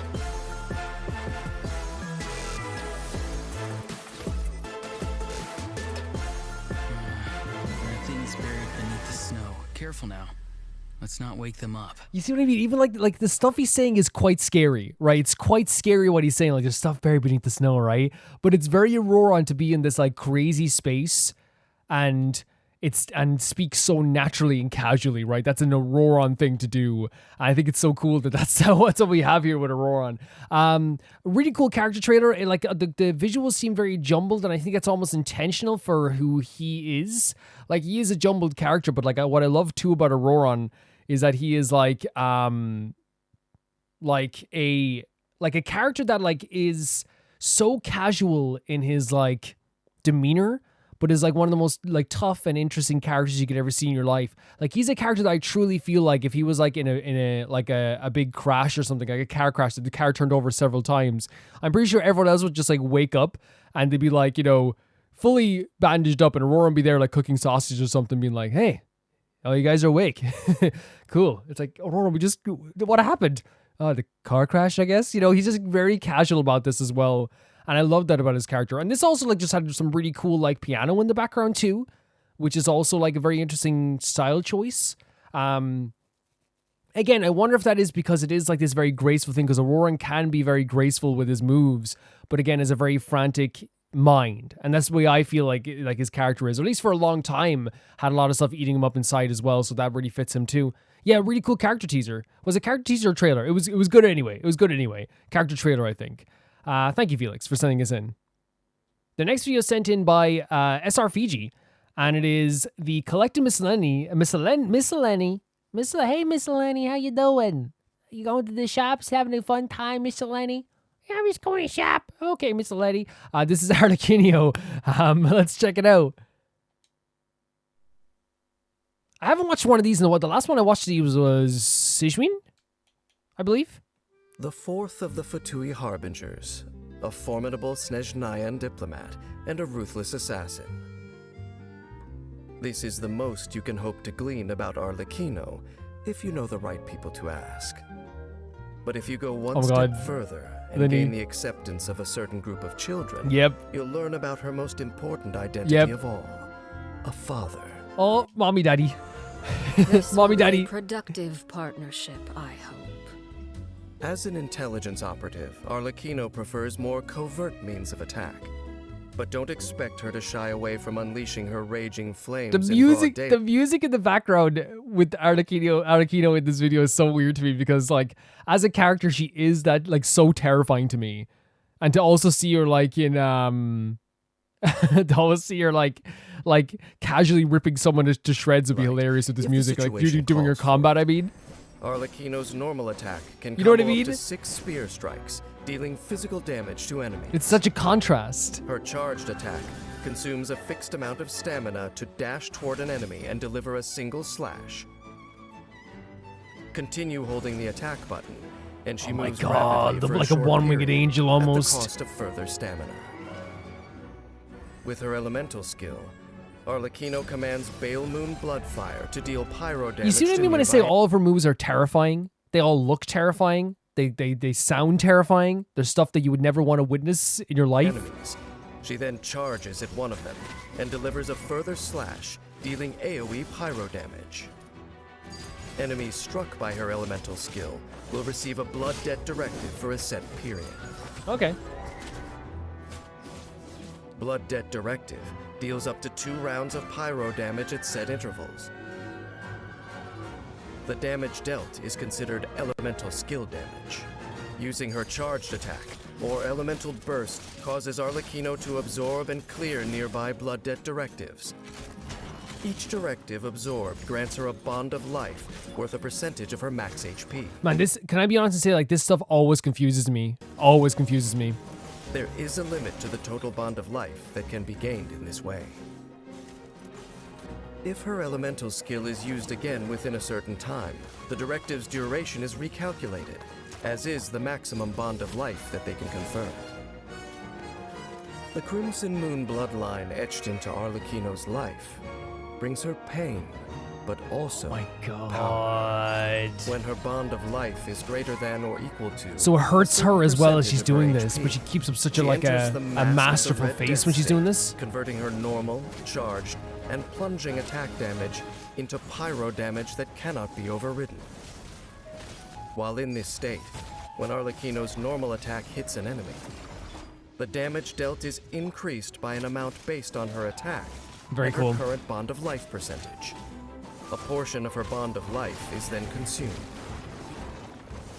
Consuming bond of life in this way shortens the cooldown of her elemental skill, All is Ash. After unlocking the talent Agony Alone May Be Repaid, when Arleccino's elemental skill applies a Blood Debt directive to an enemy, it is upgraded after a period of time to Blood Debt Due, which grants her more bond of life when absorbed. Man, like, again, even when they're describing this stuff is, like, really hard for me to, like, really ascertain. I think it's a very, like, more complicated than the characters that you. Maybe it's, like, less complicated for people that already use her. A portion of her bond of life is then consumed. Consuming bond of life in this way shortens the cooldown of her elemental skill, All is Ash. After unlocking the talent Agony Alone May Be Repaid, when Arleccino's Like, even the names of her freaking talents, guys. Even the names of her talents. applies a Blood Debt directive to an enemy, it is upgraded after a period of time to Blood Debt Due, which grants her more bond of life when absorbed. Additionally, defeating enemies with Blood Debt directives will grant her a large amount of bond of life. There is a limit to the total bond of life that can be gained in this way. This is So where cool. The Crimson Moon as well. Arleccino's elemental burst unleashes wings of Bale Moon Bloodfire, dealing AoE pyro damage, clearing her elemental skill's cooldown, and restoring her HP based on her attack and her bond of life value. So much of like this stuff is like, it's just a lot of like phrases, but like again, like the moves sound terrifying. It's using her own life. Like it's almost like trying to express her using her own life force. And I feel like Bond of Life also like describes like the House of the Hearth really well too. Like, so I feel like it all fits really well. Due to her passive talent, the Bale Moon alone may know. While in combat, Arleccino gains a pyro damage bonus and can heal only by using her elemental burst, Bale Moon Rising. So that heals her as well. When HP is low, she can unleash her elemental burst against a group of enemies to deal pyro damage. Wait, are they saying it's only when her HP is low that it can be a group? Clear the cooldown on her elemental skill and recover HP. Really? So like the cooldown disappears and like it recovers her HP. That's actually really freaking cool. She is a father children can depend on. Mommy, daddy. The family exists thanks to her. This is what I'm saying, the bond of life, right? This is what it means to be, for sure. After unlocking the passive talent Strength Alone Can Defend, all elemental and physical resistance is increased for Arleccino, based on the amount of attack she has beyond a certain value. Wait, so what? Okay, sorry, I skipped back a bunch of times. There's a lot here. Strength Alone Can Defend. All elemental and physical resistance is increased okay. for Arleccino. So she's just really OP. She has beyond a certain value. There is a limit to the increase that can so be many cool gained in moves. this way. The seat of Fourth Harbinger honors Arleccino's past achievements and serves as clear confirmation of her combat prowess. Exactly. With mastery of the Bond of Life, the bloodthirsty flame she wields is a foreboding sight to her foes. And that's it. Like, look at this scene here as well. Like, look at her. Terrifying. But like, beautiful, amazing character design, but she scares me even now. She starts the battle by using her elemental skill to apply blood debt directives to enemies.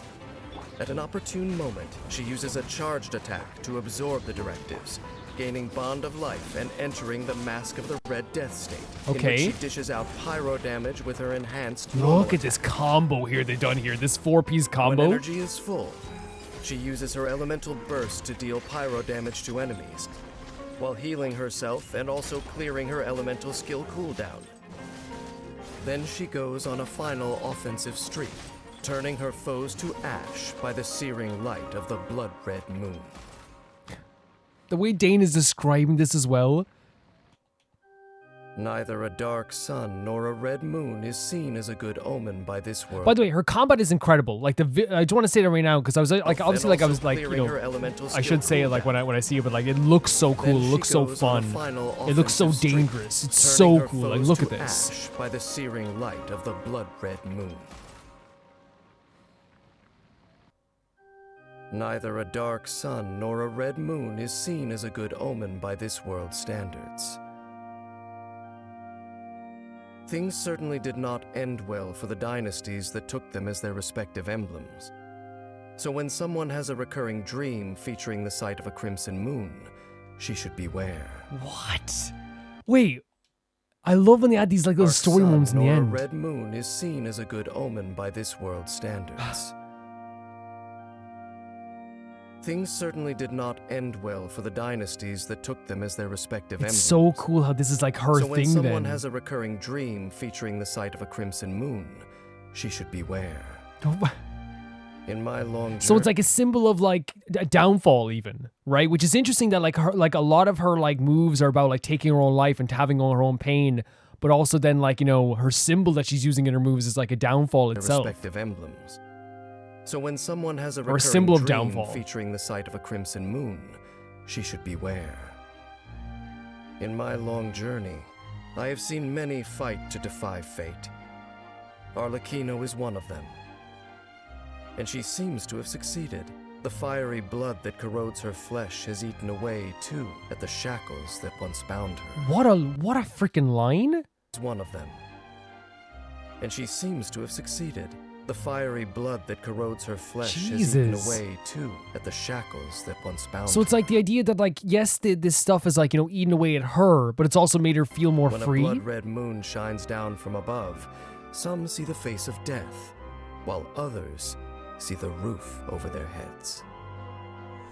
That's the... Oh my god, that's their house. And it shows, like, what like, she has meant to other people as well. Like, yeah, like... a lot of the moves, like, I'll just be honest with you, like, you know, I still don't understand. By the way, isn't it cool how this is the current patch as well? We're in the current patch. Every video we see now is the current patch.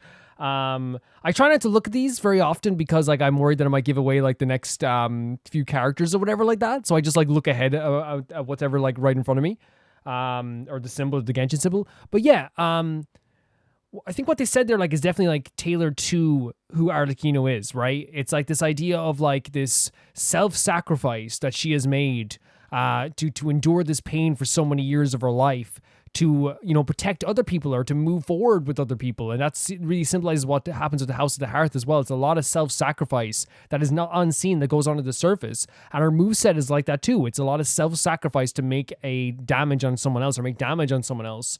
And it's so interesting how that, like, is expressed through her combat as well. And it's so cool through her combat as well.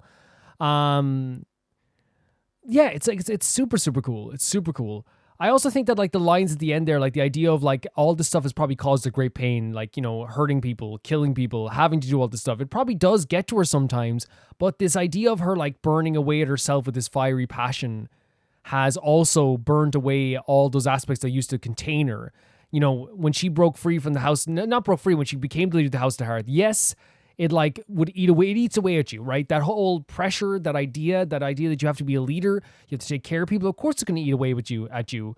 The past deeds of the House of the Hearth, but her moving forward has literally made her probably feel more free than ever before. Knowing that she has a lineage to take over eventually as well probably makes her feel so free also at the same time. But I love her moveset is so tailored to her, it's so terrifying, it's so scary, that it really just works so well. When you look at all of it as one big grand whole, and I really feel like it does work really well together. Really fantastic stuff. I love Dane narrating this stuff. I always love seeing these movesets. Even though I didn't understand half of it, it's also really cool just to see the movesets themselves as you're looking through this. And I really adore Arleccino as, like, a visual character. And when I say visual character, I mean, like, yes, like, her story's fantastic, but looking at her, you know, like almost like being in awe of her, seeing her moveset, seeing the beautiful colors, the Crimson Moon, all of this stuff is terrifyingly beautiful. And looking at it makes me just, like, feel, like, in awe every time I see it. Whenever time I see her, she just, like, commands my screen and my thoughts and my mind. And that's the type of character she is. And they did it so well here as well with her moveset. It adapts to that idea as well of who she is personally. And that's what I love about Genshin. They think about the personality and the combat as well. And that's such a good thing.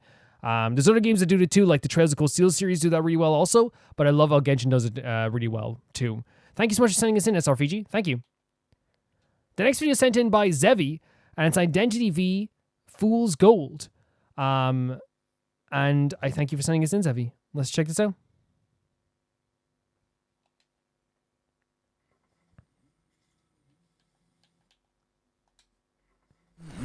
The Identity V stuff is also very, very interesting as well. It's very new to me, but obviously new stuff is really cool too. And I should say as well, sorry, I forgot to click more. Here's some Identity V.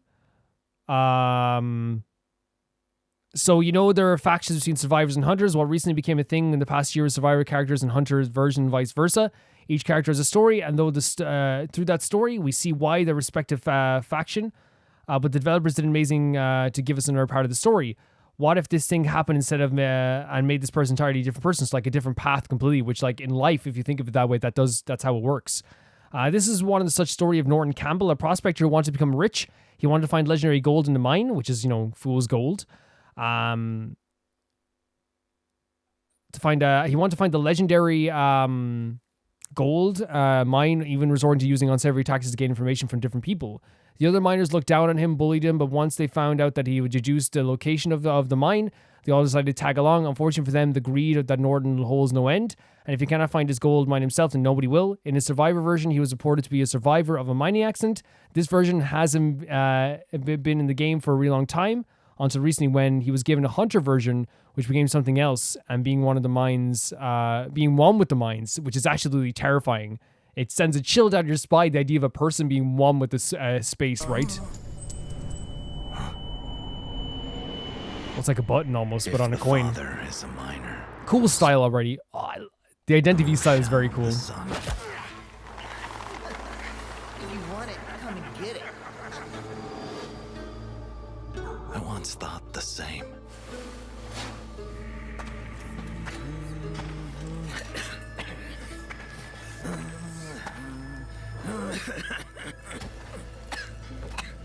Great animation here as well, right? Really cool animation. Please, don't abandon me. Don't abandon me. Damn it, you hypocrite. You hypocrite. Detonate. The energy of this is, and I think intentionally so, quite sinister. Quite sinister indeed, I would say.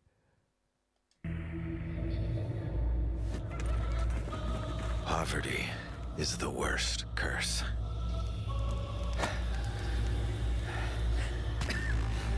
But sometimes there are ways. Look at this, almost like tormenting his mind. To make a change. Obsession. Obsession spewed across the face here, right? Obsession. Oh my god.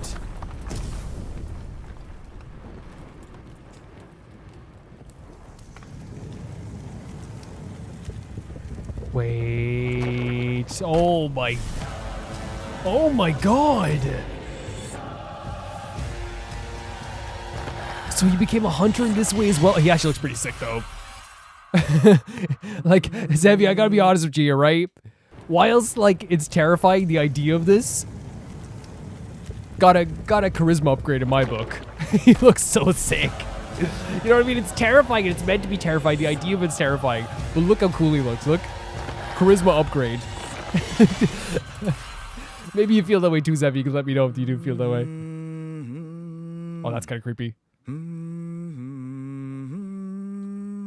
Identity V. I adore the idea of having to, I guess, like, I don't know what I would say, like seeing the alternate routes someone could take in their life, right? Like that's like like to me, like it's a really, really like scary thing just thinking about, because like we all think about that like down the line. You know, if you hung out with different people growing up, if you say like there's choices you make that will like, you know, say like, oh, I shouldn't have went into that haunted house. I know it's a really weird option. Or I shouldn't have said this thing to like my friend. Like those things will like always like, you know, think about if I just didn't say that to my best friend, then everything would be different, you know? And I really feel like that's like one of the most like interesting ways to look at it, honestly. It is like a terrifying prospect. And in this sense as well, we have like this video that is about like an alternate timeline, but they also do it in the way that's like really, really interesting, really, really sinister, but also really, really well designed. The character itself looks really cool. And I love the idea of like giving the fans like another way of looking at things. That, and I know like it seems like so simplistic, but I love that. I love the idea of like just swapping something, like swapping the idea of like their personality, swapping the idea of who they were, a survivor of a mine going to be in one of the mines, a person that you can like probably like, you know, look up to or be like, wow, that's so amazing they survived, to being like, oh my god, that's terrifying. This idea of like being so obsessed with this one goal that it torments you and has changed you and warped you to the point that you don't want anyone to succeed in that same thing that you succeeded in. It's all so terrifying but interesting to me at the same time, and I think they did a really good job of like portraying this as well. The designs are really cool as always in Identity. The music is really cool. I love the way they switch scenes at the end too. Just really fantastic stuff. Like it looked awesome, like really awesome. Thank you for sending us in, Zevi.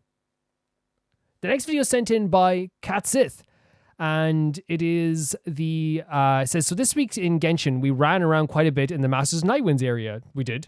A lot of music in the area uses instruments and music styles of gamelan ensembles in Southeast Asia. This video is pretty good intro to gamelan. It looks a bit long, but it actually finishes around the 8.5 minute mark. So we finished at 8 minutes 30 seconds. So it's the Gamelan Orchestra with Scala. Let's check it out. I love the Masters of Nightwind, so it's actually very interesting to see something like this. Great artwork to start off instantly. Gorgeous stuff. The Gamelan Orchestra. Welcome to the Gamelan Orchestra, a musical workshop part of the Small Big Dreamers at Home Online Festival. Hello, my name is Rosmaini. Beautiful name. Today, we will be learning about Sujana Khatan's artwork, Gamelan Orchestra, through the sounds and textures of Javanese gamelan. Wait, through the like a art piece? Oh Gamelan wow. refers to a variety of traditional percussion ensembles in Indonesia. They're Malaysia, really pretty, aren't they? and The in instruments. Singapore. While they may look and Wow. sound different, they all need strong teamwork from the musicians to bring the music together. Oh, it's because it has to be so precise. The gamelan of Central Java, where Sujana Kirtan lived, is still being played today for performances and community activities.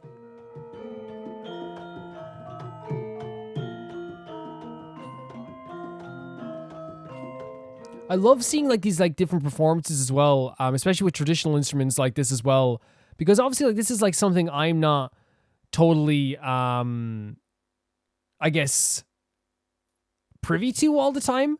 Like it's something that I don't like honestly know of all the time, and I always love that in Rome Reacts we do sometimes get like this introduction to stuff that like you, because again that's what Rome Reacts is like really cool about as well. Getting introductions to stuff that we don't really know It's about. also used to accompany traditional dance and wayang kulit. So cool! That looks so freaking awesome. I love that we're seeing this. So beautiful, isn't it? It's so beautiful. A Javanese gamelan has many bronze gongs and keys. These have to be hammered by hand into their final shape so that they ring in just the right way. And of course it has to be precise as well. Look how beautiful these are. Oh my god. Instruments get their unique voice from the material they are made of, how they are built, and the melody used to play them. Most of these instruments, like the bonang, demong, and slantum, are made of bronze. Bronze, okay. They have different shapes, producing different kinds of sounds.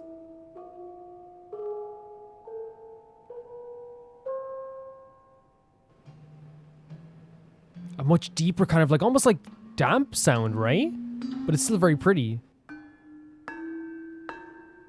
And almost like an echoing brightness to this instrument too. They're beautiful, by the way. The gambang is made of wood, and it sounds like this.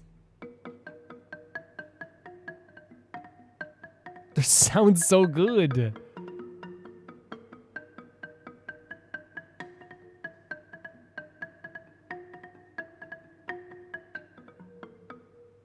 Do you think these lines form the shape of a gambang? What do you mean they form a shape of a gamban? The gambang mallet is padded with cloth, while those for the bonang are padded with string. The Wait, so sarong they get mallet this from the painting itself, like the has no artwork? padding Is that and what they're saying? projects brighter sound. Wait, did they say it makes a bright sound and I said it was bright? Rare moments Calvin gets to feel proud. Rare moments.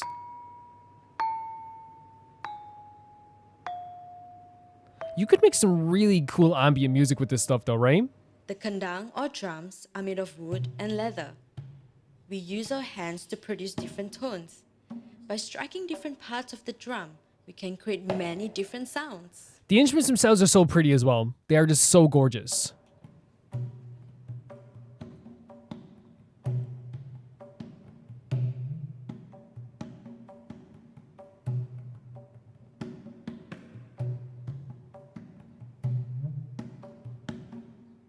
Non-percussive instruments bring different tones and colors to the ensemble.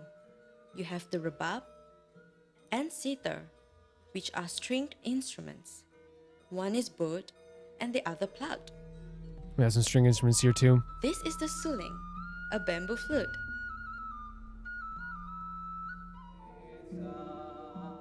Do you know that our voices are also used as instruments in the gamelan ensemble? And the vocals accompanying it as well. I love they're asking me these questions too, and I'll be honest, like I'm just like taking a seat and just like taking it all in, to be honest. Instruments are tuned by hand by a master tuner who uses his ear and his heart to give each its own character. His heart. Many gamelan sets are given aristocratic names to reflect the respect musicians have for the skill of the instrument makers and the instruments themselves. By varying the thickness of the gong in just the right way, its sound ripples out like a wave across the sea. Very cool way and descriptive way of Gamelan describing that, instruments right? have specific names and roles.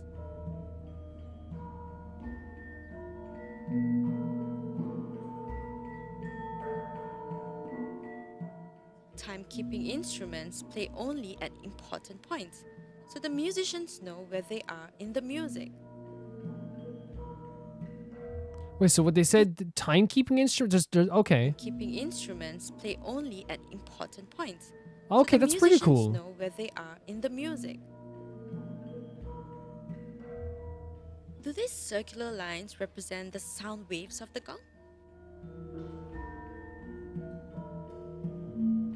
Interesting. So they're all like it's all represented in this artwork as well. Balungan means skeleton, and the balungan instruments play a basic version of the melody.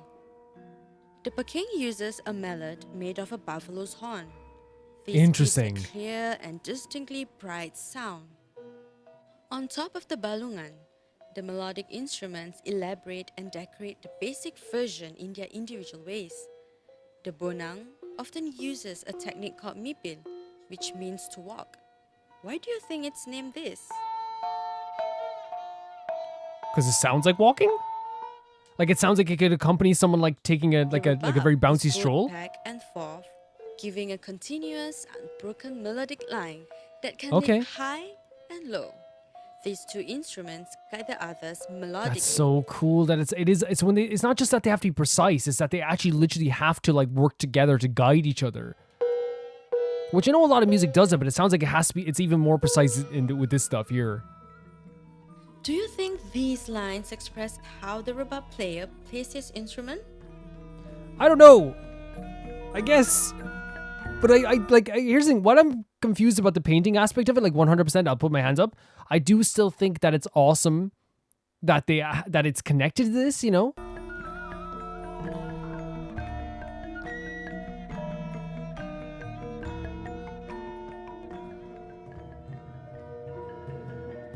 Each instrument decorates the same basic melody in its own unique way.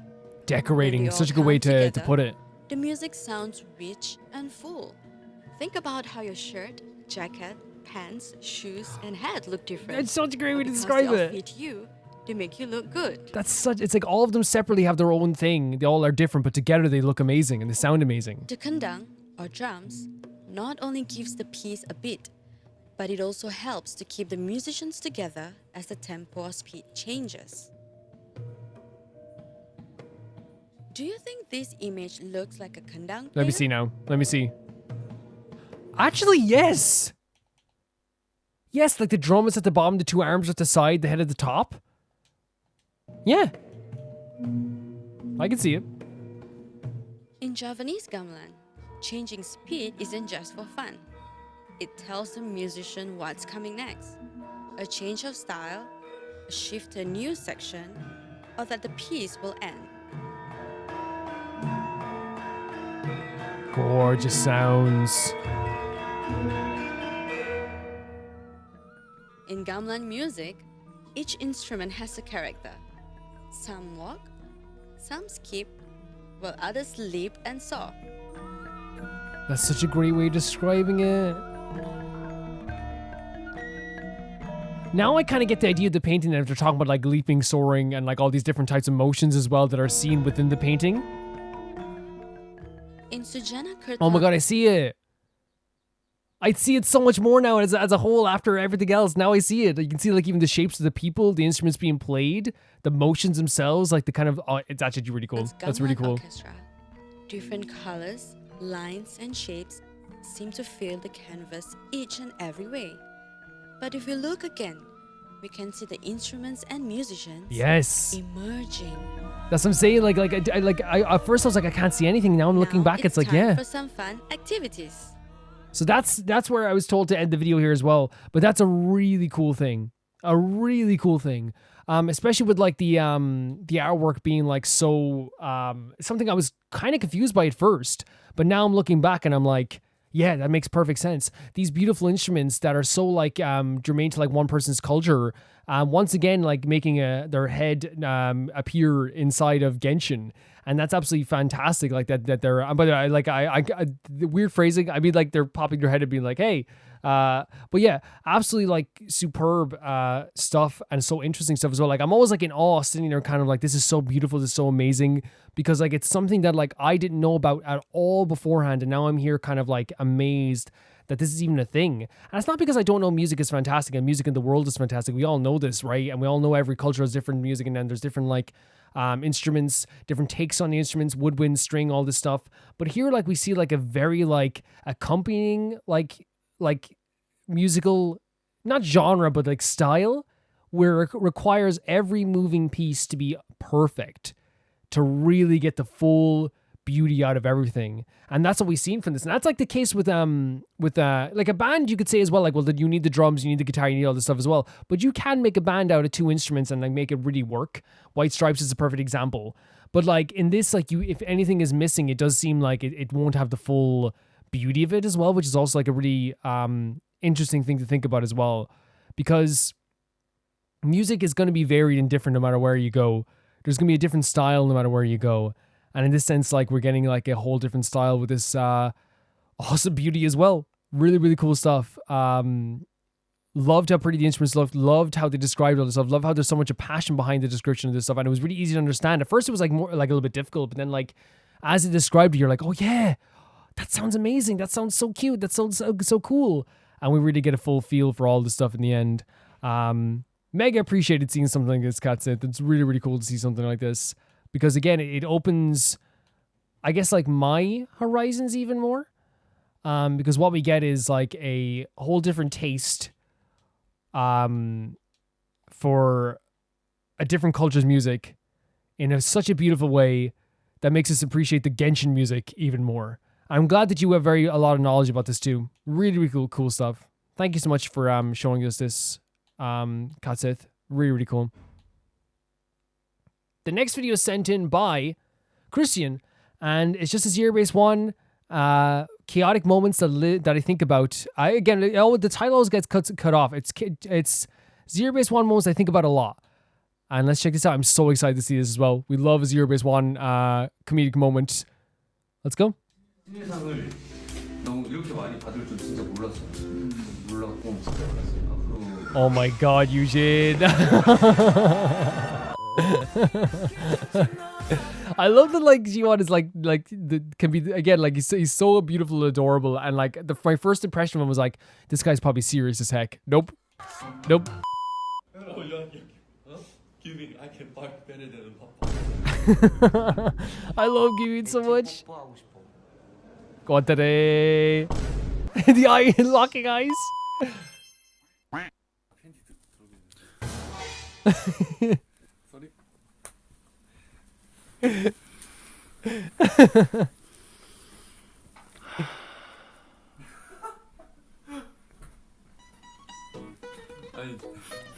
I think I've seen a clip of this before. I think he comes in his underwear. Or he talks about his underwear. I love when Gumin complains. It's the cutest thing in the world. Right, he's in right.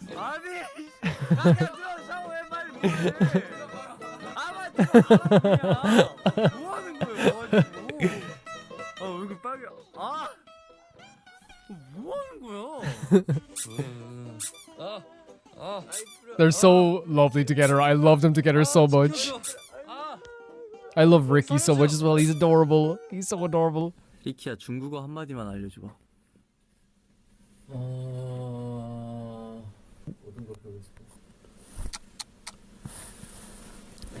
리키 바보. Ricky's a fool. Teach him something useful. Teach him something helpful. Teach him something simple. Teach him something practical. I love the editing here.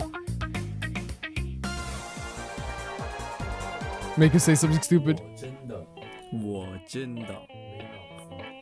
Oh no!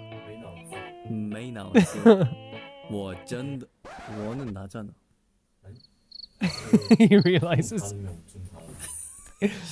Oh my God. Look at this look from Matthew, by the way. Beautiful beyond compare. 뒤에 소리가 리키하고 규빈입니다. He's used to it. Adorable. Adorable. Oh, that freaking hair and everything. Oh, he's so adorable. This baby. Oh no, he's so adorable. What the heck? Oh, the elastics. The SpongeBob music fits him so perfectly for some reason. By the way, Eugene's a pro, by the way. Eugene understands the adorableness of themselves and understands what people want. I saw a clip recently where one of the fans was like, "You drink water so cute," and he drank the water and then did the puffer face, like the when you blow out your cheeks. Like he knows what he's like. Again, that's just a pro. He's just a pro. He knows he's adorable. He knows he's adorable. Honestly, prodigy, meant to be an idol. Oh my god. Oh my god. This is 100% Eugene in their head thinking like you know when like some people think about what they're about to do next. I'm so glad to have Eugene just like, and Zerobaseone does this a lot too. Just like go for it. Just go for it. Oh, that hurts to win it. Yeah. Oh my god. Oh no, Eugene. And this is just gonna make people love him more. You poor thing.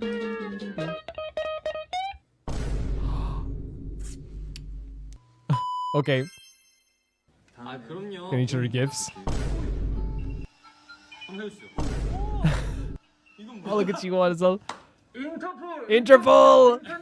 So Interpol is like a big meme, right? Like it's one of the biggest memes in Zerobaseone, right? The Interpol. I'm a 23-year-old man. Oh, today is beautiful. Today is beautiful. What did they get? Stop. Cease this right now. With the squeak. Present? Sorry. No, with the quote from Boys Planet. I prepared my sentences, but sorry, I forgot. Whoa. Are you guys ready? 3, 2, 1. A children's costuming. Okay. Hanbin's smile, by the way. Oh my god, my heart melts. Ricky, you'd love it. You'd love it. Look at it. Why does Ricky looks like he owns like a megacorp here, like, and is like the coolest person at the party? Look at this. This is the after party of the megacorp. Actually, I don't want to insult him by saying he's a leader of a corporation. Let's just say he's like the leader of like a freaking I love that. You know what's so funny? I was about to say, let's say he's the leader of an organized crime ring, and honestly, that is less insulting than saying he's like the leader of a big mega corporation, you know? So yeah. What I'm saying is he looks stylish, he looks slick, he looks cool as heck, he looks so awesome. I always said he looked like a JRPG villain, but I mean that in the biggest compliment because I think we all love JRPG villains, right? Look, and look, he's making the most of it. Knows what to do. Oh, G1. So we saw this earlier, right?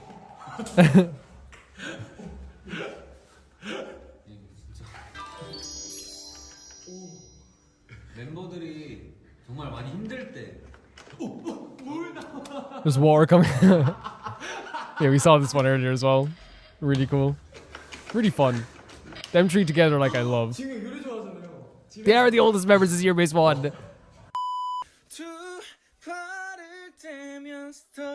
It's okay, you got it, you got it, you got it, you got it. The 5 stages of grief.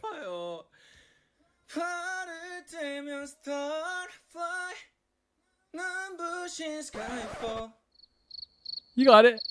You got it. Can I just say though as well, like Goldwug is so talented, but like I would never feel bad about like sounding like that ever. 안 한다고 했잖아. 안 한다고 했잖아.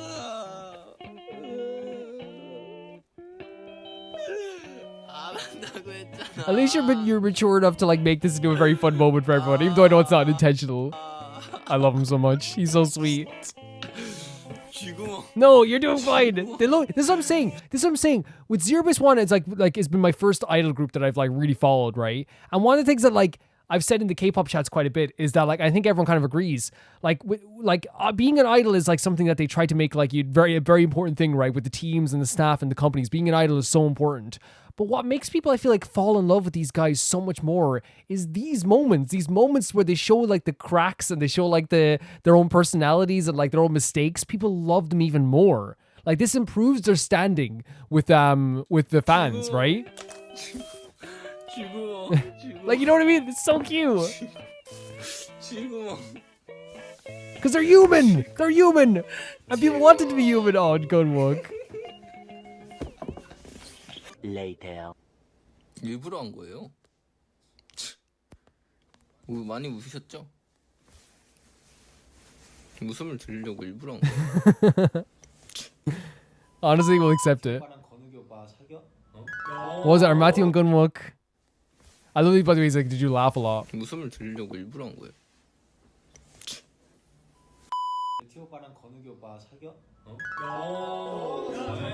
Hugging into each other? This topic. Meanwhile. Oh no! Honestly, G1, if G1 lied into me, I would be dead. Today uncomfortable? Oh my god. Today has the best facial expressions as well.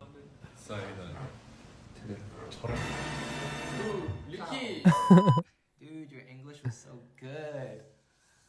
Dude. Gorgeous. Yeah. Gorgeous.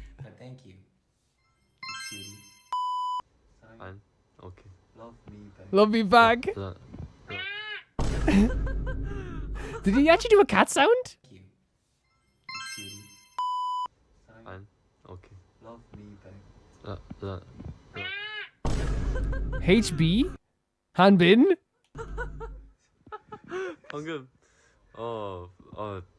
우리 멤버 아니지만 방금 뭐 무슨 There's something out there? 무슨 Chang'e be my wife. Oh my.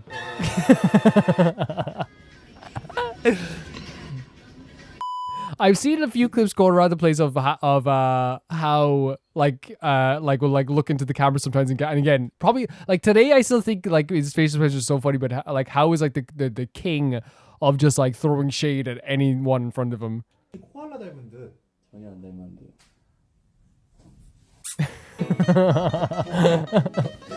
Went in for the kill today. 넌 뭐야? 오늘 첫 끼예요. Notices he's live. Wait, did they say something? There's so much stuff to focus on at once. I love it. 오늘 첫 끼예요.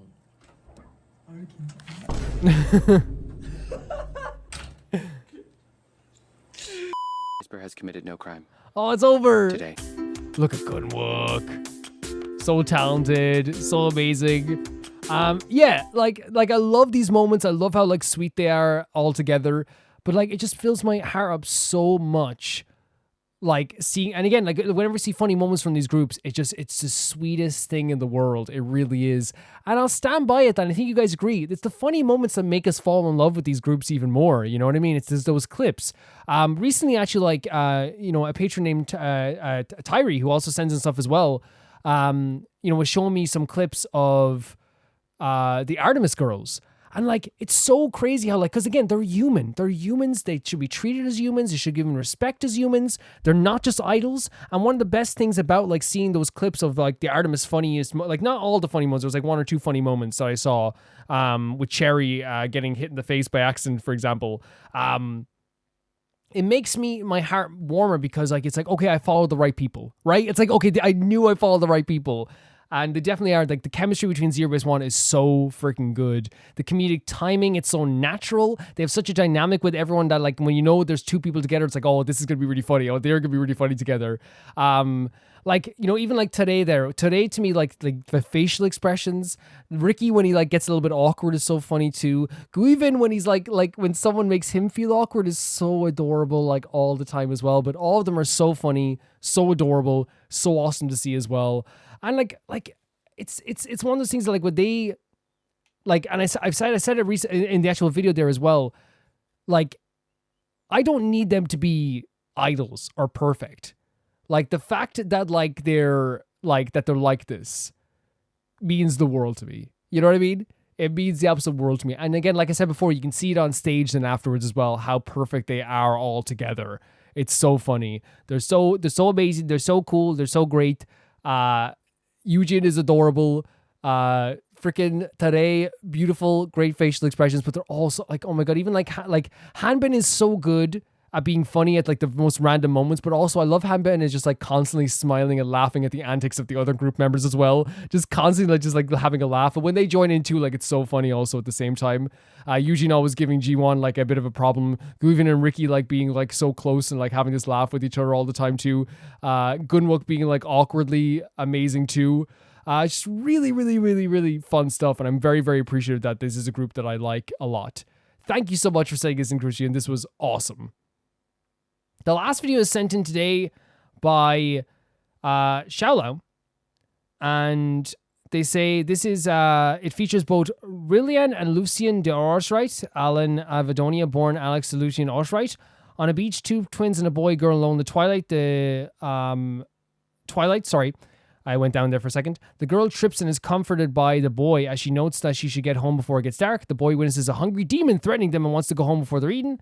They both note how they found the buried chest, but it's too dark to find it. They decide to split the twilight between each other, the girl being day and the boy being night. Interesting. Create a beautiful orange sky, and then they hold hands. So that's what the mixture is between the two of them. It's an orange sky. It's not just optimism. Later, as the bell tolls 3 times, the demon returns. The girl refuses to share her snacks with the demon, but the boy feels pity and gives him some in return. In return, the demon tells him a secret about the ocean. Later, the boy promises to share a secret with the girl. Who they met somehow was the demon of gluttony, Bianca Konishida, which we know as well. And now we're finally back full circle, Daughter of Evil. So we're back to Daughter of Evil, which is crazy. What a journey. You know what I mean? It's like, feels like it is so long. It's maybe even like a half a year since we've seen all this stuff as well. You know what I mean? Since we started all this stuff, at least from my perspective.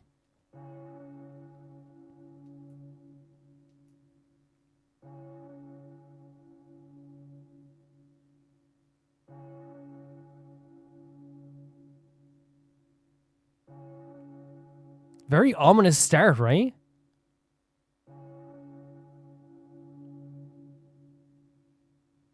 Very ominous.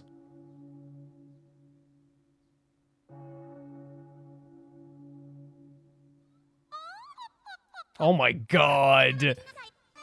Is that the Daughter of Evil laughing here?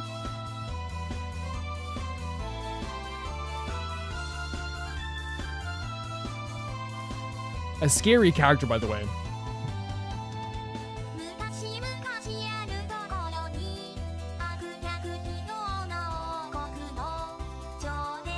Stop. This feels like weirdly like nostalgic, right?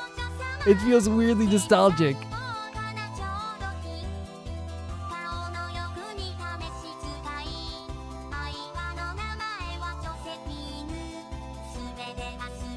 Everything was hers.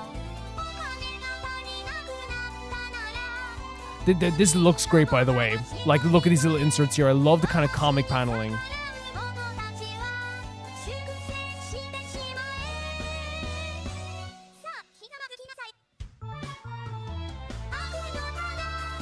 Man, this feels so weirdly like nostalgic, right? It has to be like half a year since we started this stuff. Look at the flames around her too. Doing a good job of portraying who she is, really.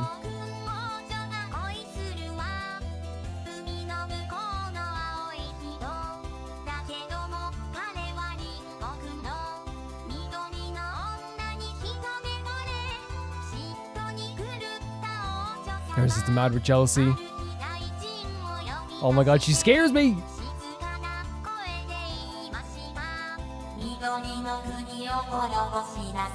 So we know what that was, the green-haired gal, right? That would like showed an interest in her brother, wasn't it?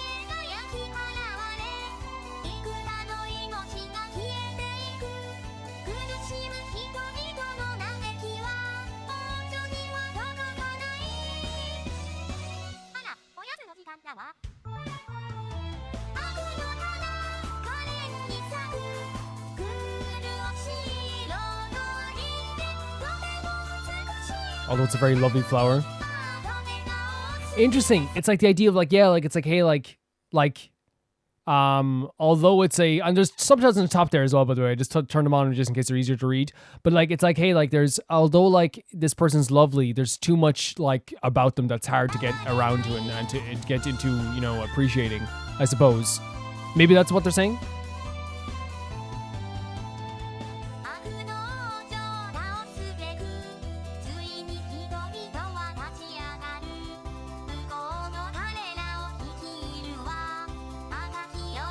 Female swordsman in red armor. So we know where this ends up, right? We know where this ends up, and it's pretty terrifying.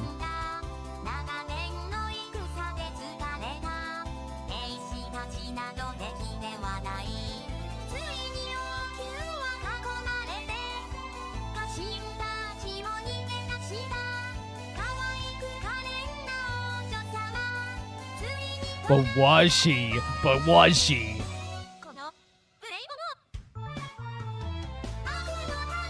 I feel like I can move my shoulders to this too, even though like it's pretty dark.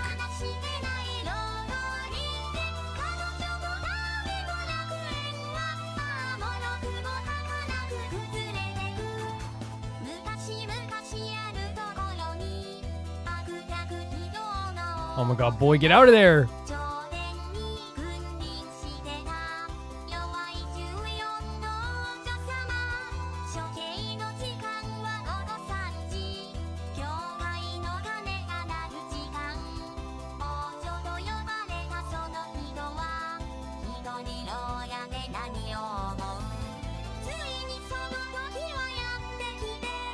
Look at these, like, in these, because they're coming up to the execution of her brother, right? So it's so interesting to me, this idea, like, of, like, what they're doing here with the visuals, too. Because this was her brother, right? If I remember correctly? Look at the blood splatter.